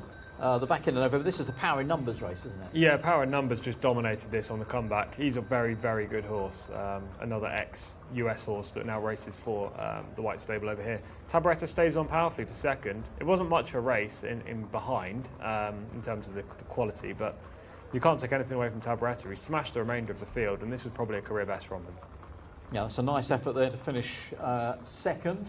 Obviously behind a very, very easy winner. Let's look at the margin back to the third. A long, long way. Now, what about Yadar then, who was winning and running on nicely to claim this contest first time recently? Yeah, he's won his last 2 starts. It's been impressive, both of them. You can see he comes from off the speed, which isn't really the case for most of the horses in these silks. They generally race up with the pace. This is a big step up today, moving up to Group 3 company. But he is improving for a top team, and we've already seen Thalma have success with a horse that has distance to find based on handicap figures. He's rated 92, Tabaretta's 101, Ibn Toulon's 104. It wouldn't be beyond realms of possibility that he'll improve in 8 pounds or so today and be able to contest. Right, we can go back to Hannah for more. We can indeed. Jimmy Jerkins is here. We're going to have a quick chat about Tabaretta. So you've been having a look at different distances with this horse. What do you make of this distance? This might be a little short for him, but he's sharp right now and in good form. And hopefully there's a fast pace and he can close in. But he did well last time out, was second. Yeah, he's like I said, he's been good and consistent. He won. I think he won going 2000 and 1800. He's been, but at least they've all been around. They've all been around the 1 turn, so that that helps as opposed to going 2 turns and then back to back to one-turn races, so he ran very well. He didn't. I don't know why he broke really poorly, which didn't help us. Then he had a rush up there. Then he got a little rank. When a jock has to get after him like that, then they get into the jock has to get into his mouth a little bit. But then he settled down nice, and I thought once he got displaced at the head of the stretch, so I thought he hung in there pretty good. It was disappointing because he's looking at the ratings in his past, he figures to beat the field like that, but that's a long distance, and I thought I was happy with it, and I was happy that he came out of the race in good shape. So I think it'll be double tough next time. Thank you so much. Thank you. Yeah, Jimmy Jerkins, looking forward and reflecting on Grocer Jack's run from yesterday. Path of Thunder, big price outside as they make their way down to the start here. Tabaretta's on the marker 101, of course, which is sort of joint second in. You've gone with number 3 on the car, haven't you, Tom? Ibu Toulon. Yes. What did you make of the run last time? Was it just too hot a race? I didn't like the trip he had. He was wide on the track, and also it was coming back to action. We saw him at his best last year in the spring, around Christmas time and then spring. I wouldn't be surprised if he kept developing towards the end of this campaign and improved for every start. So I'm willing to overlook that. He's a proven Group 1 winner in the field. He's the only proven Group 1 winner in the field. We know he's more than capable if he produces A game. Even his B game may be good enough here. So I'll take Ibn Toulon. But look, I don't think it's a one-horse race by any means. Yadar could easily improve, as we've already talked about. Tabaretta's form is as good as any in this race. We haven't mentioned Arabian Pleasure, who is probably the most interesting horse actually in the field. Okay, the let's 6, do that then. For Nicolas Bachelard, Adel Al-Faradi on board. He's 3 from 4 so far. He's a very, very nice 3-year-old. But now he tackles his elders today. His only defeat came last time up when he finished second behind Hekit, who could be the star 3-year-old this year, who is trained by Mohamed for the White Stable. I wouldn't be surprised if Hekit was the best around. So he ran second to him. There is no disgrace in doing that. He's now facing older horses, which is the big test and why I'm not going with him. But Arabian Pleasure is exceptionally interesting. And then horse number 7 as well, Arpenteur, who's 7-2. He's the son of Massar. Who did Massar win the Derby? I think he did win the Derby. He did. He's on my wall. Yeah, for Godolphin. This kind of trip will be fine for Arpenteur. The problem I have is that it's his first run here. His form previously was in France, and we talked about earlier when horses transition from Europe to Saudi. I do like to see one run next to their name. If he was to win here, then he would be a proper Group 1 contender for the remainder of the season. Yeah, so we got a nice race coming if we want to keep an eye on this domestic Group 3. So it is going to be 5 for me, Tabaretta, and Tom, just to confirm. Horse number 3, Ibn Toulon for me. Okay, those are our 2 against the field as we search for what have been quite elusive winners so far for us really through the main, Hannah. So hopefully you got something good for us here as well. I did think number 5, Tabaretta, looked amazing, but I am going away from your choice, Daryl, and I am going to go with number 8, Waktuk. The reason for this is because I thought coat-wise and body-wise, this horse looked really, really good. Now, I did mention that this horse does have a small head in comparison to the rest of its body, which it does, but I'm sure that will not affect its race. But of course, if you were choosing one at the sales, that's always something that you would note down that you may not go towards. So yes, I'm going to stick with that horse, Waktuk, and Alex Moreno takes the ride. Improving horse, I think, and should go well. So we will see what happens. But of course, we've got a small field, so we better head over to Stephen, as I'm sure they'll be loading very soon. Stephen, it's all yours. Yeah, thank you, Hannah. 9 runners for this Group 3 contest, then, and they'll be loading now, actually. They're starting to go in over the 1,600 metres for us at this time. And the boys there, Tom and Daryl, touched on the international markets for this one. And the favourite continues to be Tabaretta, 9-4. Ibn Toulon's into 11-4 from 3-1. Arpenteur, 130 from 7-2. Yadar is 11-2. And it's 8-1 Arabian Pleasure. 10-1 Waktuk. High Connection, 12s. Path of Thunder, 20s. And Burke is at 40-1. So there in shot is Yadar. Mohamed Al-Daham, going to be one of the last ones to go forward, actually. In fact, he's the last one to go in. So here we go with the field ready. They're off. Racing over 1,600 metres here then for a domestic Group 3, the Jockey Club Cup. The one who was slowest away was Ibn Toulon, and also struggling for early pace is High Connection there at the back of the field. The one who broke well and leading them is Whack Took alongside the rail running Arabian Pleasure. Red jacket between that pair is Tabaretta, and they're being followed wider out by Yadar, Green Sleeves and Cap racing next to Path of Thunder. Pale jacket of Burke is racing just in front of Arpenteur, and then down towards the inside, High Connection trying to recover from the slow start with Ibn Toulon still out deep on the track and at the back of the field. Would be 6 lengths off the leader, who is Arabian Pleasure, and Adel Al Faradi takes them into the turn with a narrow lead. To in second place, Whack Took 3 wide. Now under pressure between them is Tabaretta in third, followed by Yadar in fourth. Burke is just in behind them. High Connection still on the rail. Wider out is Arpenteur racing with Path of Thunder. And from the rear, Ibn Toulon still has a lot to do. Top of the home straight now, and moving into the lead is Whack Took. Whack Took and Alex Moreno takes it up from the pace-setting Arabian Pleasure. Yadar, Burke, and now Arpenteur being stoked up on the extreme left. Not picked up today, Tabaretta, and the one to catch is Whack Took. Whack Took 200 metres from home. He's got 5 lengths on Yadar. They're being followed in third place by Arabian Pleasure. Running on now is Ibn Toulon right down the outside, but surely too late to catch Whack Took, who got first run on the field. He kicked on at the top of the home straight, and it is Whack Took who's going to make it 3 out of 4. He was 6 lengths clear at the line. Running on Ibn Toulon from a mile back to grab second, followed by Yadar in third, and then Burke finished in fourth place.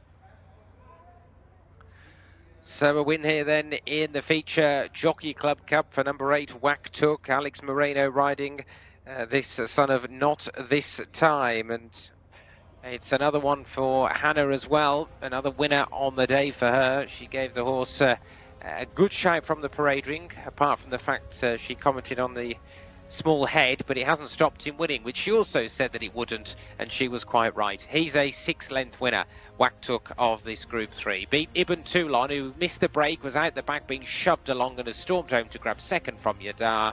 Brack has finished in fourth position ahead of Arabian Pleasure, and then a disappointing Tabaretta next in the field. I did think next behind Tabaretta, Arpenteur. There was some mid-race promise from him on his first run in the Kingdom. Whack Took, though, another easy winner on the night. He's won the feature by 6.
Yeah, Whack Toot, well found by Hannah, because that was a nice price, wasn't it? 10 to 1 chance, and Ibn Toulon, who you put up, Thomas, has come through from a slow start rather than get second, so there was a forecast out there. There was, yeah. Ibn Toulon ran really well, but was just way too far back. Alex Moreno in the winner's circle. It's been quite a while. I think he had a winner last week. He hasn't won this week, from my recollection. Unless Yeah, won on Thursday. No, I don't think he has. No. It's been a long time for him, considering how many good rides he gets. But yeah, this is a big prize for him, Group 3. I'm sure he'll be very happy after this. It was a good ride as well, always aggressive from the outset on this Son of Not This Time. A really good horse in the US, Not This Time, for Dale Romans. Developing into a nice stallion as well, especially with dirt horses. And Waktuk now being 3 from 4, 3 consecutive victories. The world's his oyster, really. Over to Hannah. Well, indeed. Well, that's good. I've got another winner on the board there, but let's see what Alex Moreno says about that ride. Very good. Stall 6, so great advantage there with a good break, but we'll see what he says now that he's weighed in. He's going to hand back his saddle and all his equipment. I think he's just looking for someone to take that from him. Congratulations. Stall 6 and had a good break, so that was a good advantage to get started. Well, yeah, I was in a good break. I was keeping the horse in the pace, you know. I think he's a nice horse, so he'd be a good horse too. Yeah, definitely. Where do you think he's going to go next? Because he's a very nice horse. Well, I think he will run in the King Knife and the King's Cup days. So I think he has a huge chance to win that race, you know. The performance today, was it a surprise to you? Because it was competitive. Well, you know, he's 3 years old. He was running with 4 years on and up. But he showed off very good today, so that's good. Yeah, you will indeed. Thank you very much. Thank you very much. Yeah, Waktuk on what a 4th start is going to 3rd win here. Went off slightly undervalued in the market, perhaps. Yeah, he was against his elders, though, as Alex just said there. Yeah. So he had to prove that he was capable of beating older horses, and he's done that. And he's not just beaten them, he's routed them. That was a very straight playing Moreno there. It was. He usually has a little bit of fun with the interviews. Maybe he's, I don't know, maybe he's just not had the best of weeks. But yeah, it was a straight bat from Moreno.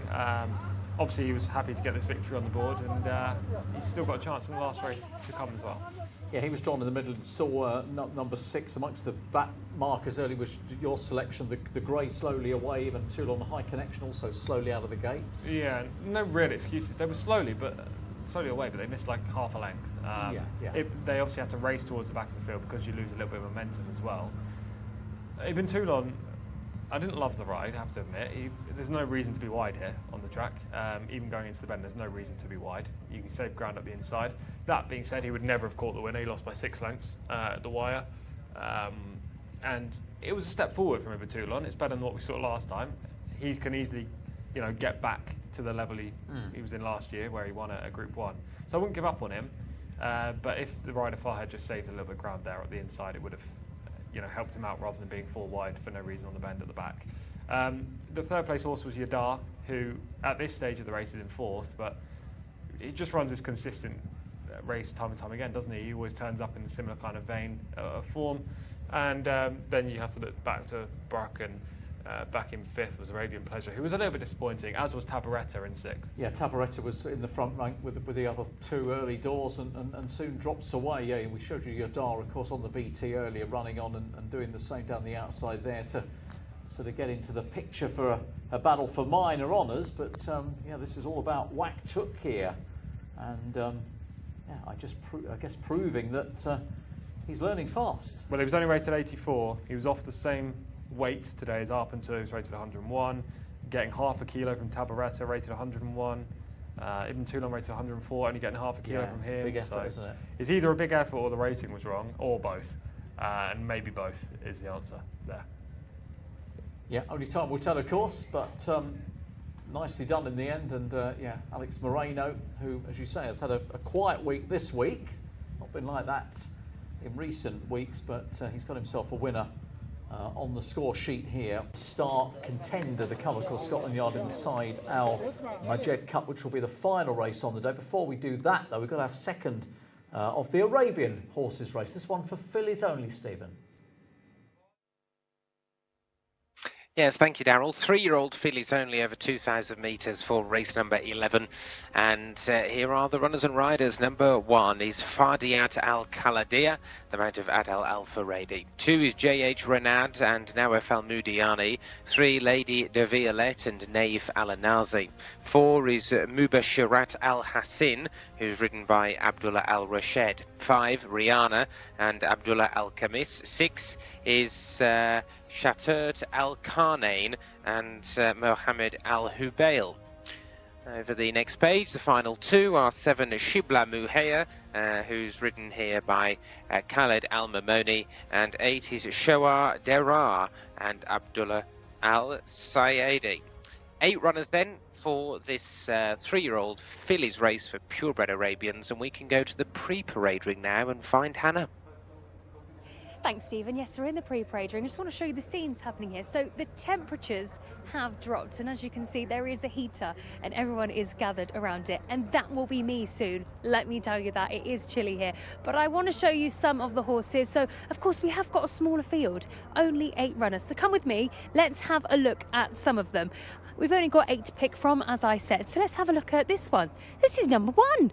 This is Fahidiyat Al-Khaladia by Laith Khaladir. Walking quite nicely there, actually. We've got a good pace on in the parade ring. Could do, I think, with a little bit more fitness, actually, just to pull up underneath. But remember, these purebred Arabians come in all shapes and sizes.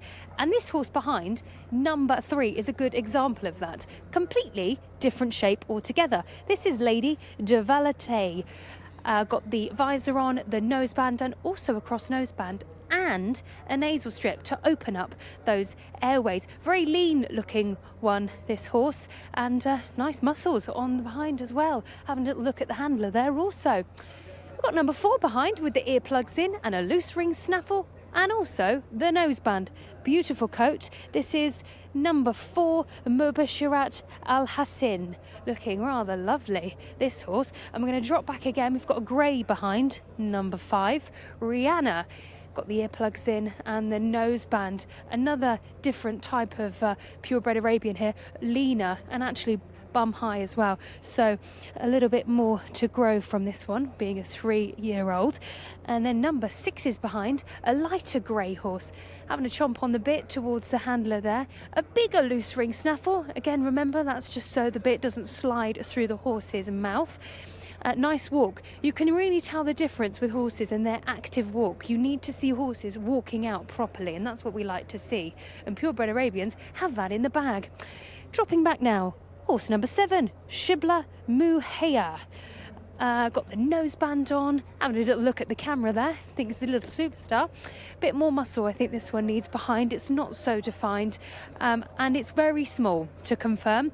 It's a lot smaller than the other ones, but as I said, these purebred Arabians come in all shapes and sizes, and they continue to surprise me. I would like to see a bit more muscle throughout the top line. You can see it kind of slopes as it goes down towards the back of the horse, so that one definitely needs a bit more.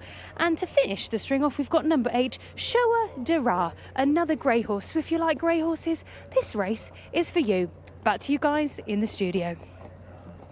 Yeah, multiple greys, haven't we? Got 50% of greys, I think, in this race. We've also got a very hot favourite, and that is Mubashirat Al-Hassin, who is 1 to 3. We're going to have a little, hopefully, find her in amongst the remainder in a moment, because she is, by all accounts, going to take a lot of stopping if the market is to be proved right. She was a winner over the 1600 and is definitely on the improve, Tom. But were you taken aback by the international price of 1 to 3, or do you think she should be that sort of price? That's a good question. If you didn't have the 1 in the race, then yes. But okay. I mean, she's definitely the horse to beat, isn't she? She rated 102. She's a 2-time winner. She won well last time up. She's probably the best physical, judging by the quick glimpse I saw. Hannah will give us confirmation. Yeah. She should be an overwhelming favourite to beat her. There's no doubt about it. I think she's pretty much a good thing in this race, but the market hasn't really kind of equated for the fact that the one could be absolutely anything. Just look how she finishes this contest. She powers to the line, wins by a margin over another Al Khaladir runner, and the remainder of the field trail home in her wake, basically. All those with the form, apart from her, all those with form in this race have nowhere near the same amount of talent on what we've seen. The one is the only horse, in my opinion, that could even get close. I mean, I suppose the answer to this is an obvious one, but number 6 on the card, Shafta Al Kanain, did run in that same race behind the favourite, is rated. Yeah. Obviously incorrectly, will we say, at the moment, off a mark of, where are we? 81. 81, sorry, for some reason I had something else written down. Oh no, okay, that answers my question then. No. So no. No, the rating's probably... No, I had a different figure on the card, which I've plucked from somewhere, but... the rating is the rating's accurate, but... Yeah, so £20. £20, yeah. Right, I mean, yeah. you would not expect her to reverse the form. Mubashirat Al Hassan is definitely the horse to beat of those with form, as I say. Literally the only one... Well, you'd have to look to a first-time starter to try and get her beaten. And we've seen the size of the 7. The 8 isn't overly appealing to me, insofar as connections or pedigree or physical. So you're just looking at the 1. I'll tell you how I would play this. I'd play the 4 to beat the 1 in a forecast if I was at home, and hope that Fadiat Al Khaladir has some kind of ability. And if she does, then she should run second. Which will make a lot of sense, wouldn't it? That's a logical way, I think, to attack the race, and probably one of the only ways, really, to try and emerge with what could be a fair playable ticket on this contest. So this is the penultimate race, the Arabian Horses Fillies, over the 2,000 metres. These are obviously 3-year-olds, confined to 3-year-olds.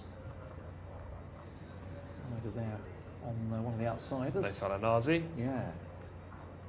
Deep conversation, isn't he? Indeed. Some good shots here, aren't we? The jockeys ahead of the penultimate race.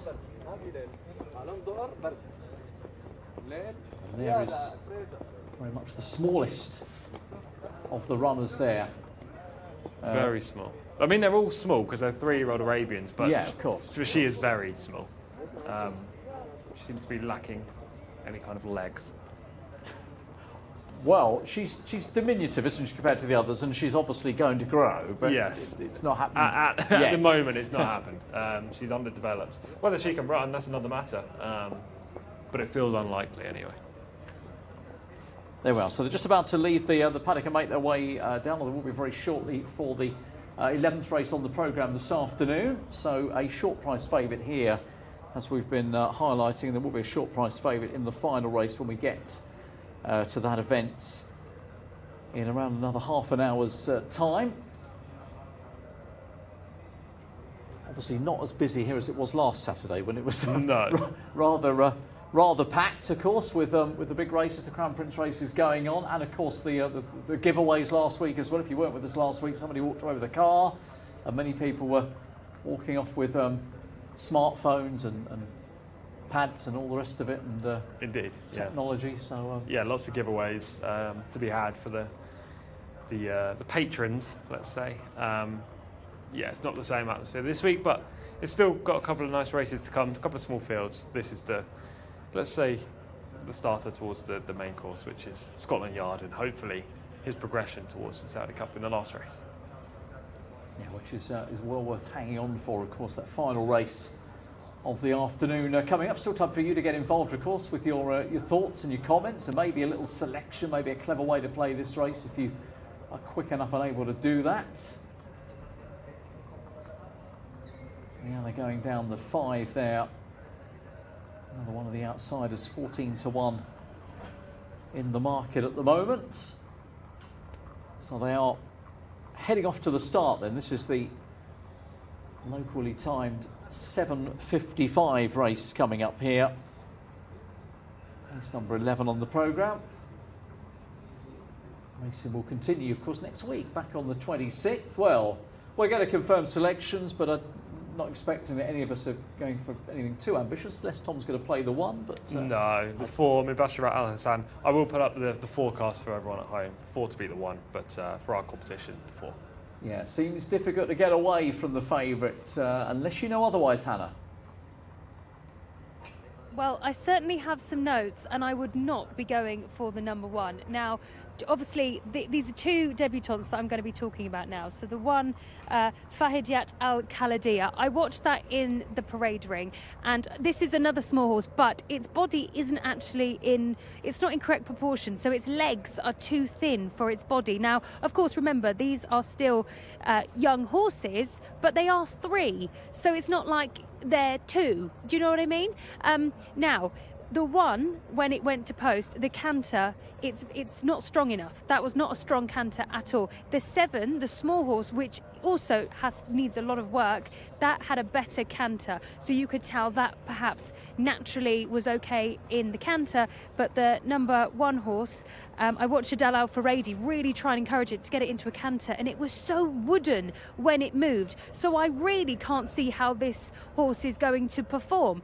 Listen, I could be wrong, but just from watching it, I'd be well put off that horse.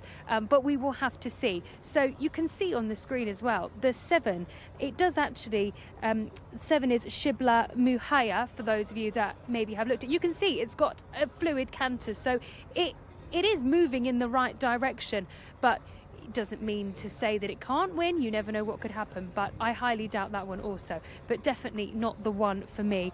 The 4 looked immaculate, Fahidiyat Al Khaladia. I really liked the look of that horse. That looked more of a purebred Arabian, more developed, and a real shine in its coat as it was jogging around, which is the perfect time to really look at those muscles, because of course the blood is pumping and the muscles are looking great. So that for sure would definitely be a catch for me. But just to switch things up, I'll go for something different, which I'm finding very hard, I'll be honest, because it was a tricky, I mean, they all look very, very different. But in my notes, I did have between the 4 and the 6, so I'm going to go for the 6 horse, Shrat Al Quranyan.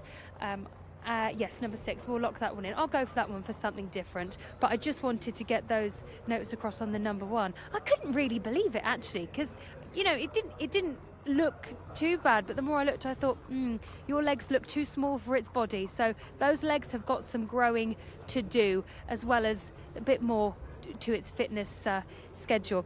But I can see they are going up to the stalls now, so it's going to be an interesting competition for sure. But they are some notes on the parade ring, so if you have, I'm sure you've got your selections from the guys in the studio, that's some parade ring observations that you can add to that. So that's my selection locked in. We'll see how we get on with that. Stephen, it's over to you.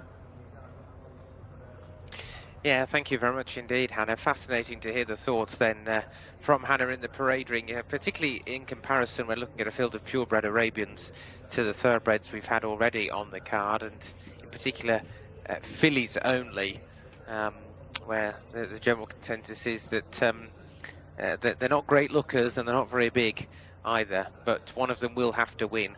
And the international market's very much in favour of number 4, the favourite 4, Mubasharat Al Hassin, and 6, Shatas Al Karnain. So they circle behind the stalls. We are on post time, so I'm sure they'll be loading them fairly quickly, and it probably won't take too long, giving a field of 8 for race 11. It's our smallest field on the card as well. And here they go. 3-year-old purebred Arabian fillies, 2,000 metres as well. They'll be, I think, probably fairly well strung out by the time they get to the end of this journey. But they do keep plugging on as we are waiting now on the last 3. Shoa Dera, along with J.H. Renad and Mubasharat Al Hassin, who will be the last one to come forward. That's it, all in, stand by.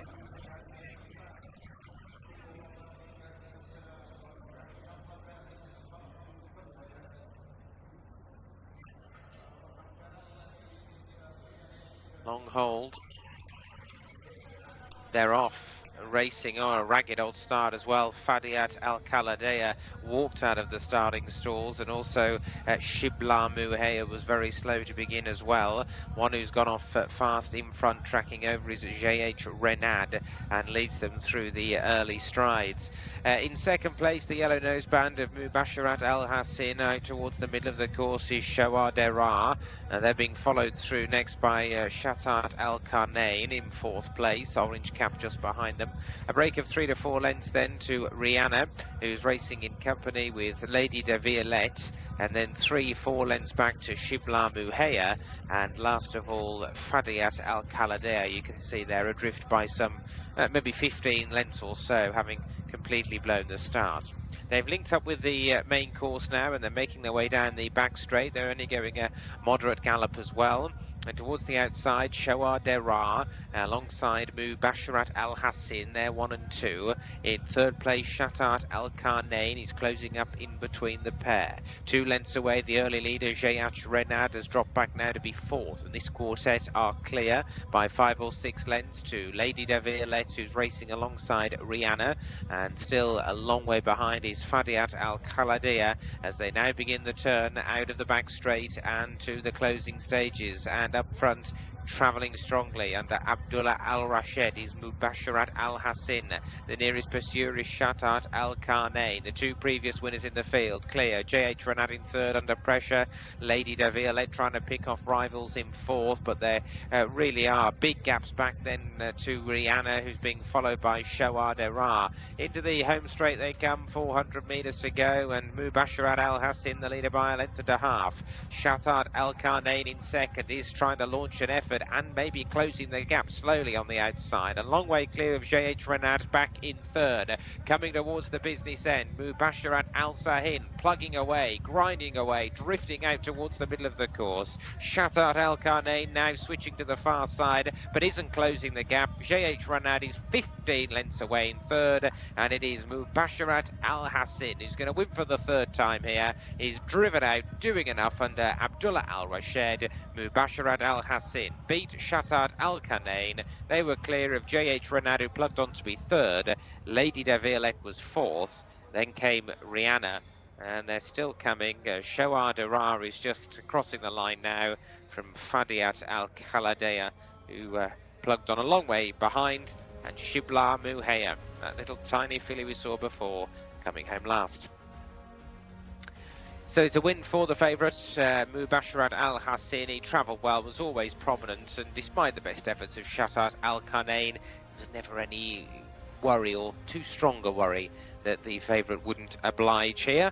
And as I mentioned during the commentary, has won for the third time, this 3-year-old filly. She beat into second 6 Shatat Al Karnain, and they were a long way clear of JH Renard, who was back in third. It was a big gap as well, back to that one in third place, and the judges waiting for the long intervals to confirm all the places for us, but no doubt about the winner. In our penultimate race, it was Mubasharat Al Hassin who's won again.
Well, there's the winner coming back, Rabsharat Al Hassin, who has dealt with the challenge. There was a challenge, wasn't there, given by the runner-up, old rivals from last time.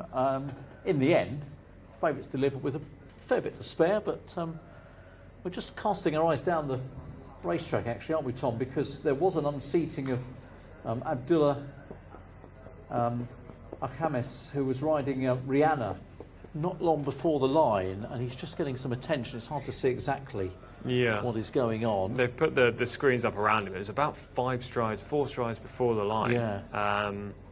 The horse was in 5th, I think, at that point, or 4th at the point. But he is being attended by medical teams. The horse was absolutely fine. Off, didn't it? And was caught by handlers. The horse didn't fall or anything. It was just an unseat rider. They are right now removing the screens, and I think he's going into the ambulance. Yeah, so a little bit of medical attention, and hopefully it's nothing too severe. But just in those last few moments, as you say, before the line, so we will keep across that and let you know. Hopefully with good news shortly. Meantime, here's a look back at the finish again, and yeah, look, the odds-on favourite does get the job done, plugs on well, but do we give the runner-up any sort of credit for? Yeah. She ran great, didn't she? Compared to, if you look at her handicap rating compared to the winner's handicap rating, she should have been beaten around 20 lengths, but she's only been beaten 2 at the line. So that was probably a career best from her. I presume the winner also didn't perform to a mark of 100. As we see it from the start, that was game over immediately for Fadia Al-Khaladia, the one. I don't think she's going to last long as a racehorse for the Al-Khaladia stables anyway. No. But based on this evidence, she was never a factor, and only passed one, which was Shibla Muhaya, who had the really small legs and very short in stature for an Arabian. Those two were game over from the start. It was basically a race containing 2 horses from a long way out, wasn't it? The 2 with previous form, and it's gone the way of the favourite, rightly so. But I feel like you've got to take the second out of it. A similar kind of open without a 100 plus rated filly, and she'll maybe win next time. You would like to think so, wouldn't you? And she's made up plenty of headway there in the orange and black colours, just about to make her way into the challenging position. And listen, she's denied the favourite having it on a plate, and just kept the race interesting enough for the closing stages. Yeah, and those two have drawn 15 1/4 lengths clear of the third, who was Renard, who was a no-show in 2 previous outings, but was, a 66-1 shot in the international market. Lady de Violette's back in 4th. We did see Abdullah Al-Khamis go away in the ambulance. They've just driven off, so hopefully he's A-OK. I'm sure he'll get checked over by the medical team, but we didn't know what happened in the instant. I just saw the loose horse running and wondered what occurred. Yeah, literally, as you say, on top of the line, so not sure whether it's just a momentary loss of concentration, but anyway, he's getting the best possible attention, and hopefully we had to report everything okay in due course. But here's this finish unfolding on screen now, this Arabian fillies open here, these 3-year-olds, and look, those who'd played the favourite, Mubashirat Al Hassin, would have been expecting probably a slightly easier ride than the venture they got. Yeah, definitely. I thought she was going to run away with this. I thought she was going to win by 10 plus lengths turning in. But she got pushed all the way to the line by the runner-up. He ran great. It's not the best of opens by any means for the Arabian fillies. That being said, there isn't much of a good crop of 3-year-olds at the moment. So she could go. The winner could go into an open next time and win probably again, and the runner-up, providing she avoids the winner, could also follow suit. They're well clear of the remainder. They're going to bump into similar types for the rest of the season, I'm sure. Yeah, I'm sure we'll see these two up against each other, as you say, over the coming weeks and months on more than the odd occasion. So those two doing battle in the closing stages, the favourite eventually getting the job done. So just the one more race to come, of course, which is the Said Al Majed Cup, which is the name or the name of today's race meeting here, but it is that feature race that will conclude matters. 150,000 side Riyadh, and before we start to process the race and see whether we can make any sort of a case for the opposition to Scotland Yard. We're going to pop back and rejoin Hannah. Yep, so we've just got a quick update for you from the jockey Abdullah Al-Khamis, who came off. So it's good news. He seems okay. He has been taken off in an ambulance, and the reason why they had the screens up was because of a previous injury that he had. So they're just double checking that he is okay, because I think he was a bit worried about himself. But so far, so good. That's the update that we have so far. Of course, in the best of hands. So I'll let you know if there is any other news. But now we'll head to Stephen for the next runners and riders for our final race of the evening. Yes, thank you very much indeed, Hannah. This is our 12th and final race today. Then it is the Said Al Majed Cup, which is over 2,000 metres, and we have the field here, headed by number 1, Arabic Welcome, the Mount of Air El Tarisi. 2, Durevo and Ahmed Al Shra. 3, Fast Start and Ali Al Mutib. Scratch 4. 5 is Man of the Night, Ricardo Ferreira. 6, Scotland Yard, Adel Al Faradi. 7 is Tricolor and Muhammad Al Mudam. Over the page to number 8, White Feathers 4, lose the mount here of Ahmed Al Zari. 9 is Mashur and Fahed Al Faradi. 10 is Medha and Abdullah Al Fayruz. And 11 is Rich Harry, who's ridden by Alex Moreno. So a field of 10 to round things off. And it's time to hear from Daryl and Tom, because they were talking about one horse at the top of the show, and he's now about to run in our 12th and final race, boys. Yeah, we've been building up to this, Stephen, haven't we, all day long. I guess the star performer should run in the last race, keeps everybody interesting, keeps us building the tension to the moment when we're about to see Scotland Yard, who we've not seen since October. In fact, only running for the second time since January of last year. In the grand scheme of things here at Riyadh, Tom, where does this horse fit into the mix? He'll be in the top 2 or 3, in my opinion. Carmel Road will be up there, and Power and Numbers probably. They'll be the top 3 thoroughbreds. There is a case to be made for Defected being up there. Okay. But he's only ever had 1 start here, or 2 starts. He got bought last year from the US, so he's yet to prove that he's as capable of running at his level here. But Scotland Yard is a consistent performer, unexposed 5-year-old, more than capable of competing in the Saudi Cup, and one of the best thoroughbred horses here in the country. Yeah, we're getting a good look at him there in the parade bringer. We can have a look at him in racing action. The last time we saw him was at the end of October. He's going to make some late headway, and he's going to eventually go on and run down the lead. Powerful finish this day. He looked like the rider was confident turning for home. Looked between his legs. Still had 3 lengths to find on the leader, but just watch how he chews him up and spits him out and wins decisively at the line. This is a very strong horse, a powerful stayer, lovely long stride to him. Loves the battle.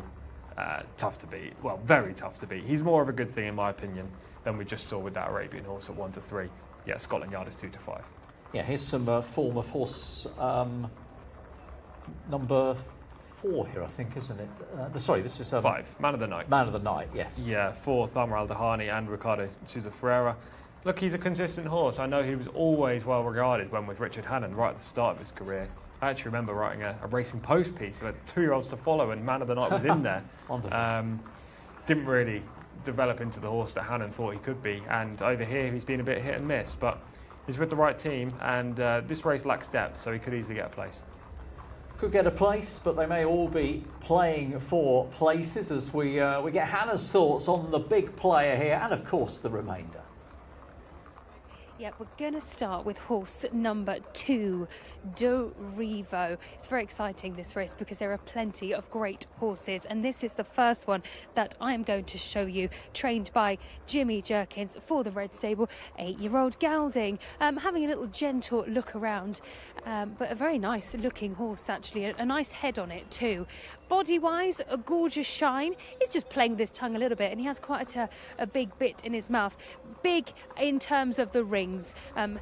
And yeah, he's just having a bit of a play around with that. Real stocky individual on the hind end, and that fitness line on the back, if you can see it, it is really defined, and you can really see it, which just goes to show how powerful this horse is. Great engine, that's what we like to see.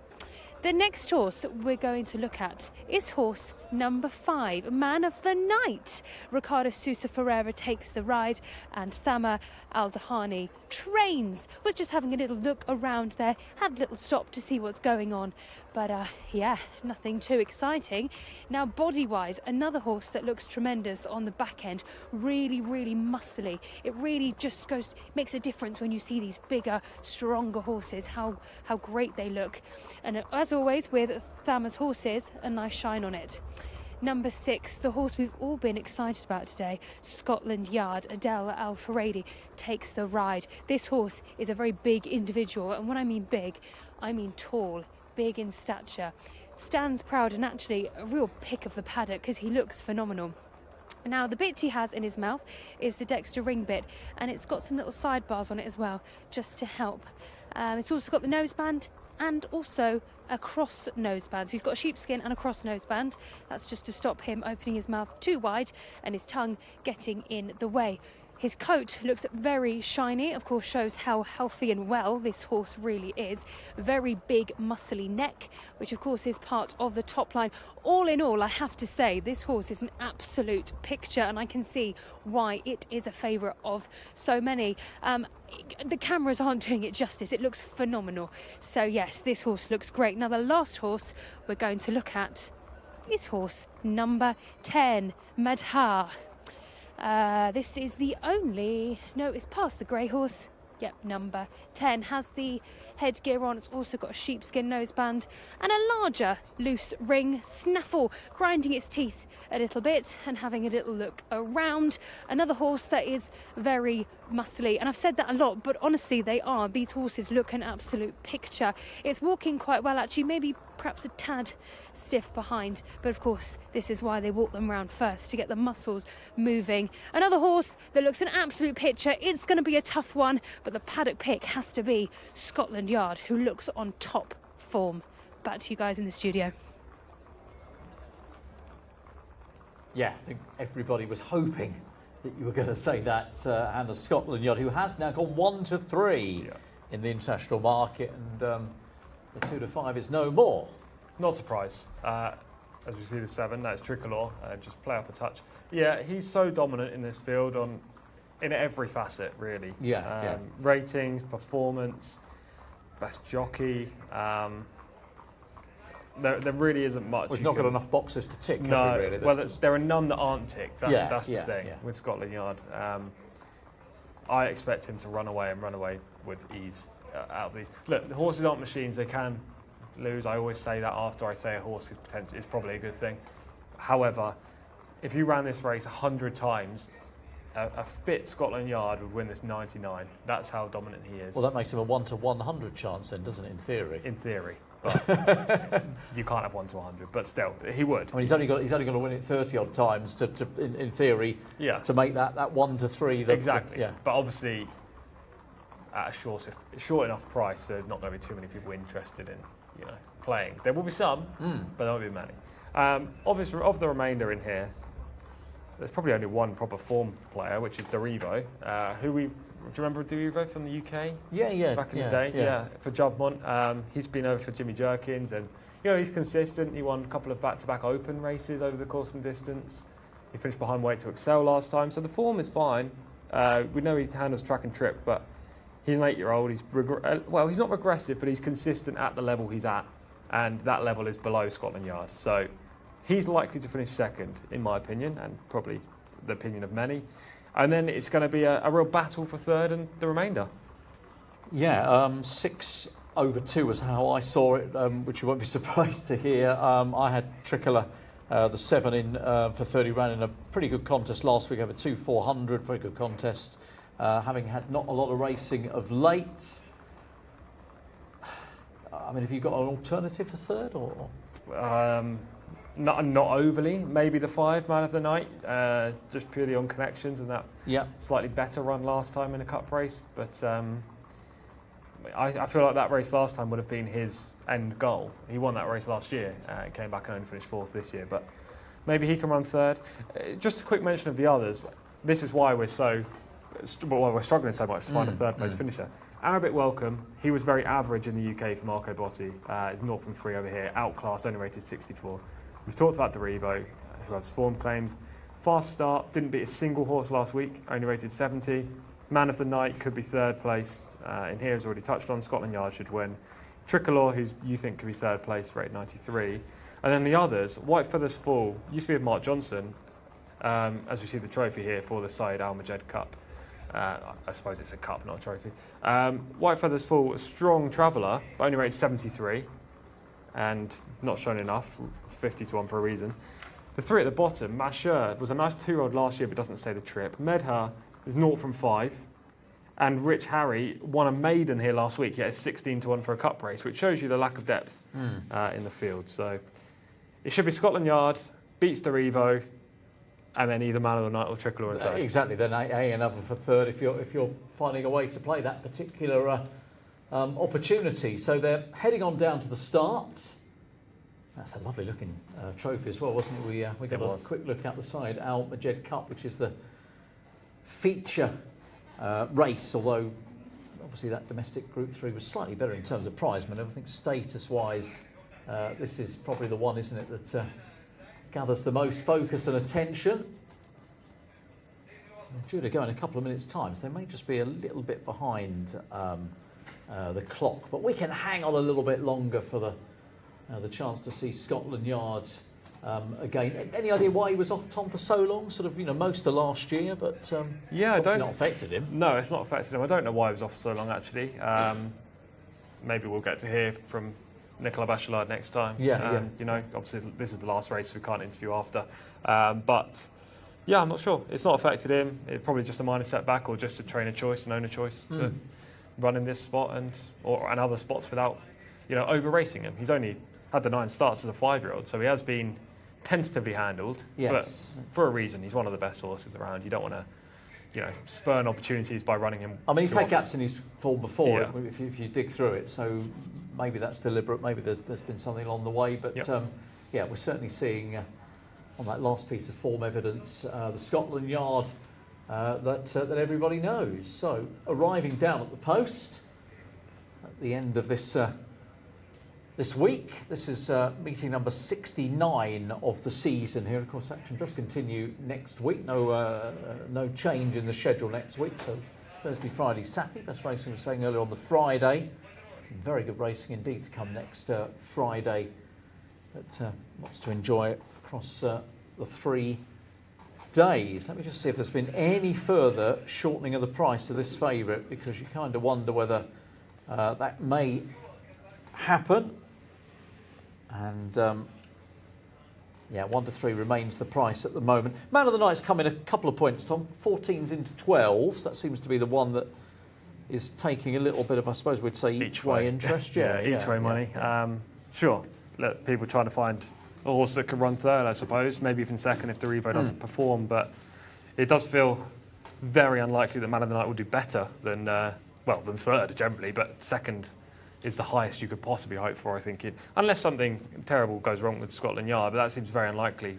Even if it's traffic issues, he should still have enough time to extricate himself and run out an easy winner. So I can understand the each-way money, but I think from a win perspective, he's got very limited chance.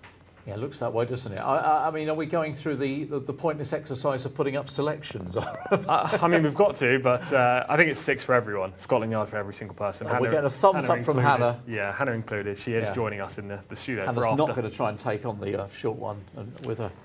She did in the last race. Brave.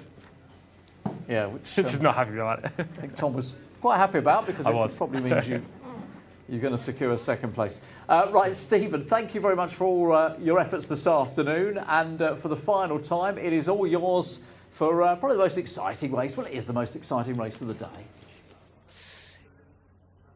Yeah, thank you, Daryl. Very much saved the best till last, haven't we, today? And I agree with your earlier comment as well, that you know, where possible, the biggest race, the best horses should be as close to the end of the programme as possible to sort of heighten that excitement. And, well, we're now here. Peak excitement for the Said Al Majed Cup, and Scotland Yard, the clear favourite. They are loading up for a 12th and final race. As Darryl alluded to earlier, back next week, 3 days of action, 26th, 27th and 28th of December, Thursday, Friday, Saturday as always. Very, very good racing on Friday, and we've got a decent race or two on Saturday as well for the final 3 days of action in 2024 here in Riyadh. Loading well underway. The favourite Scotland Yard's going to be coming from stall 11. He's drawn up towards the outside. He's already in. The last 2 or 3 coming in now as we are getting ready to go. The last one will be Medhar to complete the line. And that's it. They are lined up ready.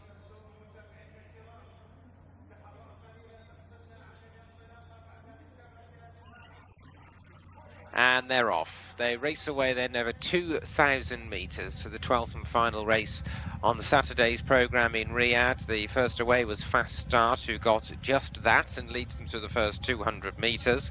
Diving through towards the inside with the noseband is Tricolor, and also going forward out wider is Rich Harry. And Rich Harry's going to lead as they now race on towards the juncture with the main track itself. Leads by 2 lengths Tricolor to the grey, who is Mashur, and then on the outside the white noseband, that is Scotland Yard. Wider still in the green cap is Med R. They're being followed through by Fast Start, who haven't broken well, just dropped in behind the front group.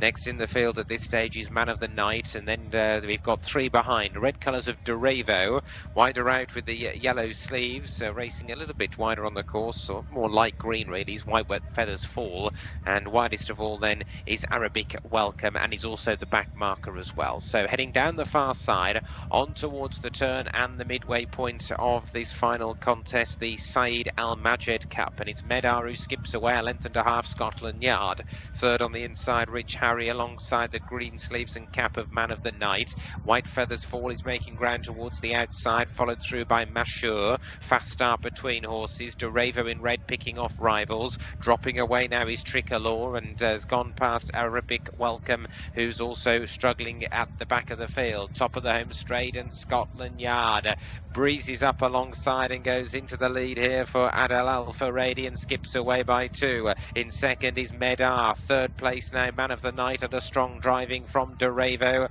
White Feathers Fall is further back from Fast Start, but Scotland Yard's in the clear and he's staying on well. He's got a big lead here inside the 200. Scotland Yard is being driven out, but he's got an unassailable advantage, saving the absolute best till last here at Riyadh today, because Scotland Yard will be the easiest winner of the night. He comes home ease down and has won by a big margin. Look at him, clear at the line, maybe double digits. Give it 12 lengths to Durevo. Then came White Feathers Fall, and they were followed by Man of the Night.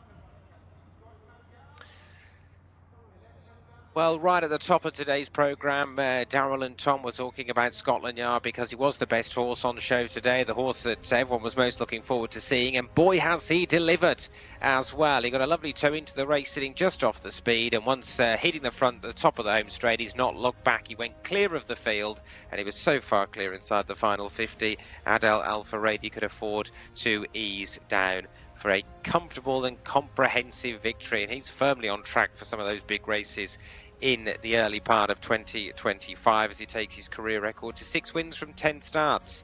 6 Scotland Yard beat 12 Durevo, officially 13 1/4 lengths the winning margin. Man of the Night, horse number 5, got 3rd, and 4th was number 8, White Feathers Fall. What a way to end the day. Darryl and Tom, that's exactly what we were waiting and hoping for, wasn't it? Well, wasn't it just, Stephen? Thank you very much for all your work today. Hannah Baycroft has joined us in the studio. We've all got big smiles because how can you not smile, Hannah, on the back of that? I know, it was so impressive. And it's exactly what I said to you guys when I came in. When you see the horse in person in the parade ring, it looked incredible. And I was hoping that you guys at home could see that from the cameras. It just looked phenomenal. There's no way you could have even gone away from it, could you really? No, he's a clear stand-up, one of the best horses in the country, and I think he's just shown everyone there how good he is.